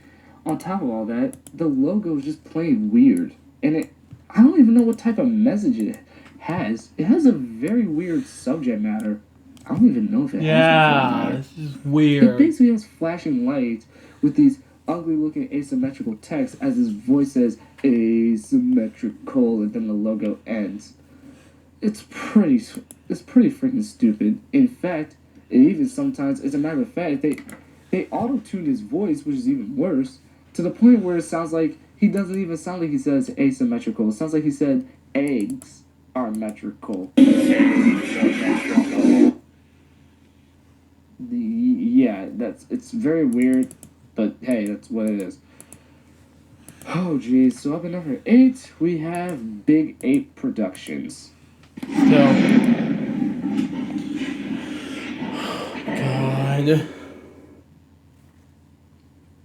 If this logo somehow doesn't jump scare you, nothing will.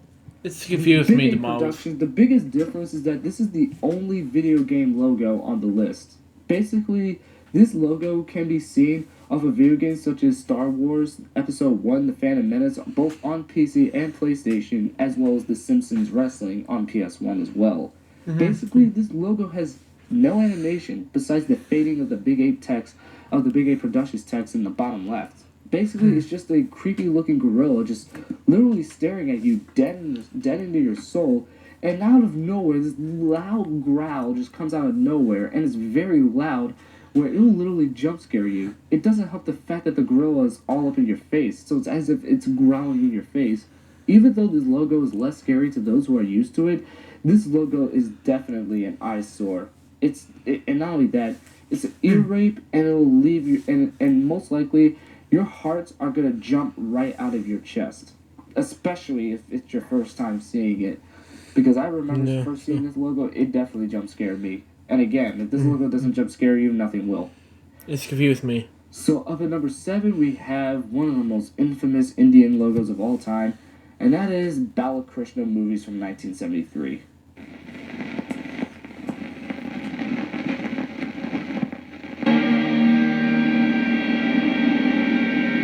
Huh? This is another logo filled with jump scares. And as a matter of fact, that seems to be a theme with Nightmare logos. Some of them seem to have out of nowhere jump scares. Balakrishna, the only animation that it has is this poorly looking, like, I don't even know what the heck it is. This white thing that just comes out, and then it reveals the text Balakrishna Movies Presents. Not only that, but don't you see how outdated the quality is? Jesus Christ. This looks like a logo that was made in like the 1940s or something, not from the 70s. For the love of God, there were logos from the 60s that were much more high quality than this. The Screen Gems S from Hell was higher quality than this. This is a logo from the 70s. There's no excuse for it. I mean, come on now. Not only does it look so old and stuff like that, it looks older than a 70s logo, I swear to God. But the logo is just plain bizarre. It's very loud, and this logo is just plain stupid. Like, that's the only scary thing that I can actually say about this logo is evidently the jump scare. That's like the only thing that's creepy about this logo. If you don't mind the creepy look at this. then yeah, the jump scare is definitely a problem for you. So up at number 6, we have a very underrated scary logo, and that is Fabrica from 2001. Again, Fabrica, really? This is a logo that's from Germany, and I believe it was from Germany, I can't remember. Or Italian, I don't know. Italy, I think it is. Basically, this logo is very, very creepy. It's another logo that just stares right into your soul. What's even worse is that you're all up on this guy, and it doesn't help the fact that his eyes are creepy as hell. Like, look at it. Look at it. Basically, this logo is nothing special. The only animation is the dude's eyes opening up. When his eyes opens up, you can see his pupils are, like, seriously, like, vertical. Like, almost like a vampire. And he just stares at you, and then you're looking back, and it's like, dude, I hope you don't do anything to me. I hope to God that this thing isn't killing anyone. And the Fabrica text just stays there like, whatever. Imagine if the text was actually sentient during this logo. It would be very weird. It would make the logo like, what, 10 times worse? I don't know. Either way, Fabrica is one of the most underrated scary logos of all time, and it definitely makes this list because, damn, that thing is very creepy. Anyways, let's keep going. Now we're on to the top 5. This is where things really start to get freaky. Oh, jeez. So at number 5, we have Fox Reality.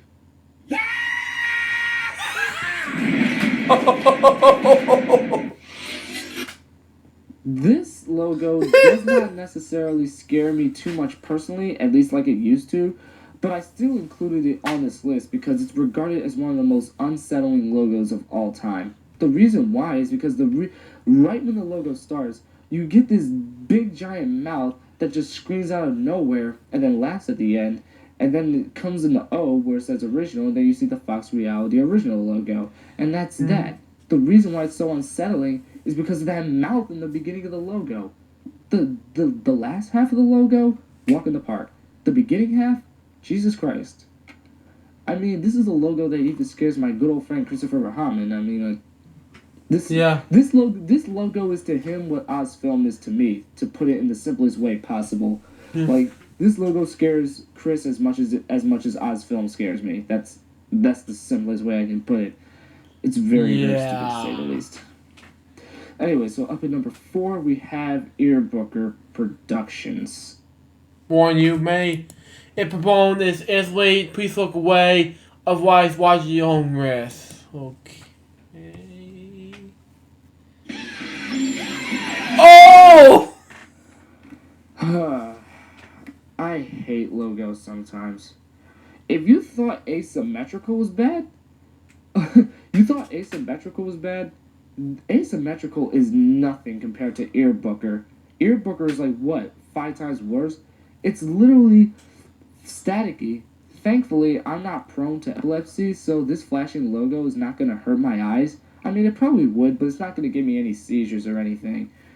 But it's still not only is it very loud, with that screaming in the background, but it's also very epileptic. What's even worse is that Weird Al, yes, Weird Al, the famous singer, actually made this. And knowing how Weird Al is, I think he intentionally made this logo like this. I wouldn't be surprised, to be honest.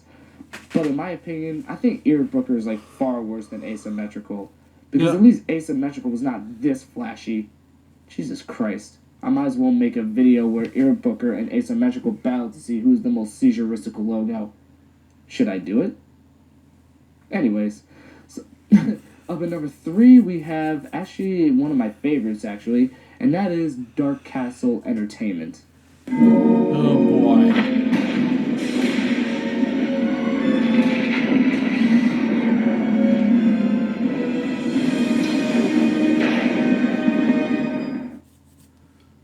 Now, the biggest difference between most logos on this list is that I actually really love this logo, to be honest.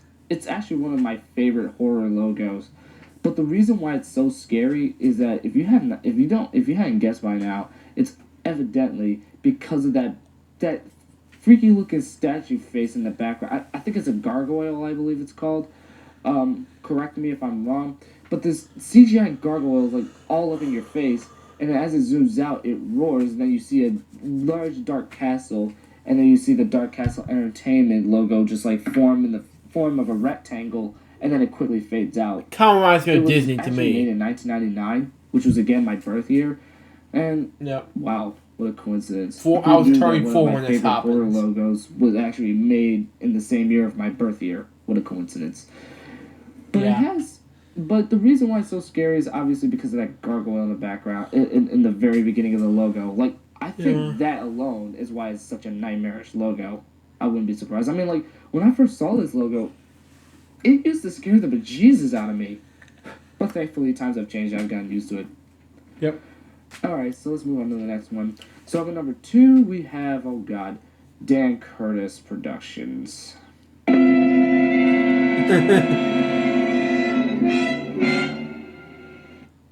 Another logo that appeared in my Scary Logos video. And I had to go with Dan Curtis because, well, Dan Curtis, I mean, I mean, like, this isn't the actual, from what I understand, this isn't the actual Dan Curtis logo. Dan Curtis is actually a plain text logo, but I had to go with the one from 1974 because one program actually ends with the Dan Curtis production text in the background where you had this man's scary looking face with blood looking pupils and with blood like eyes and a very weird looking pupil. Again, it was made from the 70s. This logo is like over 40 years old. And like, Jesus Christ is definitely pretty scary. If this doesn't scare you, nothing will. I remember when this thing gave me nightmares. Like one time I had a nightmare where like I was just walking into the bathroom at night just to wake up and take a piss. And the first thing I saw was this in my bathtub just staring at me. And evidently I was very frightened by it. Anyways, I'm not going to talk about more about that nightmare. Let's just move on to the last one. And you guys already know what it is. It's very predictable. Number 1 is Ozfilm. Yep. Ozfilm is like the Wizard of Oz to me, but whatever.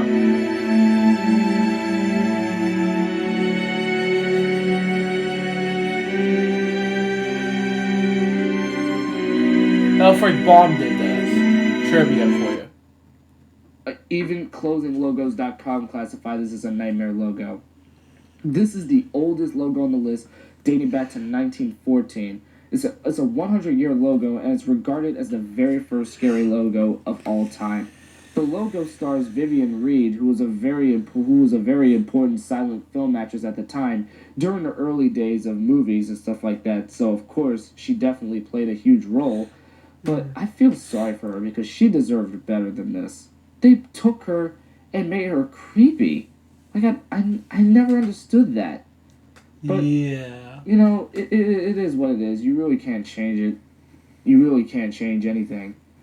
Just count this as the most nightmarish logo ever made and move on. That's all I have to say about it. These logos are just...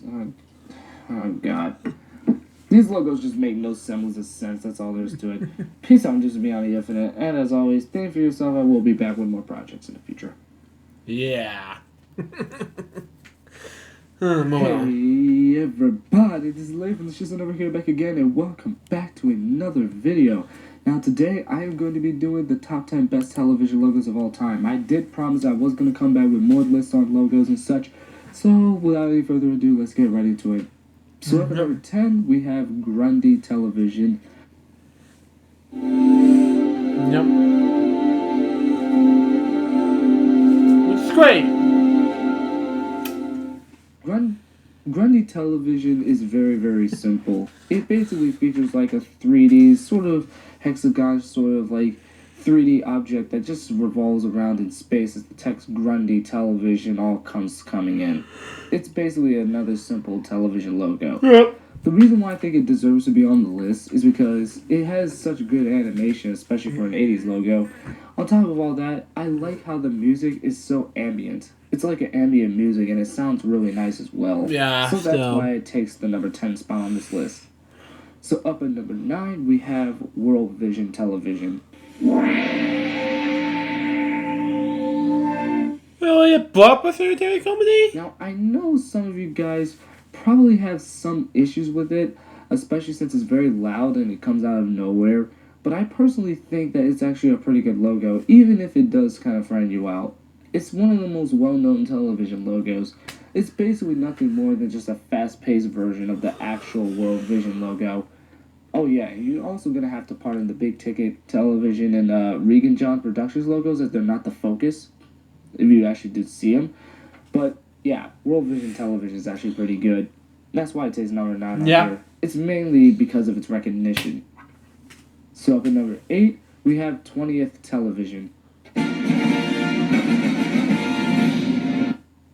Now, the specific reason why I had to go with 20th Television instead of the other versions of 20th Century Fox Television or 20th Century Fox Distribution Television distribution, I mean, is because the 20th Television logo was the one I'd see the most, and it also has the most well-known, fanfare on there too.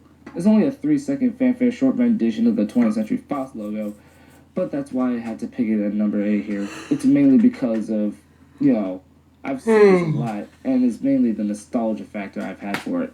So let's move on. So at number 7, we have Warner Brothers Television from 1994.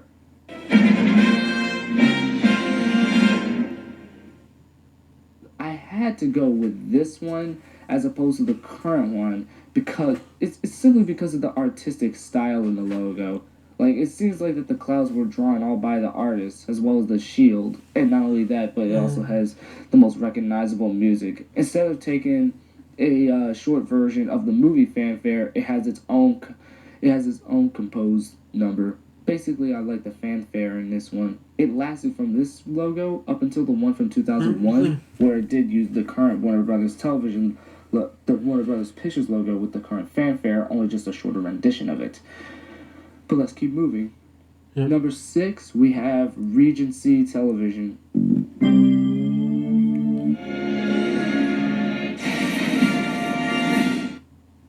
Now this one is very, very short compared to the other versions.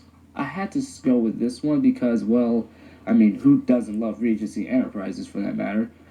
But I still think the television logo, despite how still it is and it uses a simple glow, I still think it deserves a spot on here. That quick music that just gives you that Regency vibe. And not only that, but I've used to watch Malcolm in the Middle all the time, and this is the logo that I would see every single time the show ended. So that's why I think it deserves a spot on this list. Opinions may differ, that's all I have to say. Yep. So at number 5, we have Paramount Television. I have to go with the one from the 90s. This is another one that I've seen the most as well. It's mainly because of the nostalgia factor. Like, isn't this the one that most people had grew up with? Like, you seen the Paramount logo from the 90s? Even though I was around when the 90th anniversary logo was in its prime, I'd say this one was probably the most memorable one. After all, it is the television version of arguably my favorite movie logo of all time, which again is the Paramount logo from 1987. Yeah. And, well, this is the same logo here, except this is the 90s version because of the Viacom byline at the bottom. But that's really all I have to say, really. It basically features its own fanfare, which basically sounds like Star Wars, when in actuality, it's basically a shorter and sort of remix version of the Paramount fanfare from the very end of the fanfare, where it goes dun dun dun dun dun. Yeah, they redid this for the television logo. That's all I have to say. So up at number 4, we have CBS Television Distribution.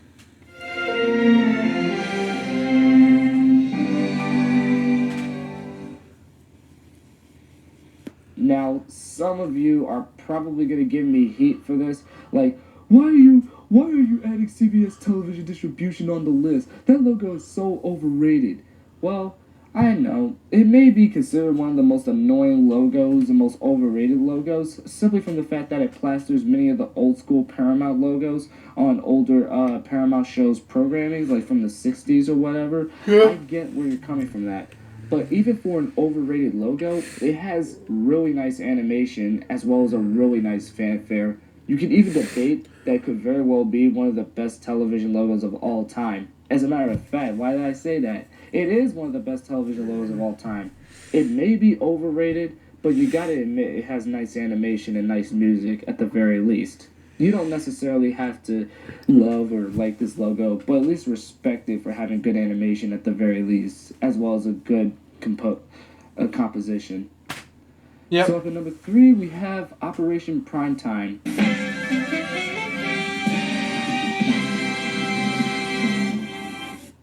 This is a logo from the mid-70s, and let me just say right now that it's pretty well animated for a 70s logo. You basically have like all these shapes just coming around and forming their letters in one with a really, really nice fanfare in the background. Yeah. It sounds really, really good. Most of these logos, since they're television logos, there's not much really else to say about it, except for the fact that I can say that the animation is top-notch for a 70s logo. Oh yeah, and keep this in mind. It's one of those other logos that I think from the 70s are way better than one of the other logos I could think of. But that's for another video. So at number 2, we have Columbia TriStar Television. Now this logo is very rare to find, as you have the Sony television logo constantly plastering it. But, you know, back in the day when this logo was in its prime, it was a nice blessing and a nice treat to actually see Columbia and TriStar cross paths on a television programming, especially for an ident logo. Not only that, but it uses the Columbia television fanfare instead of the TriStar one, or at least having its own, you know, fanfare for itself. I still think it would have been neat if it had its own fanfare, but I honestly don't care about that. Even for a 3-second television logo, it has really nice fanfare, nice quick fluid animation right there, especially with the torch lady zooming out and the Pegasus walking up very slowly, as both of them basically, like, you know, form away from each other from left to right and such. Yeah. Nice animation, nice composition. Now let's move on to number 1, which is probably a logo that I'm going to get a lot of heat for, and that is Big Ticket Television.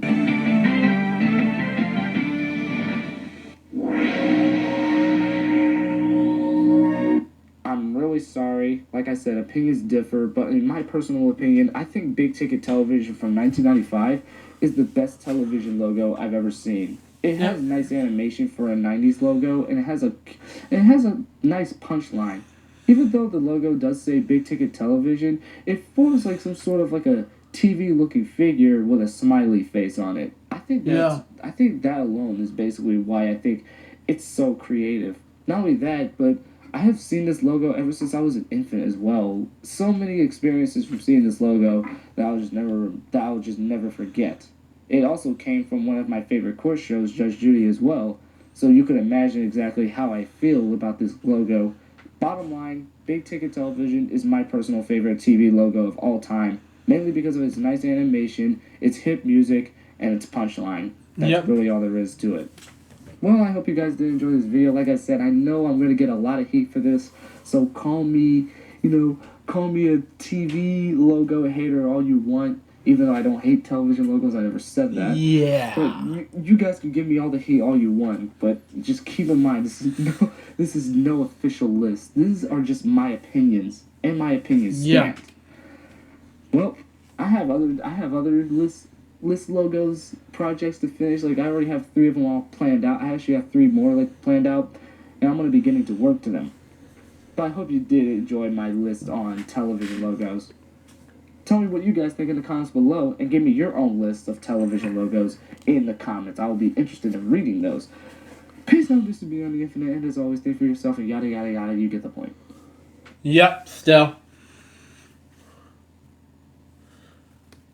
Hey everybody, this is Lee from the Shoes and Never Get Back Again, and welcome back to another video. Today I'm going to give you guys the top 5 best home video logos. The only reason how come I reduced this down to a top 5 is because there's not too many other great home video logos out there that I could think of, unfortunately. And some of those actually do suck balls, to be honest.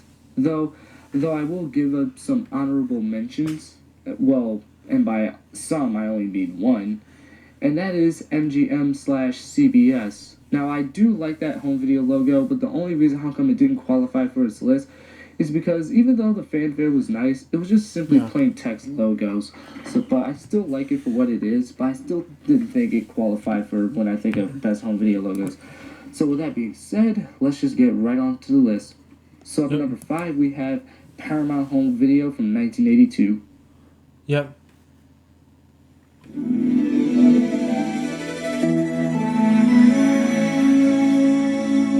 Yeah, from the 70s, which is amazing, but the 80s, really?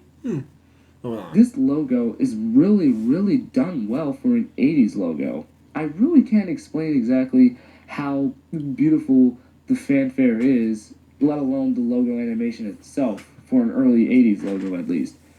I mean, yeah, sure, the flash from when the Paramount text, flashes and then it says video at the bottom, it may catch you off guard, still. but you gotta admit, it's a beautiful logo.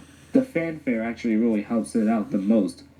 So basically, let's describe the logo. It starts out with the Paramount logo with the stars coming up at the viewers, I suppose, as if the mountain is growing or whatever.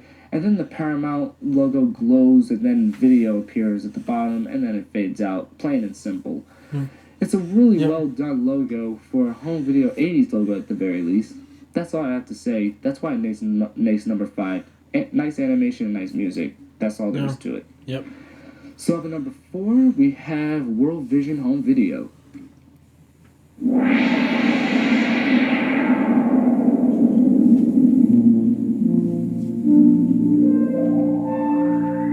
Taft Comedy. I've never seen that Taft Comedy made this. Again, this entry may give some heat for those saying that it's one of the most eerie logos of all time, and that is true. It can be very eerie, but you gotta admit, for a home video logo, it's well animated somehow. It may be a little bit choppy by today's standards, but back then, this logo was actually pretty cool. Not only that, but it's also one of the most well-known home video logos of all time, which is why I think it makes it in on this list. So basically what happens is that at the very beginning of the logo, you have a W in the World Vision logo coming in all at the same time, with the globe coming in from the back and World Vision coming up from the front, and then home video comes up from the bottom of the World Vision text, and then you hear this fanfare, which isn't loud, but then it just like somehow becomes like, I guess, epic somewhat. What will catch you off guard is the sudden whoosh. Like, that's probably like the only thing that'll catch you off guard. Yeah. But besides that, I still think this logo rules, to be honest. Again, opinions may differ. Yeah. So up at number 3, we have MGM and UA Home Video.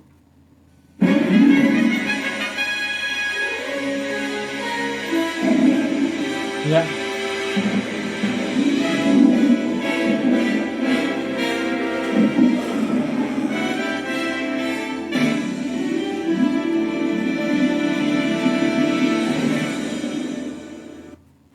Now, remember the honorable mention that I said that MGM and CBS was an honorable mention?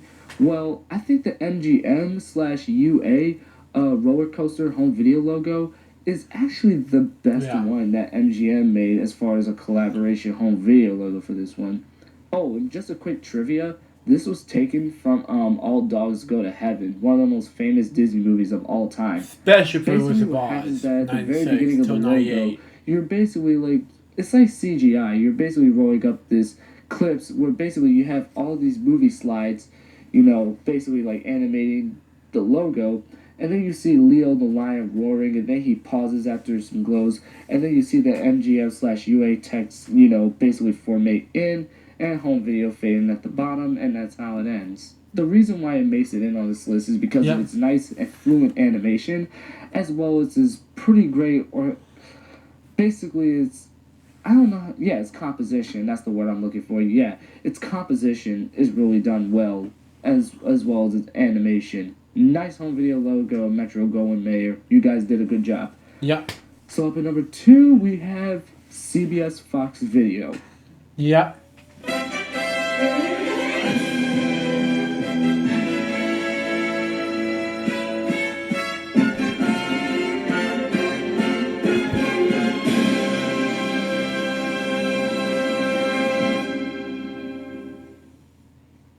Now this one is another one of the most famous home video logos of all time. I'm not gonna lie, there was actually one time when I actually didn't like this logo. That was a long time ago, and I was a kid, so I didn't know any better. Looking back at it, I still think that this logo is very impressive. Nice CGI, nice and simple CGI that doesn't have to... It just goes to show that the CGI doesn't have to be overly top-notch in order to be one of the best logos of all time. Not only that, but it also has amazing composition, amazing fanfare. You basically have the camera zooming out from in between the text CBS Fox as the CBS Fox logo formates into the center of the screen from a gray background, and then video fades in, and then there you go. That's CBS Fox video for you. Alright, so finally for number 1, you guys probably already know what it is because this one's a fan favorite, and that is Warner Home Video. Nope, not the one from 1980, not the one from the 80s, but the current one.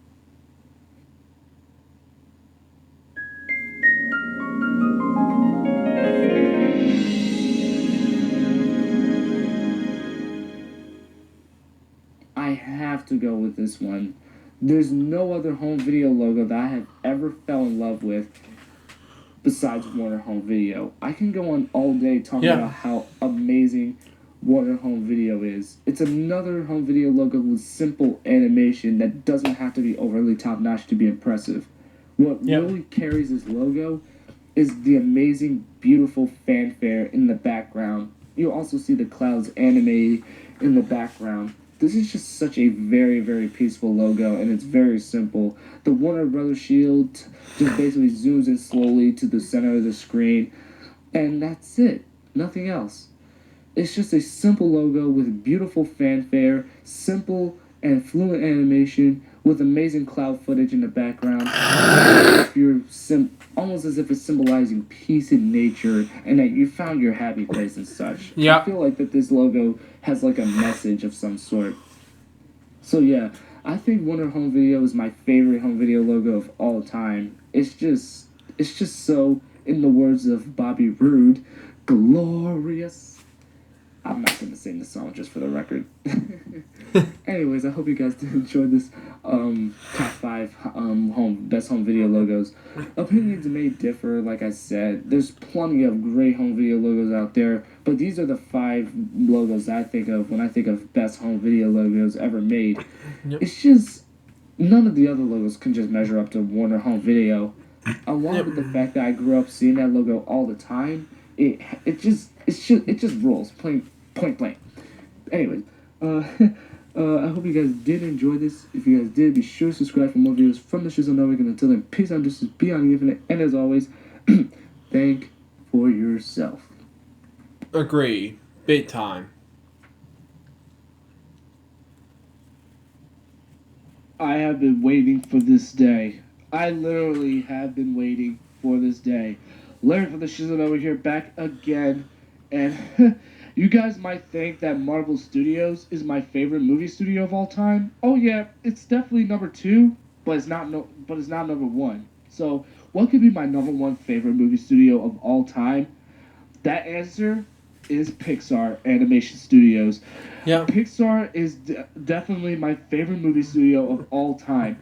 And I can explain why. This is a movie studio that I have grown up and watched when I was little. A lot of people might say that it's actually Marvel, but actually, I've never actually got into Marvel until I was like maybe 4 or 5 years old. Or I'm not sure how old I was, but basically the first Marvel film that I've ever watched was the 2002 Spider-Man film. And of course, the first MCU movie was Iron Man, which came out in 2008. And around the time when that movie was around, I was like either 7 or 8 years old when the movie was out. But that doesn't necessarily mean that Marvel Studios is bad. Marvel Studios would probably be tied with Pixar, most likely. Oh my. Well, I don't know. The fact of the matter is, Pixar has made some great movies over the years, and I really cannot wait to count down all 17 of them. So over the course of 30 years, Pixar has made 17 films, and I'm going to count down the top 17 Pixar films. Keep in mind that this is just my opinion, and it's gonna go from worst to best. So without any further ado, let's jump right into it. So at number 17 we have Cars 2. Oh god. Cars 2 is definitely the worst Pixar film of all time, and I'm sorry if I sound way too harsh about it, but this is actually also the first one to gain mainly negative reviews, also making it the first. It makes it also the first Pixar film to be mainly negative reviews, and even though the first Cars movie and Brave were actually also somewhat had a mixed bag, they weren't negative mainly, but this movie was. In this film, for the most part, it centers around Mater, who was the tow truck from the first movie, as well as Lightning McQueen as well. Both of them head to Japan and Europe to compete in the World Grand Prix. However, Mater becomes sidetracked with an international espionage. To put it simply, Mater actually joins a car of spies during the World Grand Prix. That's literally all I have is right there. I can't really necessarily point out all that much. But let's just say that this movie just sucks so freaking bad.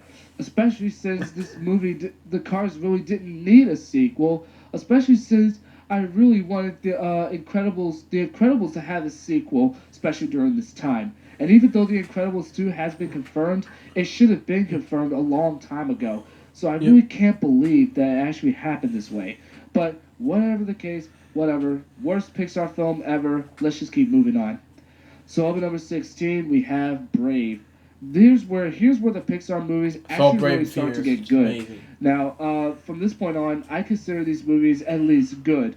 But Brave is another weak Pixar film. It's not a bad movie. It's actually pretty good. I don't consider it the most exciting or any stuff like that, but it's definitely a good film. It at least shows that Pixar have actually picked things up. But anyways, let's just talk about it, shall we? So it takes place in the Scottish Highlands, and it tells the story of a princess named Merida who defies an age-old custom and causing chaos in the kingdom by expressing the desire to not be betrothed. So basically, there were two directors for this movie, Mark Andrews and Brenda Chapman. And Chapman actually drew inspiration for the film's story from her relationship with her own daughter. So Chapman became Pixar's first female director, and not only that, but this is also the very first time where we actually had a female have a lead role in a Pixar film. Yeah. Of course, and Merida, while not being the best Pixar character, she's all right. Okay, I'm not gonna be too harsh with her, but yeah, she's all right. But let's just keep moving on. So at number 15, we have Cars. Again, this is one of Pixar's most weakest films, but this movie was actually quite good. Not too bad, just nothing special really. That's really all I have to say about Cars. It's just, it's fine. It's also Pixar's final independently produced motion picture before Disney actually purchased Pixar. So it stars Owen Wilson, who of course is Lightning McQueen, and Larry the Cable Guy as Mater, and Bonnie Hunter as Sally, who happens to be Lightning McQueen's love interest. And you also have Paul Newman, who is Doc Hudson, who later passed after this movie, unfortunately. And that's really it. And also, Michael Keaton is also the main antagonist of this film, Chick Hicks. Yeah, I actually was shocked when I found out that Michael Keaton was actually the antagonist of this film, but whatever. So basically, it centers around the arrogant race car known as Lightning McQueen, and basically he goes to an interstate after getting lost, and he meets other new cars and actually forms a friendship with them until later paparazzi finds him, and he has to go back to California to compete in the Grand Prix. So that's really all I have to say about that. Really simple movie, nonetheless. Not that bad, just don't consider it the most exciting. Yep. So up at number 14, we have The Good Dinosaur. The Good Dinosaur was one of the two Pixar films to be released in 2015. And spoilers, we're going to get to the other one.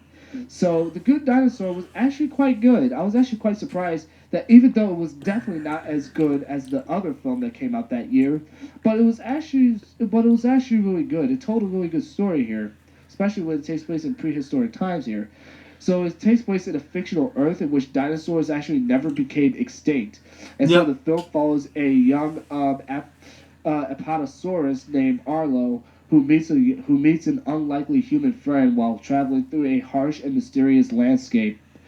And that's really all there is to say about it. Mm-hmm. And let's just say, while again not the most exciting, you might actually like it for what it is. Especially since it's actually considered around dinosaurs. I mean, like, this is something that Pixar actually never did before. So I really actually like it, too. Mm-hmm. So anyways, up at number 13, we have WALL-E. Now, here's where movies starts to get great. Every movie from this point on, I freaking love. But let's talk about it. So WALL-E came out in 2008, and it was definitely a great film. What really set this movie apart from most Pixar films is that it's a silent film, and it's also directed by Andrew Stanton. Just putting it out in case anybody cares. But you have to have Andrew Stanton. He's one of the main directors and one of the most important employees at Pixar. Just saying. But basically, yeah, WALL-E is basically a silent film, and that's what really makes this movie really stand out. Not only that, but it also told a really great story, and that's really all I have to say about it. So basically, Wall-E has a minimum dialogue in his early sequences, and many of the characters don't have voices, as I said before, and for the most part, they actually communicate through body language, and the robotic sounds are also designed by Ben Burtt. So basically, the film criticizes consumerism, corporatism, nostalgia, waste management, human environmental impact and concerns, and global catastrophic risk. So this film basically feels more like a PSA. It's more of a PSA about global warming, which may sound like a crazy idea, but they actually did it so well, though. It basically shows what happens to the Earth if we continue to pollute. In the meantime, it shows Wall-E and also a robot by the name of Eve, voiced by Alyssa Knight, and they both actually form a relationship together. So it's really, really done well. Pixar, what a great concept for a movie. Keep that up. So at number 12, we have Monsters University. Yep. Monsters University I was not necessarily all that psyched when I saw the trailer, because I honestly thought it was just going to be a cheap Pixar sequel, since Cars 2 failed. But when I saw the movie, oh my god, I was wrong. I was dead freaking wrong. This was actually a really great sequel. While not as good as the first, it certainly holds up, though. It's the 14th movie produced by Pixar, and is the prequel to Monsters, Inc., marking the first time that Pixar has made a prequel film. So it tells the story of Mike and Sully, who are studying in college, where they, of course, want to become scarers. But here's the thing. You might know them for being best friends in Monsters, Inc. Unfortunately, in Monsters University, that wasn't the case. Both of them actually started off as rivals. They literally couldn't stand one another. They loathed each other. But however, later on, they both later cooperate, and they both gradually became best friends. So basically, also in the meantime, Mike also enters the university's scare games, and in the meantime, he also helps his team win. However, it is revealed that Sully actually helped the team win after he rigged the system, which allowed Mike's team to win, and so they both get expelled from the university after their actions. Though they did actually get a job at Monsters Inc. and join the scarier team, so things did work out in the end. Overall, great sequel. Not as good as the first, but I like it in its own way. Yep. So up at number 11, we have Bug's Life. A Bug's Life is definitely one of those Pixar films that I grew up watching as a kid. I was actually born a year later after this movie came out, which was 1998. As you guys probably already know, I was born in 1999, I'm just saying. But what makes this movie so unique and more significant is the fact that around the time when this movie came out, DreamWorks made a movie called Ants, which was released the same year. I believe, if memory serves me correctly, I believe Ants was released first. Because Ants was released in September of 1998, and while Bug's Life came out in November of that same year. And even though Ants was definitely a great movie by DreamWorks, I have to go with The Bug's Life, as this is the movie that I grew up watching. Yep. So basically, it centers around a misfit ant by the name of Flick, who is an outcast after his inventions basically caused trouble, and he is looking for tough warriors to save his colony from greedy grasshoppers, only to recruit a group of bugs who only turn out to be circus bugs. So that's what really made this movie so great. It's like, I just really like how this movie turned out. It's directed by John Lasseter. And you guys might not care about John Lasseter, but let's just say if it wasn't for him, there is no Pixar. Pixar wouldn't be anything without this man. John Lasseter is easily a really talented guy. He is the CCO of Pixar, the chief creative officer, and he's also the principal creative advisor for Walt Disney Engineering. And I'm just pointing out in case anybody cares. I'm sorry.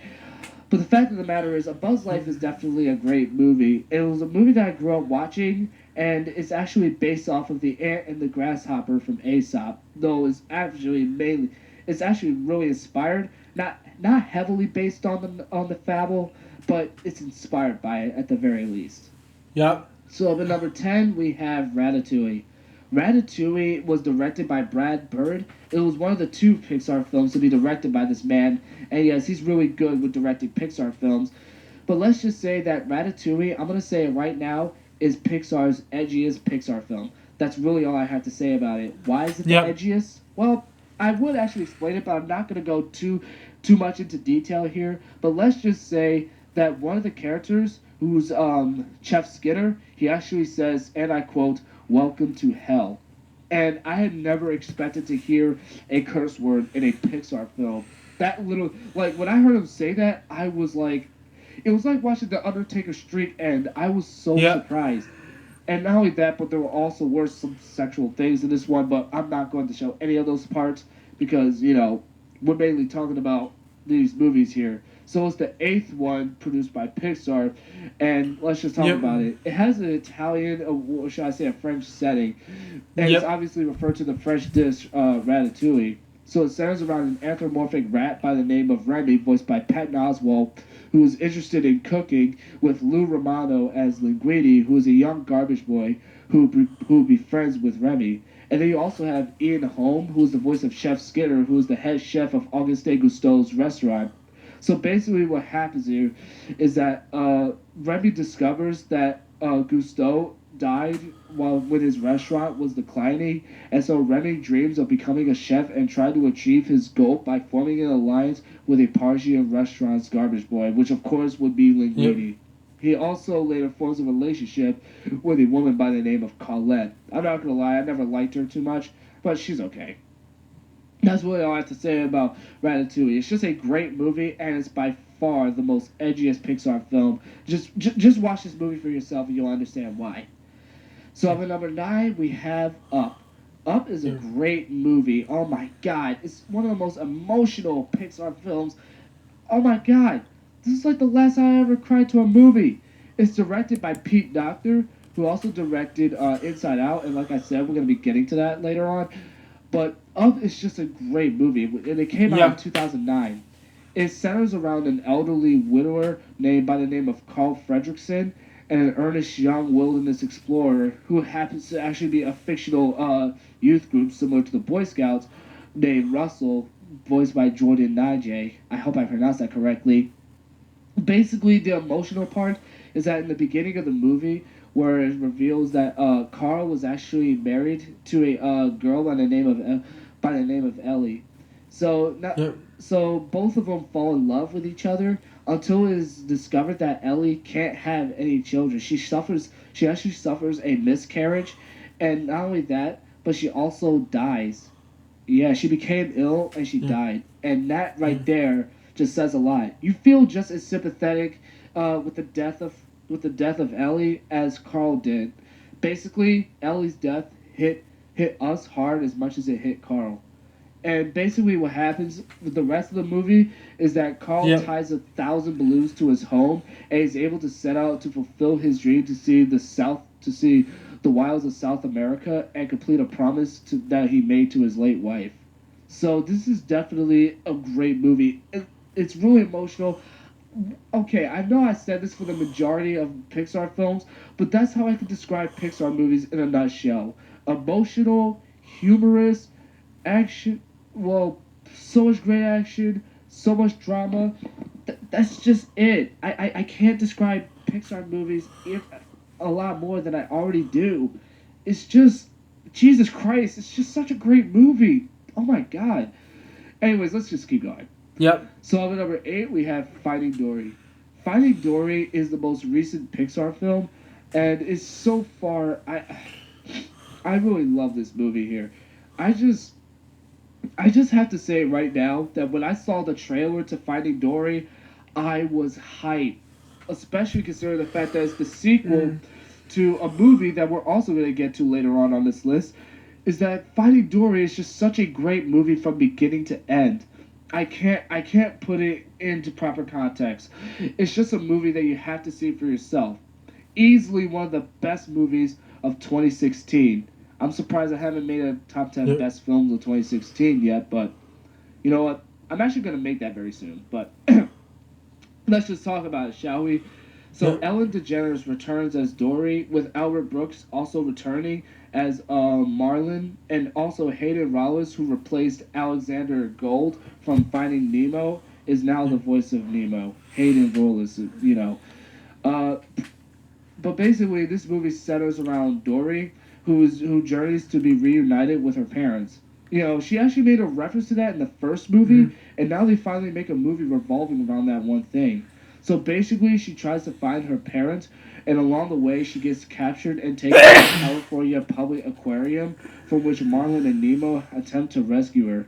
So it's really, really, really, really great movie. I can't necessarily put this into context here. Like I said, not going to spoil this movie too much for you, but that's basically what happens in this movie here. Yep. And on top of all that, Dory also befriends with a octopus by the name of Hank, who is very cranky, and he also previously lost a tentacle. Yep. And let's just say the entire movie just works.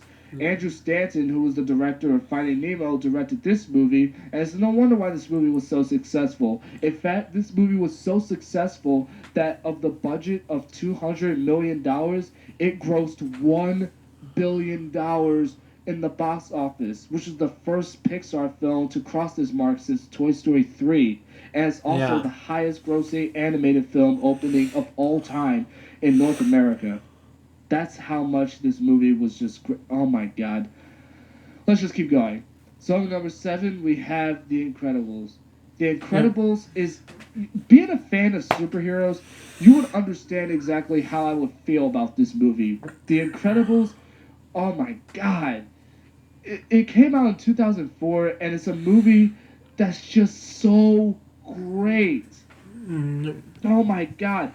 I can't really put this into context. Let's just say that The Incredibles was just a great superhero film that if you have not seen, you need to see it. If you never saw it, please watch it. You are going to love it. And trust me, you're going to thank me in the long run. So what really makes this movie so unique is that actually this is the first animated film that Brad Bird has directed since The Iron Giant, and that movie was actually a box office disappointment, but it did garner a lot of positive reviews in the box office, in the reviews, despite the fact that that movie was not necessarily, you know, successful in the box office. But let's just keep going. So basically, it follows a family of superheroes who are forced to hide their powers and live a quiet suburban life after it has been said that superheroes do nothing but cause trouble in the superheroes in the world, the city basically, and so they're forced to live a normal life as every citizens. And so Mr. Incredible's desire to help people draws the entire family into a battle with a villain and his killer robot, which is Syndrome. And he is a great villain too. He kind of reminds me of some of the other villains that you would see. Like, he's kind of like Sinestro from DC, or perhaps some, you know, he's just like that, you know. He just reminds me of it. And basically, I just also want to say this. Brad Bird, who, like I said, is the director of this film, he developed the film as an extension of the 1960s comic books and spy films from his boyhood and personal family life. So basically, Brad Bird was a comic book fan during the 60s, and it's probably no wonder that he took those inspirations and made it into a Pixar film. So I really like how Brad Bird really shows how much of a comic book fan he really is, because, yeah, man, you did a great job with this movie. Yep. So at number 6, we have Monsters, Inc. Monsters, Inc. is a fantastic film, and let's just say that it's another Pixar film that a lot of people who grew up watching Pixar movies, like, just enjoyed watching growing up. Yep. It was directed by Pete Docter, making it Pete's very first directorial debut for Pixar, and just his directorial debut in filming in general, actually. So it came out in 2001, so it's a nearly 60-year-old film that's just still watchable to this very day. So you have John Goodman, who is James P. Sullivan, and you guys also might know him as Pacha from The Emperor's New Groove, but enough of that. You also have Billy Crystal, who is Mike Wazowski, who is a short, round, green monster with a big eyeball and skinny limbs as well. And yeah, he's definitely a funny character too. Yes. But then you also have Boo, who's a 3-year-old human girl who is unafraid of any monster that she sees, with the exception of Randall. And Randall is the main antagonist. and he's voiced by Steve Buscemi. I think that's how you pronounce it. He's an 8-legged lizard monster with a chameleon-like ability to change skin color and blend in completely with his surroundings, making him a really interesting villain, easily one of Pixar's greatest villains too. So it centers around these two monsters, James and Mike, and Monsters Inc. employees. Basically, what happens is that in this movie, you have the top scarer, James P. Sullivan, and basically Monsters Inc. is like a business that employs to generate the city's power by targeting and scaring children. But they are themselves afraid that the children might contaminate them, and when one child enters Monstropolis, Mike and Sully must return her. In the meantime, Boo develops a really good relationship with James, and so that's what I really like about it, is that Sully and Boo both have a really good relationship. Yep. And as I said before, Randall is a great villain. Like, my God, he is just one cold villain. That's really all I have to say. Yep. So here we go, the top 5. Number 5, Toy Story 3. Oh man, as far as ranking the Toy Story films, this was the most difficult part of making this list, is ranking the Toy Story films. Because when you think of Pixar, you immediately think of Toy Story, okay? Yep. Toy Story has pretty much been there since the beginning, but we're going to be getting to those when we get to those. Toy Story 3 came out in 2010, which was literally over 10 years after the release of Toy Story 2. Yep. And so when the third movie came out, a lot of expectations were high. And let's just say, oh yeah, I was definitely starstruck when I saw this movie. And like I said about Finding Dory, it grossed over $1 billion in the box office. Yep. So it's no wonder why this movie was so successful. And it's no wonder why it's getting a fourth movie, which is actually a standalone sequel. But anyways, let's talk about it. So the plot focuses around Woody, the toys Woody, Buzz Lightyear, and their friends dealing with an uncertain future as their owner, Andy. And you guys already know Andy. I'm not even going to go too much into detail about it. But basically, Andy is preparing to leave for college here. And so the toys are wondering what's going to happen to them. So basically, they get donated to a daycare center known as Sunnyside, where it's run by an evil bear by the name of Lotso. And so they both all have to work together to get out of there and hurry back home before Andy leaves for college. Yeah. And that's really all I have is really in this movie. But like I said, not going to spoil it. Just watch the movie for yourself. Everybody that you would see from the previous movies are in there, and we'll get to them later on the list. But yeah. And like I said before, this is the first Toy Story movie to be released over 10 years since the last movie, which leads me to number 4, which is Toy Story 2. Oh my God, I know some of you might get mad at me that this movie is not either number 2 or number 1, but like I said, this is a hard list to make. But let's just say that Toy Story 2 is just a great, oh my God, it's literally the best sequel of all time. That's really all I have to say. It's the best sequel of any movie ever. And Toy Story 2 is a movie that you need to watch. Definitely. I saw Toy Story 2 so many times. That Woody gets stolen by a toy collector who happens to be the owner of a toy store by the name of, if I can't necessarily remember, I think it's called Al's Toy Barn. Yeah, Al's Toy Barn, which prompts Buzz Lightyear and the rest of his friends to vow to rescue him. But then Woody is then tempted by the idea of immortality in a museum. Also, in the meantime, he also discovers that he's also a famous cartoon character from the 50s. He meets up with two several characters named Jesse and Stinky Pete.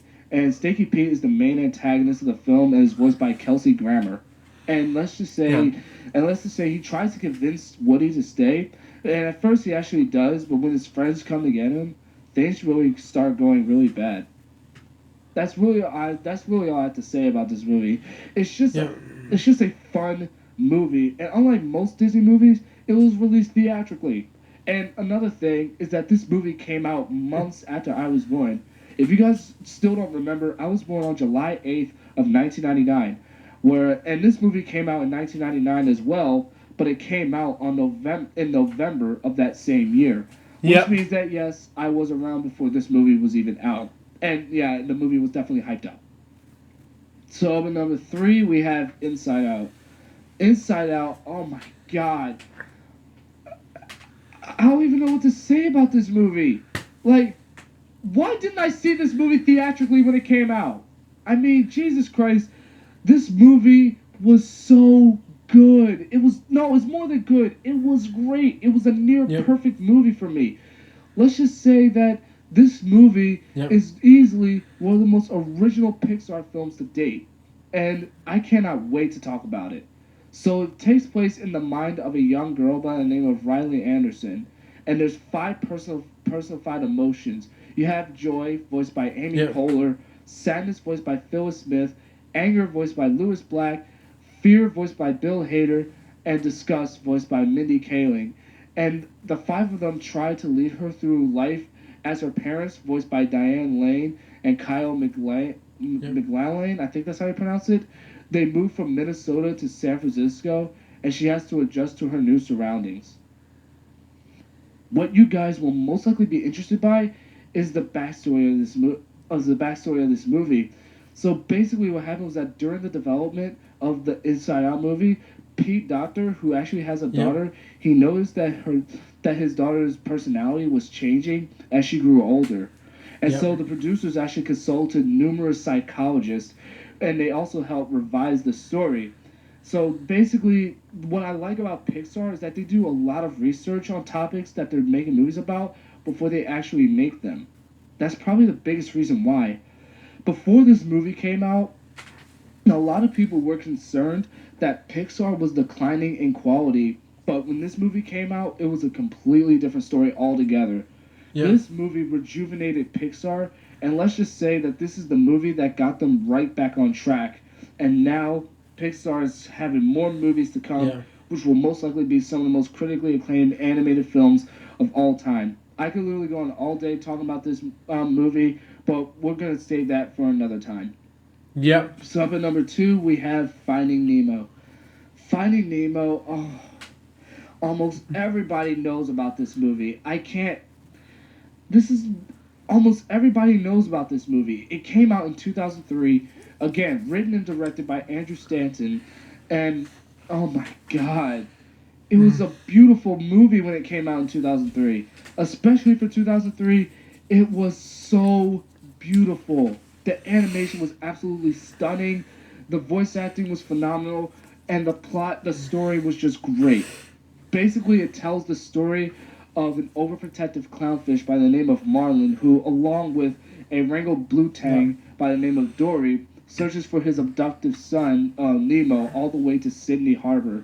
And so along the way, Marlin learns to take risks and comes to terms with Nemo taking care of himself.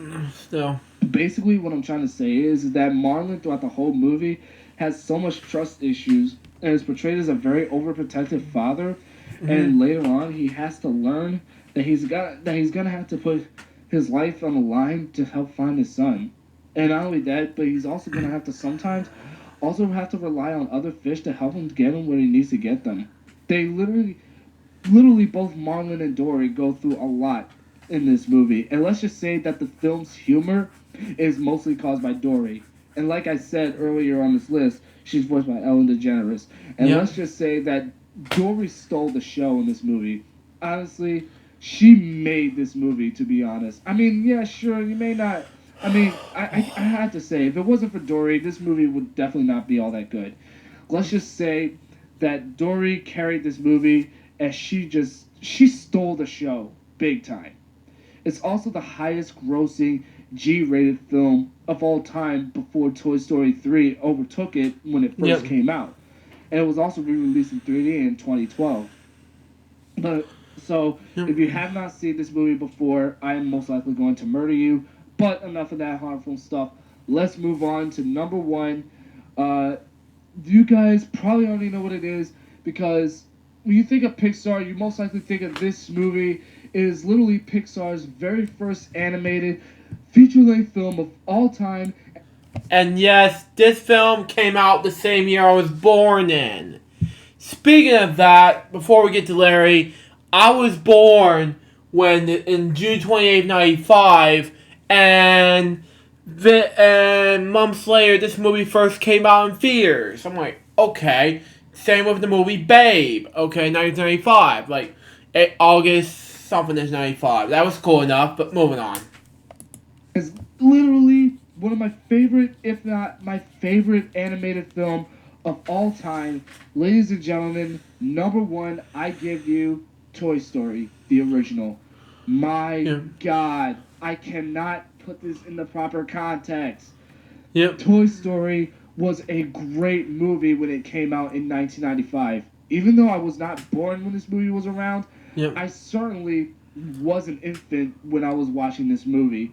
Like, in my VHS collection that I had at the time, this was a movie that I would watch from day in and day out, from dusk till dawn. The point I'm trying to get across is that I would watch this movie time after time and time and time again, and I never got sick of it. Even to this very day, even over 20 years later, I am still not sick of this movie. I am still entertained by this movie. It's because of its replay value, which is why I admire this movie so much.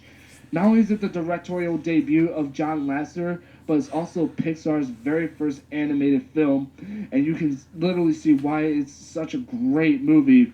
Tom Hanks is Woody, with Tim Allen, who is also Buzz Lightyear, and they both put on a great performance as these characters. Yeah. Like, the animation for 1995 was definitely really good. It may look primitive by today's standards, but back in 1995, this animation was absolutely stunning. In fact, even to this day, I still think about how good it once was, actually. So it takes place in a world where anthropomorphic toys pretend to be lifeless whenever humans are present. And so the plot focuses on the relationship between Woody, who is a pull-string cowboy doll, and Buzz Lightyear, who is an astronaut action figure. And it's kind of like Monsters University, actually, matter of fact. They both are actually rivals at first, as Woody is extremely jealous of Buzz because Andy basically plays with Buzz a lot and tends to ignore Woody a lot. And so basically they both later on become later friends, and they both have to work together when they both get captured by Sid, and they later had to go hurry up and get to the moving truck as Andy and his family prepares to move to a new home. Basically, all this happened starting with Andy, who was having a birthday party literally 1 week before his actual birthday, mainly because he was moving. And at first, all the toys thought that they were going to get replaced, but it was not the case. That's all I have to say about this movie. It's a nostalgic classic, and it's Pixar's greatest film, in my opinion. Everybody tends to have their own best, everybody tends to have their own points. My personal Pixar movie favorite, it's this movie. I'm so sorry. So there you have it. It's a nostalgic classic, and it's by far the best Pixar movie of all time, in my opinion. So I hope you guys did enjoy this really, really long video. It's just I had really a lot to say about this one. You guys might be familiar with the Uncommon SBF, or Andrew the Uncommon, who also did a video, like literally back in 2013, where he counted down the top 14 Pixar films, but he never redid that video, and it was nearly an hour long too. And basically, he actually explains more of the plot of these movies than I do. So, like, if you guys want to check that video out, I'll leave a link to it down below so that way you guys can check it out. And basically, I'm going to warn you, he gives spoilers in those movies, whereas in this video, I just give you a quick premise of what happens in these movies. Because like I said before, I have seen these movies, but I'm just not going to go too much into detail about it because it's something that you have to see for yourself. Yep. So Andrew the Uncommon, I'm not sure if he's watching this video, but if you are, you make great videos.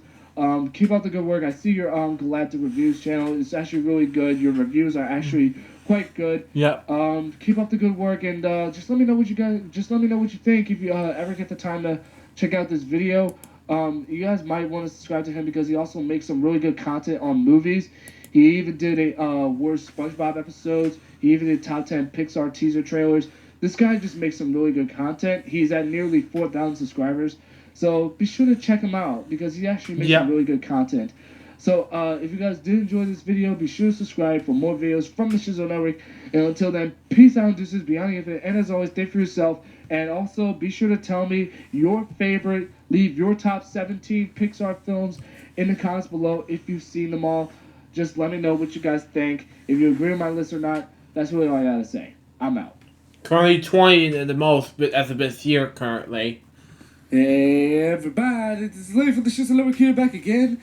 And I'm back with yet another top 10. And this time I'm going to be doing the top 10 best logos of all time. Now keep in mind that this is not an official list. This is just my opinion. And these are my picks that I think are some of the best logos of all time. Now, spoilers, I will be making another top 10 best logos since there's so many great logos out there.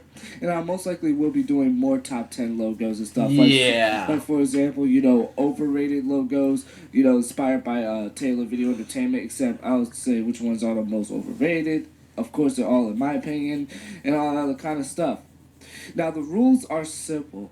I cannot pick two of the same logos from the same studio in the list, otherwise it's going to be unfair. I have to pick one movie studio per logo. Or shall I say, I have to pick one logo per movie studio just to make it more fair. And when I do make the other top 10 list, the rules will reapply. Like, for example, if I was to put Viacom on this list, which spoilers is not, say if Viacom was on my top 10 list, and I only had to pick one from them, and if I make another top 10 best logos of all time, the rules will reapply, and I can pick another one.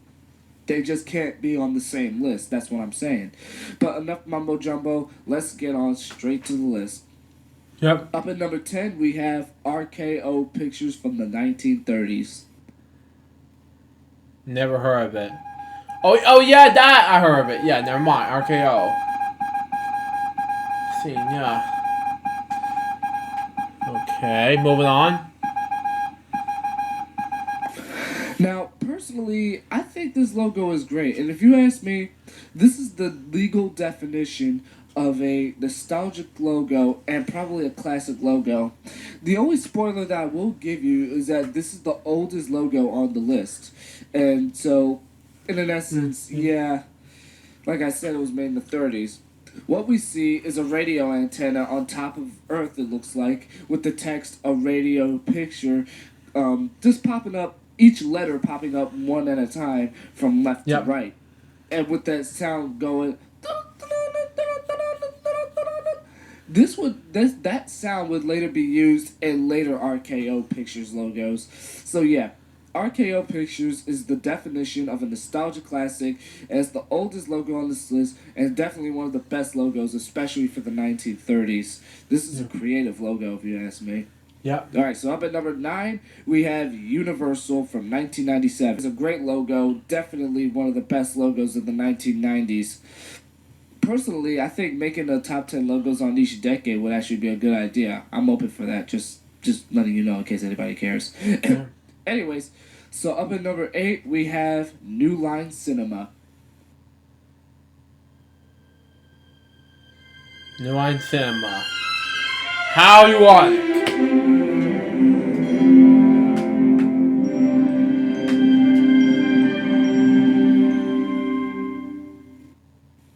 You want to talk about a nostalgic logo, a logo that everyone can remember? New Line Cinema is no different. New Line Cinema is probably a logo from Time Warner that I probably remember the most apart from Warner Brothers. As a matter of fact, Warner Brothers and New Line Cinema are owned by the same company, as a matter of fact. They are. They're owned by Time Warner. But each one can still apply for the list as they're still separate movie studios, but that's not important. What we see is a movie reel starting at the beginning of the logo, just forming up into the square to make it look like a movie reel, with the text New Line Cinema just forming up over the bottom, and then you have, of course, the AOL Time Warner Company fade in, of course.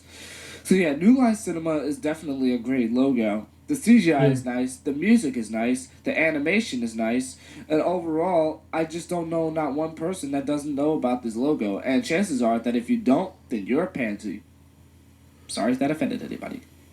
Yeah. So up at number 7, we have Walt Disney Pictures from 1985. That was awesome. Love the logo.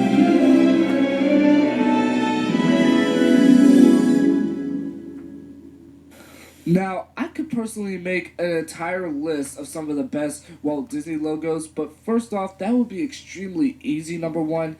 And number 2, of all the Walt Disney Pictures logos, I had to go with the one from 1985, because this is the one that I personally remember the most. Yeah. Now, what we see is obviously the Disney castle at the beginning of a blue background, at least it's not black, but to be fair, it is depending on the variant, and it glows down to form the castle, of course, and then another glow appears on the door of the castle with the text Walt Disney, Walt Disney's signature comes up, pictures comes in, and then we see a star going over the castle. Now, you can't possibly tell me that this is a logo that everyone remembers.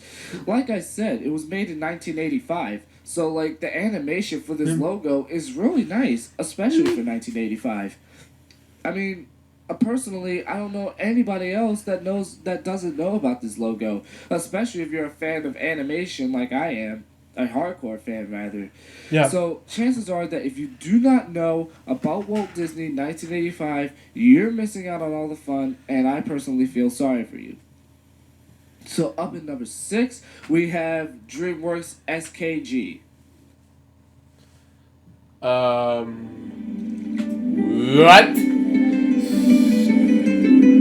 Zip of the lip on that logo. Confused, I'm sorry, but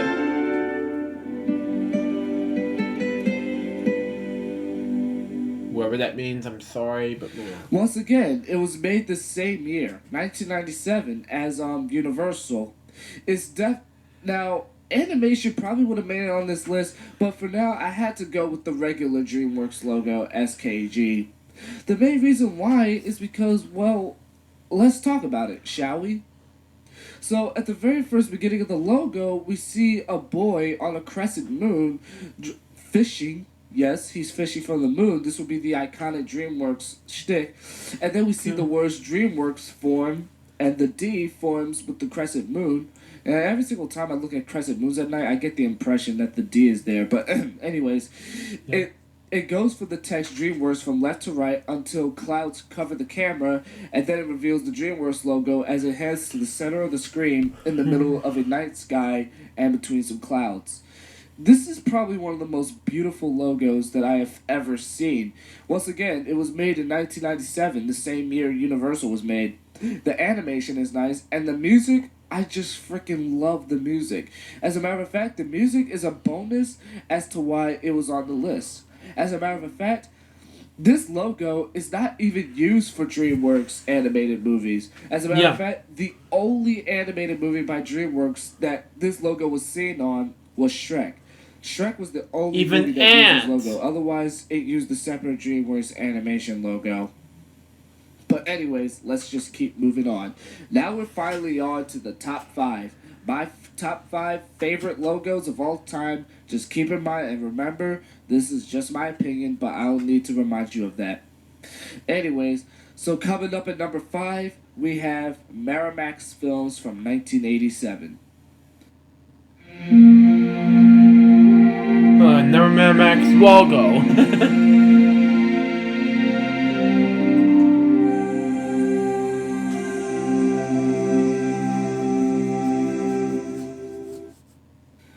Oh my gosh, man. Of all the Miramax Films logos, this is probably the most memorable and probably the best one by far. This one's a fan favorite, and it's probably the one that most people remember the most, apart from the city one. But most people find those logos annoying because it plasters the old school Miramax Films logos. But let's talk about it, shall we? So what we see is an M that's zooming off on the screen as it goes from left to right, revealing the gold Miramax film text, and then it goes away as the words films fades in, and then we see a giant M basically box the logo, shall I say. Try to put this into my own context, so don't criticize me for that. Agreed. It's extremely trivial, but and then we see the M, and of course we have the beautiful fanfare in the background. This is the definition of a nostalgic classic. The animation is just nice, and the music is nice. It's another 1980s logo on the list, but don't be surprised that you see this logo again once I make a top 10 best logos of the 1980s. Miramax Films is one of the best logos ever made. This particular one, which people calls the Big M. It's the one that most people remember, and it's the most nostalgic, and I quite honestly thought it should have lasted longer. It lasted from 1987 to 1996. Wow. Which is sad. I honestly felt this. I honestly felt this logo should have lasted longer, but oh well. It lasted at least. So up at number 4, we have Warner Brothers Pictures. Wow. Cool enough.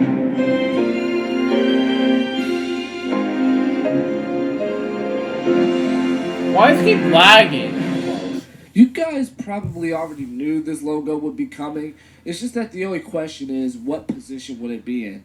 And it takes the number 4 spot on this list. What we see at the very beginning of the logo is a reflection, a goal impression of the Warner Brothers Studios, which is located in Burbank, California. Yes, I just pointed that out in case anybody cares. Which is actually a reflection of the WB Shield, as the WB Shield forms and makes its way to the center of the screen, revealing WB and Warner Brothers Pictures. And, of course, the sky, of course, which is the iconic background for Warner Brothers. And, of course, you have the Time Warner Company faded at the bottom. Now, this logo, I think most people probably remember this logo, and this logo, in my opinion, is better than the previous logo, because the previous logo would just stay there and do absolutely nothing. But in this one, this is the one that actually does something. The CGI is also really nice too, and the fanfare is the one everyone remembers. The name of the fanfare is titled As Time Goes By. It's also the same one for the television, which plays the short version. This logo is actually the current one, and it's been around since 1998. I think that was the 75th anniversary. I think this is actually the 75th anniversary of Warner Brothers logo. But don't be surprised that Warner Brothers makes a new logo sometime in the future. But so far, this is still the one that's ongoing. But let's keep moving. Alrighty, so up at number 3, we have Studio Canal from 2011, the number 3 spot on this list. So up at number 2, we have one of the greatest logos of all time, Regency Enterprises. Which now called Regency number 2, whatever that means.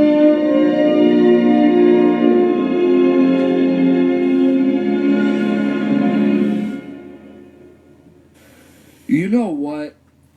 I don't know not a single person on YouTube that does not know about Regency. Everywhere I look, Regency always gets an HD remake. Like SLN Media Group, the owner of the POE, he even made a remake of the logo. But what you're looking at is the official logo itself.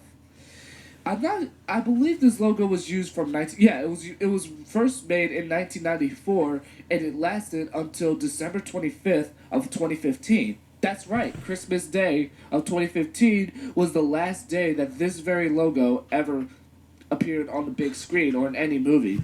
Yeah. Have you guys ever heard of a movie called The Revenant? I've never seen that movie, but from what I heard, The Revenant was the final movie that used the Regency Enterprises logo. And as of 2016, like back in May, Regency has made yet another logo. It has yet to appear in a film, but that's for another video. Yep. Now, I haven't even talked about the logo design itself, but it's really simple. Despite that, it's the music that just... It's the logo design of the music. That's why it's so high. Yeah. What we see is the Regency logo itself forming in the form of an aurora, and then you have the Regency text forming up on the bottom as the text and the logo itself glows, with the fanfare playing in the background. The fanfare was composed by Danny Elfman, by the way. Just wanted to point that out in case anybody cares. This logo is definitely a nostalgia classic, and I used to see this logo all the time as a child. So you can understand why it's definitely so high on the list. But the only shocking part is that it's only number 2 on this list. So, what could possibly top Regency Enterprises? Well, ladies and gentlemen, I give you the most nostalgic logo in my opinion. Even though I was not around in 1987 when this logo was around, I still think it's number 1. Ladies and gentlemen, number 1, I give you Paramount Pictures from 1987. It was an awesome logo in my opinion. That was number 1 in my opinion, especially for the Universal MCA, you know. Just saying. Don't say 5th? Okay, fine. Oh my god. I do not know not one person that does not know about Paramount. Almost every logo fan I know at least knows Paramount.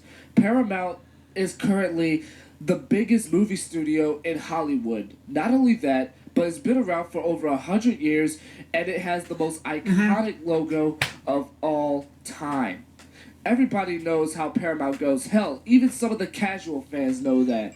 Like, you know, some people that just goes in to watch movies, they're not there for the logos. But even movie fans that don't even talk about logos to begin with, even they know how Paramount goes. Let's talk about it. So we obviously see the stars forming up over the mountain from the left side of the screen as you hear the fanfare playing in the background with Paramount and a Gulf Western accompanied by line fading in with the fanfare still playing in the background.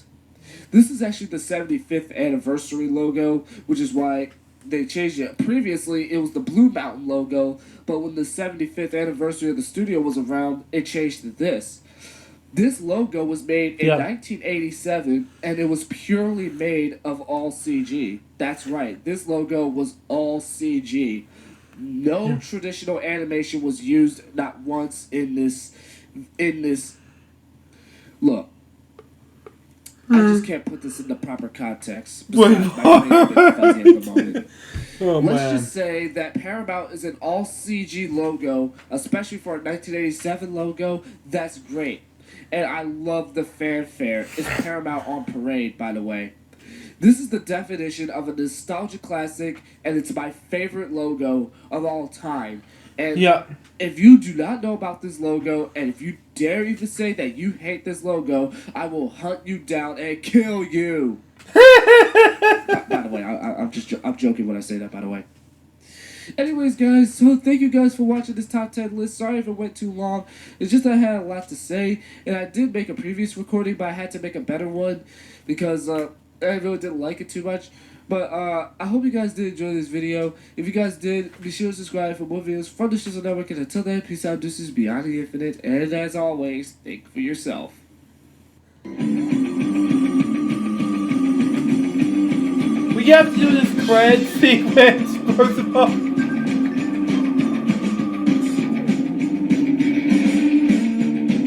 Jimmy Neutron. Okay, it's going up. POE? What's that supposed to mean?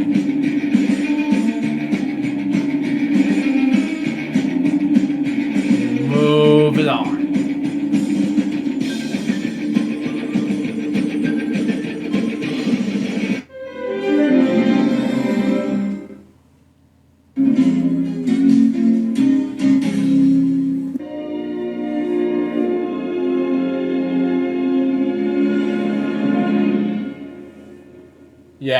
Yeah. What's going on, everyone? Larry for the Shizzle Network here, and I'm back with yet another Smike Style Top 10 list. Today, I am going to cover the top 10 scariest logos in my opinion. Now, I want to lay a little fun fact here. I rarely get scared by a logo, and as I've only been scared by 10 logos, this list reveals just what those logos were. These are legit 10 logos that legitimately scared the crap out of me. And so, let's jump right into it. Yep. So up at number 10, we have Renaissance Pictures from 1993 on to the present. This logo appears at the end of Xena Warrior Princess, and among other television series that I cannot recall at the moment. Basically, the logo shows a man's face who theorizes is Christopher Columbus, but we really don't know for sure. But that's what a lot of people speculate. Anyway, he rips up, and then lightning shocks out of nowhere, and then the words Renaissance Pictures comes in. So it's you can obviously see why their logo is extremely scary. It's simply because that the face just comes out of nowhere and then it rips out, not as well as the lightning, and it's on a black background, which, by the way, spoilers, is going to be a majority of this list. So yeah, Renaissance is the 10th scariest logo in my opinion. Let's move on. So up at number 9 we have Mehboob Productions from India from 1943 to 1962.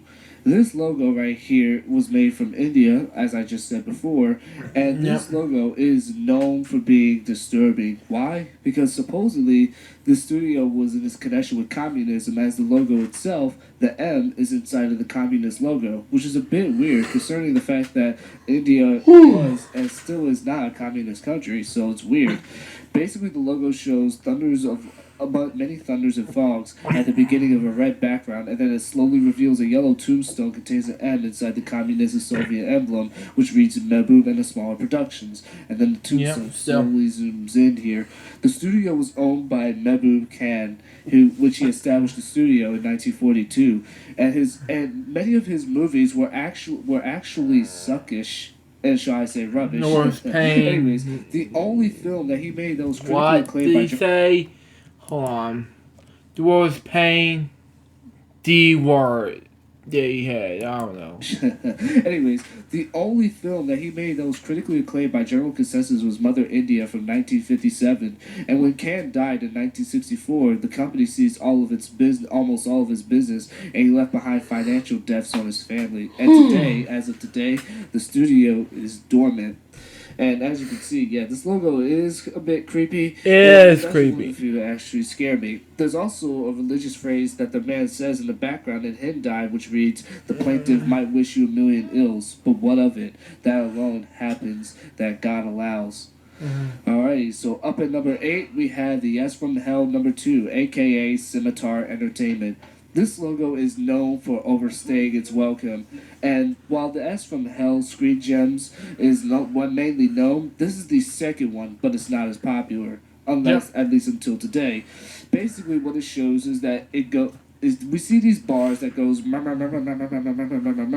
then a giant S forms onto the screen, and then Scimitar Entertainment Inc. just goes by, and that's it. And what we're left to is an extremely long fanfare that goes on for way too freaking long.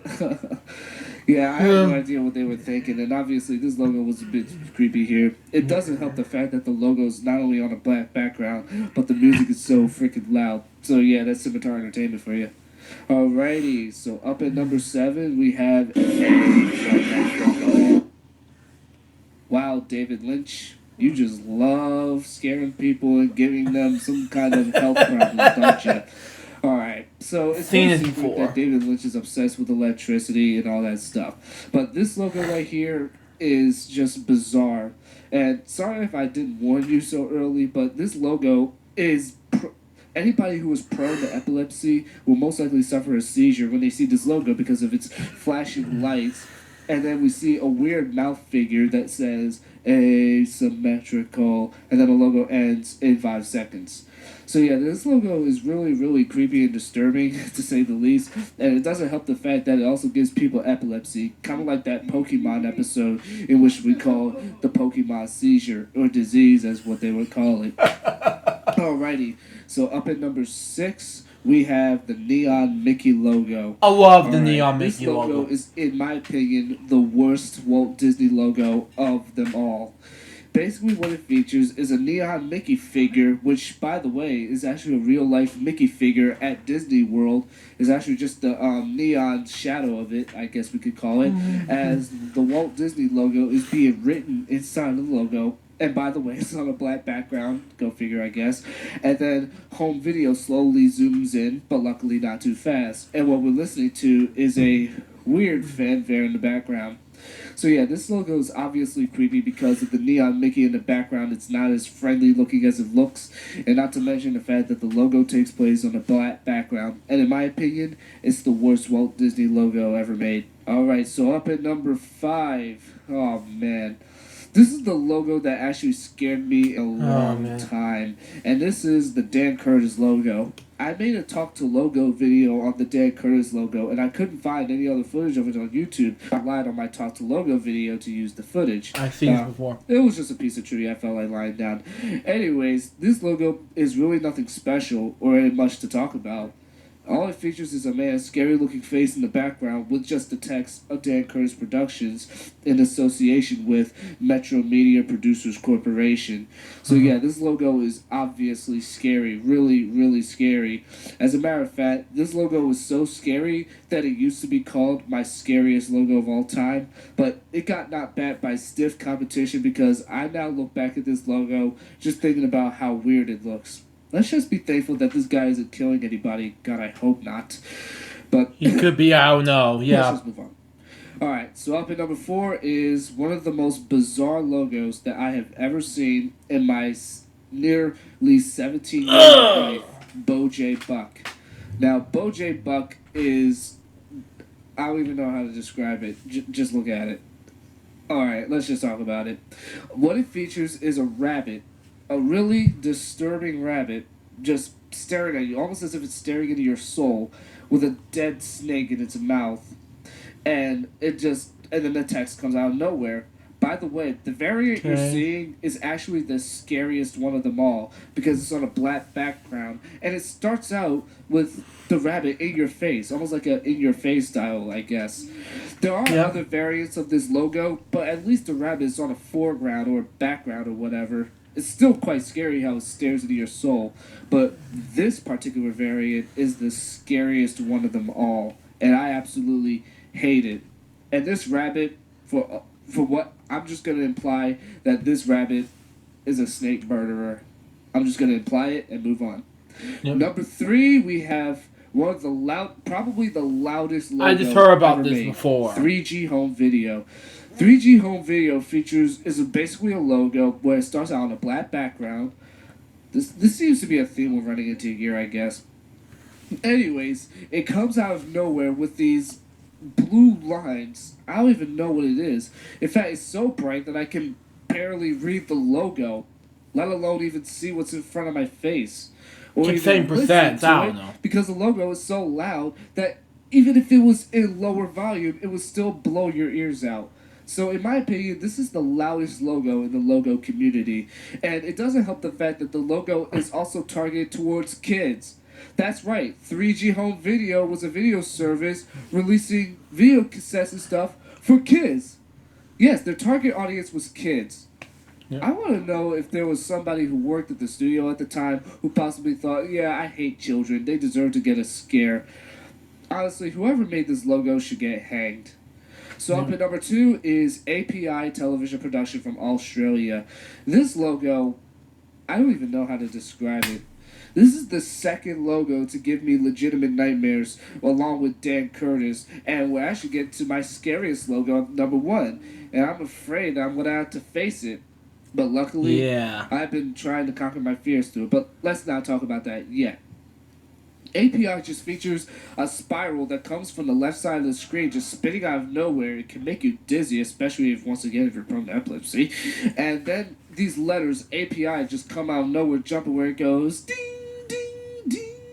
And then television production just pops in at the bottom with some drum roll playing in the background. So yeah, this logo is obviously really, really scary, let alone also very dizzy, and I don't know how to put it. API is just the second scariest logo in my opinion, as this is the more recent logo that I got nightmares about as I was in Georgia. Anyways, now we're ready to move on to number 1. Are you guys ready? Many of you probably already know where I'm going with this. Warning. And a lot of you who are big fans of my channel should already know what logo, in my opinion, is the scariest. Ladies and gentlemen, number 1, I give you Ozfilm. Ozfilm I've seen is, this in before. my opinion, the scariest logo ever made. And my God.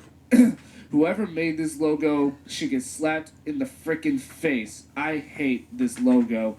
I can only look at this logo if it's on a small screen, but besides that, I just can't look at it, especially if it's so big. This logo is nothing special. What it features is silent film actress Vivian Reed on a black background. And she just looks slowly from left to center to right with an awkward smile, and then it just fades to black slowly. Luckily, this logo did not last very long, as the films that it produced are over 100 years old, and it's been considered by the fan community to be the very first scary logo ever made. And man, do I agree. No disrespect to Vivian Reed, but this logo makes me sick. As a matter of fact, every single time when I see it as a big giant, I'm always, and I mean always, my stomach is actually always hurting every single time I see it. Yes, I do think that it is that scary. And don't go on and say, oh, it's probably because you're eating or something like that. No, even after I eat and I watch the logo, my stomach still hurts. Yes, I am that scared of this logo. I hate this logo. Whoever made this logo should get slapped in the face. Definitely. Anyways, guys, that's my top 10 scary logos. Sorry if this video was not as long as you guys probably wanted it to be, but that's pretty much my top 10 list. If you guys did enjoy this top 10 list, be sure to subscribe for more videos from the Shizzle Network. And until then, peace out and deuces, beyond the infinite. Oh, and one more thing. Be sure to tell me what you guys think of my list in the comments below. And be sure to leave your top 10 or top 5 lists of scary logos in the comments below. And if you're wondering how come the Viacom via Doom, the Closet Killer, and the original S from Hell was not on this list, is because I forgot to mention that earlier on in this video, I had to exclude those logos because those logos aren't really scary to me. And not to mention, they're one of the more obvious choices for this list. Yeah. So I decided to make it a bit tougher.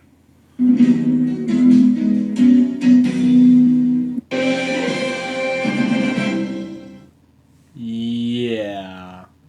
Moving on. What's going on, everybody? This is Larry from the Shizzle Network here, and I am back with yet another Five Nights at Freddy's video, and I'm going to be doing something that you guys might enjoy the most, and that is the top 10 rare events in Five Nights at Freddy's. As the title says, these moments in Five Nights at Freddy's occur very, very rarely in the game, but when they do happen, they will creep you out.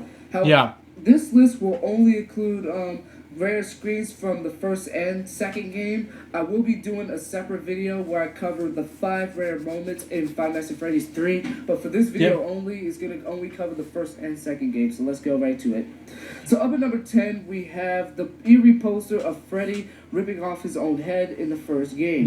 So this one occurs very, very rarely, and I did encounter it a few times, and many people doesn't know what it signifies. Some people says it's there for added spooks, but however, I agreed that to this theory, which was brought up by a Twitter user according to Spike, and he says that this might actually signify the child who possessed Freddy actually is trying to escape and then move on to the afterlife, and that's very, very likely actually, and yeah, let's just move on. So up at number 9, we have the "It's Me" writings on the walls in the hallway. Once again in the first game, and this one occurs once again very, very rarely. I only encountered it only 1% of the time. I did encounter it a few times, but not commonly. So yeah, honestly, I don't know how this happens. It only happens very, very rarely. And it's when you look at the walls, it's the same subliminal message that you see in those random hallucinations you get. Also, on this one actually is completely random. That's why it doesn't occur in the rare screens moment, but it can appear on the sign in Pirate Code. Once again, this one only occurs on very random points after Fosse leaves. So yeah, this one isn't rare. It just only happens randomly. That's all. So up at number 8 is the missing paper plate in the second game. Okay, so in Party Room 4, there's actually a paper plate right there, and according to Smike, it represents Balloon Boy. But anyway, this paper plate might mysteriously disappear from that party room, and then on very, very rare occasions, it will appear in your office. And it does beg the question of who in the world put it there. And there are 3 main suspects for this, and that is Chica, Toy Chica, and Toy Bonnie. And I'm not going to go more in depth to those theories right now, but Chica, broken down Chica, is actually the very likely suspect though. But I'm not going to go more in depth to that theory. I'm only focused on the rare events. So up at number 7, we have Balloon Girl. Okay, so you guys might not be aware of this, But on very rare occasions, you might see what appears to be an alternate version of Balloon Boy that occurs under your desk, and it's very easy to miss because it only happens very rarely.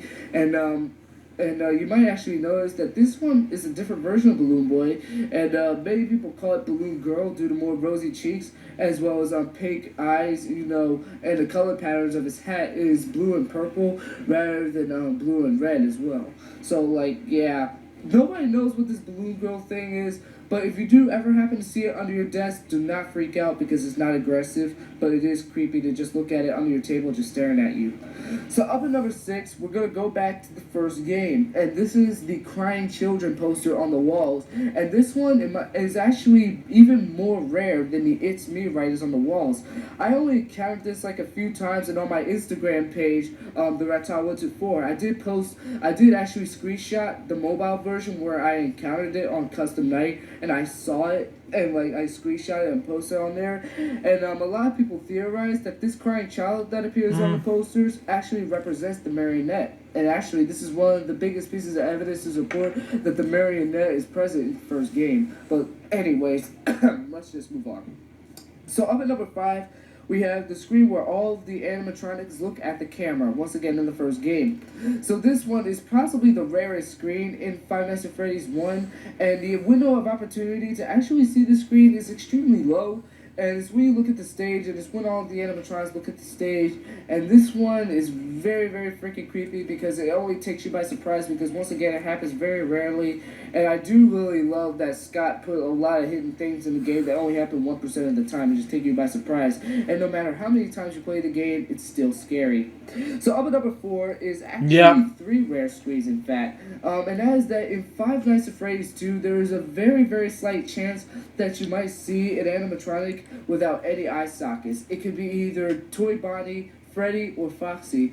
Foxy has a very slight chance of appearing when you start up a night. Toy Bonnie has a very slight chance of appearing when you die. And Freddy has a very slight chance of appearing when you boot up your game. And yeah, these are very creepy. And oh yeah, chances of you actually seeing these screens is extremely low, like I just said. However, imagine having these screens pop up in your face when you expect to just be taken to the game. It's freaking terrifying. It is. So up at number 3 is actually my personal favorite hallucination, in fact, and that is that very, very rarely in Five Nights at Freddy's 2, you might see what appears to be a dark shadow appear in your office and then fade away before crashing your game if you don't put the Freddy Fazbear head on in time when you spot it. And this might actually take you by surprise because it only happens very rarely, and a lot of people call it Shadow Bonnie. However, if you look at the row of teeth on them, they're actually quite different from each other. And also, a lot of people theorize that maybe Toy Bonnie is actually representing Shao. However, the one problem with this is that, well, let's just not go more in depth to that. Let's just move on. I took it by surprise. Anyway, up at number 2, we have Golden Freddy from the first game. Okay, so Golden Freddy is possibly also the rarest Easter egg in Five Nights at Freddy's. And the only way for this to happen is that when you look at the poster on Cam 2B, on very, very rare occasions, you might see what appears to be a close-up image of Golden Freddy. And what happens is that Golden Freddy will appear in your office as a hallucination, and if you look at him for too long, he will crash your game instead of taking you to the game over screen after he jump scares you. He can also be triggered when you enter in 1987 on the Custom Night Challenge once again. And yeah, you can see that he's very, very creepy, and yeah. So up at number 1, this one might not be so surprising for you, and that is the eyeless body screen from the first game. And this one I already mentioned in previous videos, where on very, very rare occasions it might appear when you boot up your game or when you die, and what will happen is that you will see Bonnie's face with endoskeleton eyes or without his eye sockets. And some people did report that it lasted for up to 10 minutes and even crashed their game when they saw it.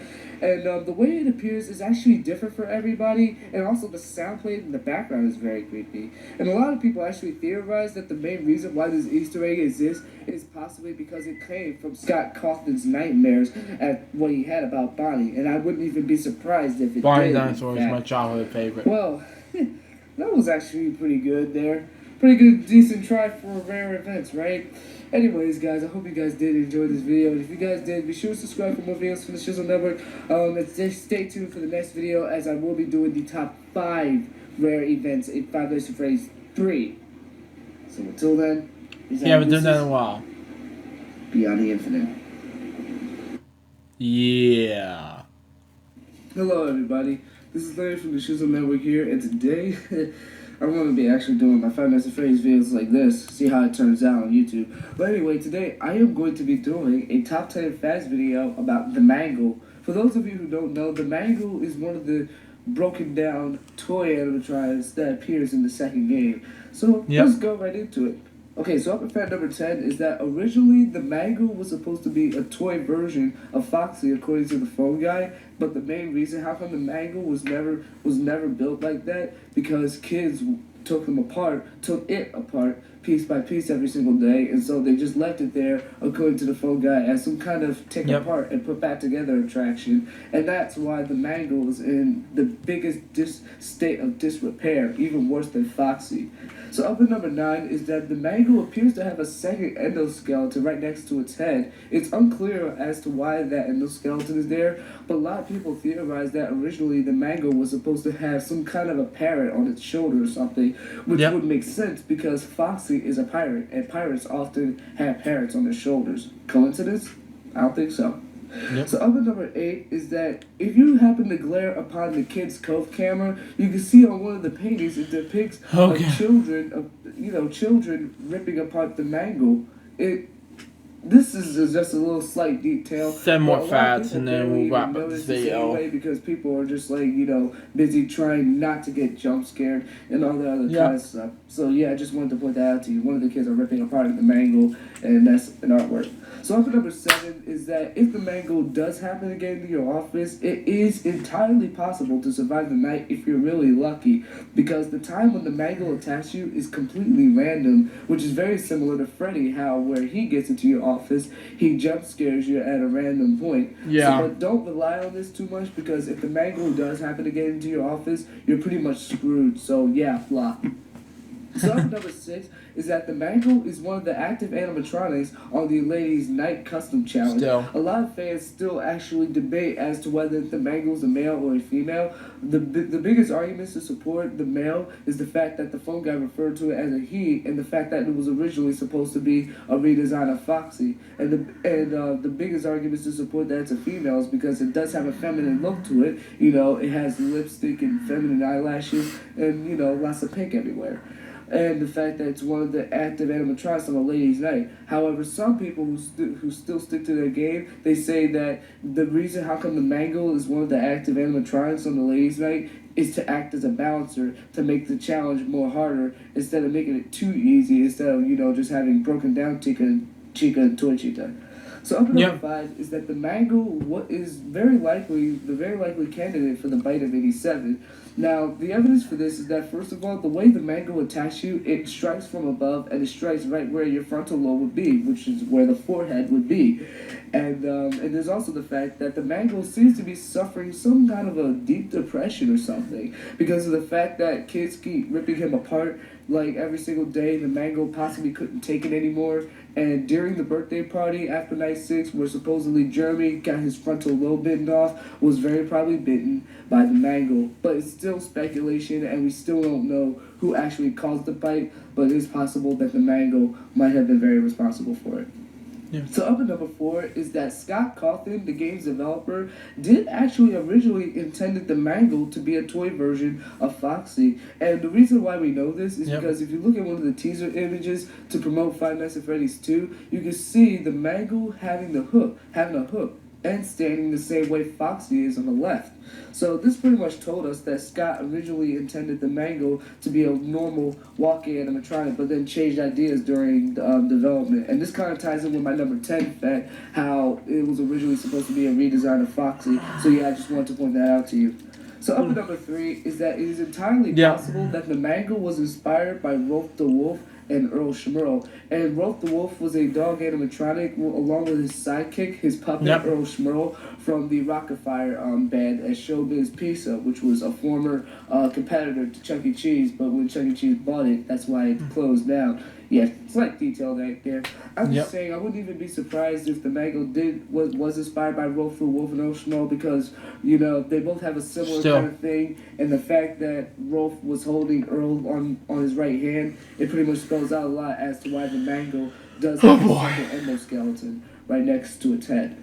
So up at number 2 is that the Mango has a very, very rare chance of becoming active on the first night. Okay, so you guys might be saying, well, maybe because when you're not active, the Mango becomes active. Well, actually, that's what happens in the first game.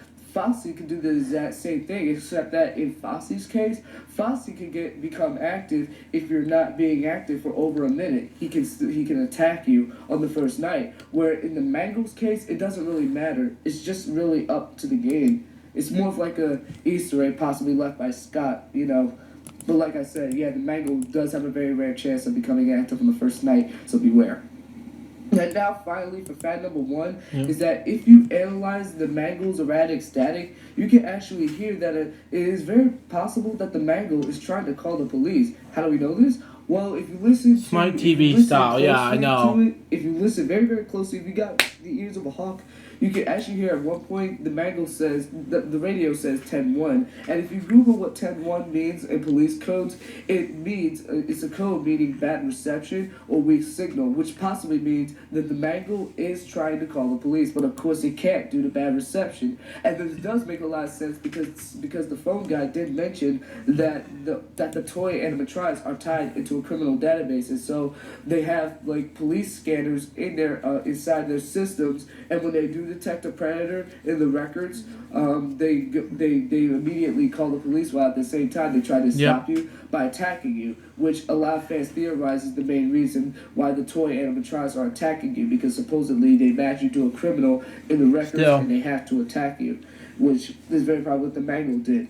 Another piece of evidence that points to this that points to the contrary is the fact that if you do happen to glare upon one of the secret files that Smike TV introduced on one of his channels, but he said it was originally brought by some Reddit user who browsed the files and clicked Team or something. And that if you look at the sprite of the Mango that was present in the Save the minigame, you can see, that it's entitled He Was Here. And so what I think is that the Mango He Was Here, yeah, I know. The 5 children. Ever since then, he tried to call the police and bring help to inform them that the killer is inside the building hurting the children. But of course, it just can't do that because whoever the killer was, he possibly messed up their police scanners to make it so that every single time they try to call the police, they can't due to bad reception. Okay, I know. Fact number 1 was kind of long. You guys might have been wondering, okay, yes, you're only giving us facts, not theories.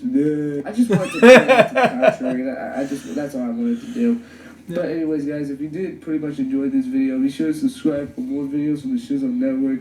And until then, peace out and deuces beyond the infinite.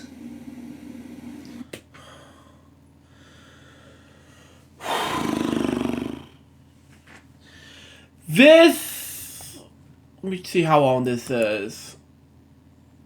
This is almost taking me that time. 4 hours. Let me see.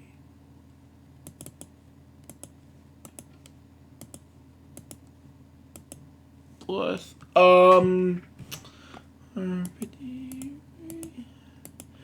this is gonna be divided by 60. I'm pretty, I was close. This is So what I think about all the lists we got so far. They were amazing, especially the Alex Perez videos, as you heard in this first very long LJPCBM Reacts episode. Well, first of all, this is a very, very, very, very first thing I ever done as a special event. I haven't done this before, but you know, I've been working on this so well because I haven't made this in a while, so Forgive me what I've done. This is a 7-hour long episode of LJPCBM Reacts. So, I have never done a 7-hour long LJPCBM Reacts before. Plus, I've done all 249 episodes to be short, or longer sometimes. But, you know, it's just me. But anyways, I still have, I think, recapping was, we also have a list of ideas. We got, which is, I can't remember what it was, but it's just so much of opinion. Like, oh yeah, the one you saw earlier was, the new Fred saga, which, by the way, that got hacked by Fred, Starting Corporation. And of course, we got the pitch film from Knowledge of Cars, which is amazing. And the one thing we got so far, Islands Deal No Deal game by Alex Perez. That, and then the list, they were amazing, all 18 of them. I already reacted to all 18 after long this time. And they will give me the hardest time to make this very longest LJPCBM Reacts episode. So anyways, double episode for LJPCBM Reacts, 250th episode special. Hope you enjoy it. Stay tuned for the next one, which is going to be awkward childhood moments with Marsha Brown. But until next time, this is Jerry saying goodbye. Peace out, baby. We'll get more reacts to you guys very soon. But until then, the Jeff Ross saying out. See ya.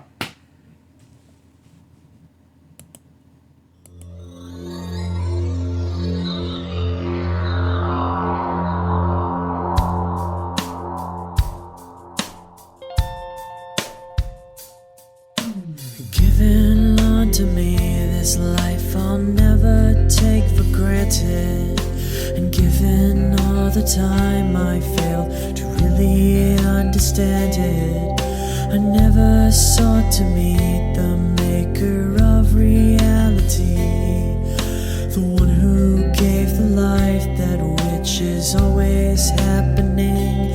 But I tried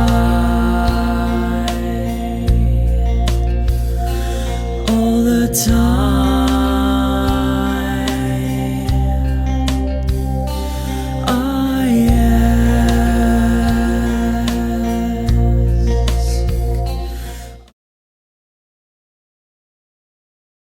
Also, remember that awful excuse of a camera? Well, instead of having 2 of those shits, we decided to give you 3 of those now. So now pictures will look even worse than before. It doesn't matter anyway, because everybody seems to like it that way. Don't ask us why. Just see what our customers had to say about our product. Oh my god! Oh, it's Mega Shadow. Literally, look at this thing. This thing will change the world. So that's Mega Shadow. Look at this. Like, I tried it myself, and it's good, okay? Even though it's a little small, it's still good. Like, come on. Like, it's way better than Apple's products. Like, forget Apple. Bruh, I love this phone. Okay, thanks, guys. The new iPhone 69s Plus from Pear. Grow a pear at it, would you? Like a good degradation farm is on your side. Your friendly neighbor spider, real estate, car insurance, people we need to know where we are at this point. We might as well just start dealing with electricity like we're Pico. Oh my gosh, I'm getting stuff on my mic right now. We don't know what else to do. That'll keep us up and running. And no, I'm not drunk. I am not fucking drunk. Let go! You need to talk. You guys are complete frauds. You don't treat your customers with respect. You lie to your customers, and you're most likely going to get sued by guy. Wait. What?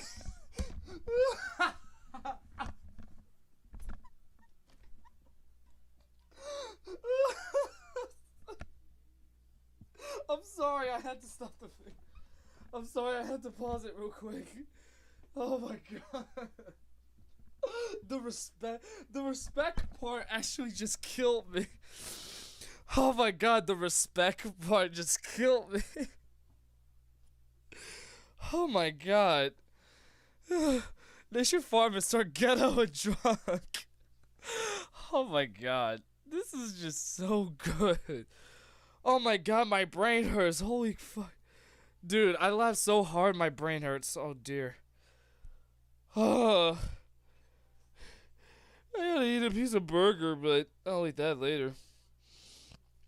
Thank God I didn't have like either food or water down my gullet, because if that were the case, then I would have choked on it while watching this. Oh my gosh. Oh. Hang on, just give me 1 sec. I gotta breathe because this was just too damn funny. Hang on. I gotta drink some water here. Okay, I should be fine. Jesus. Okay. What? We got 17 more minutes to go.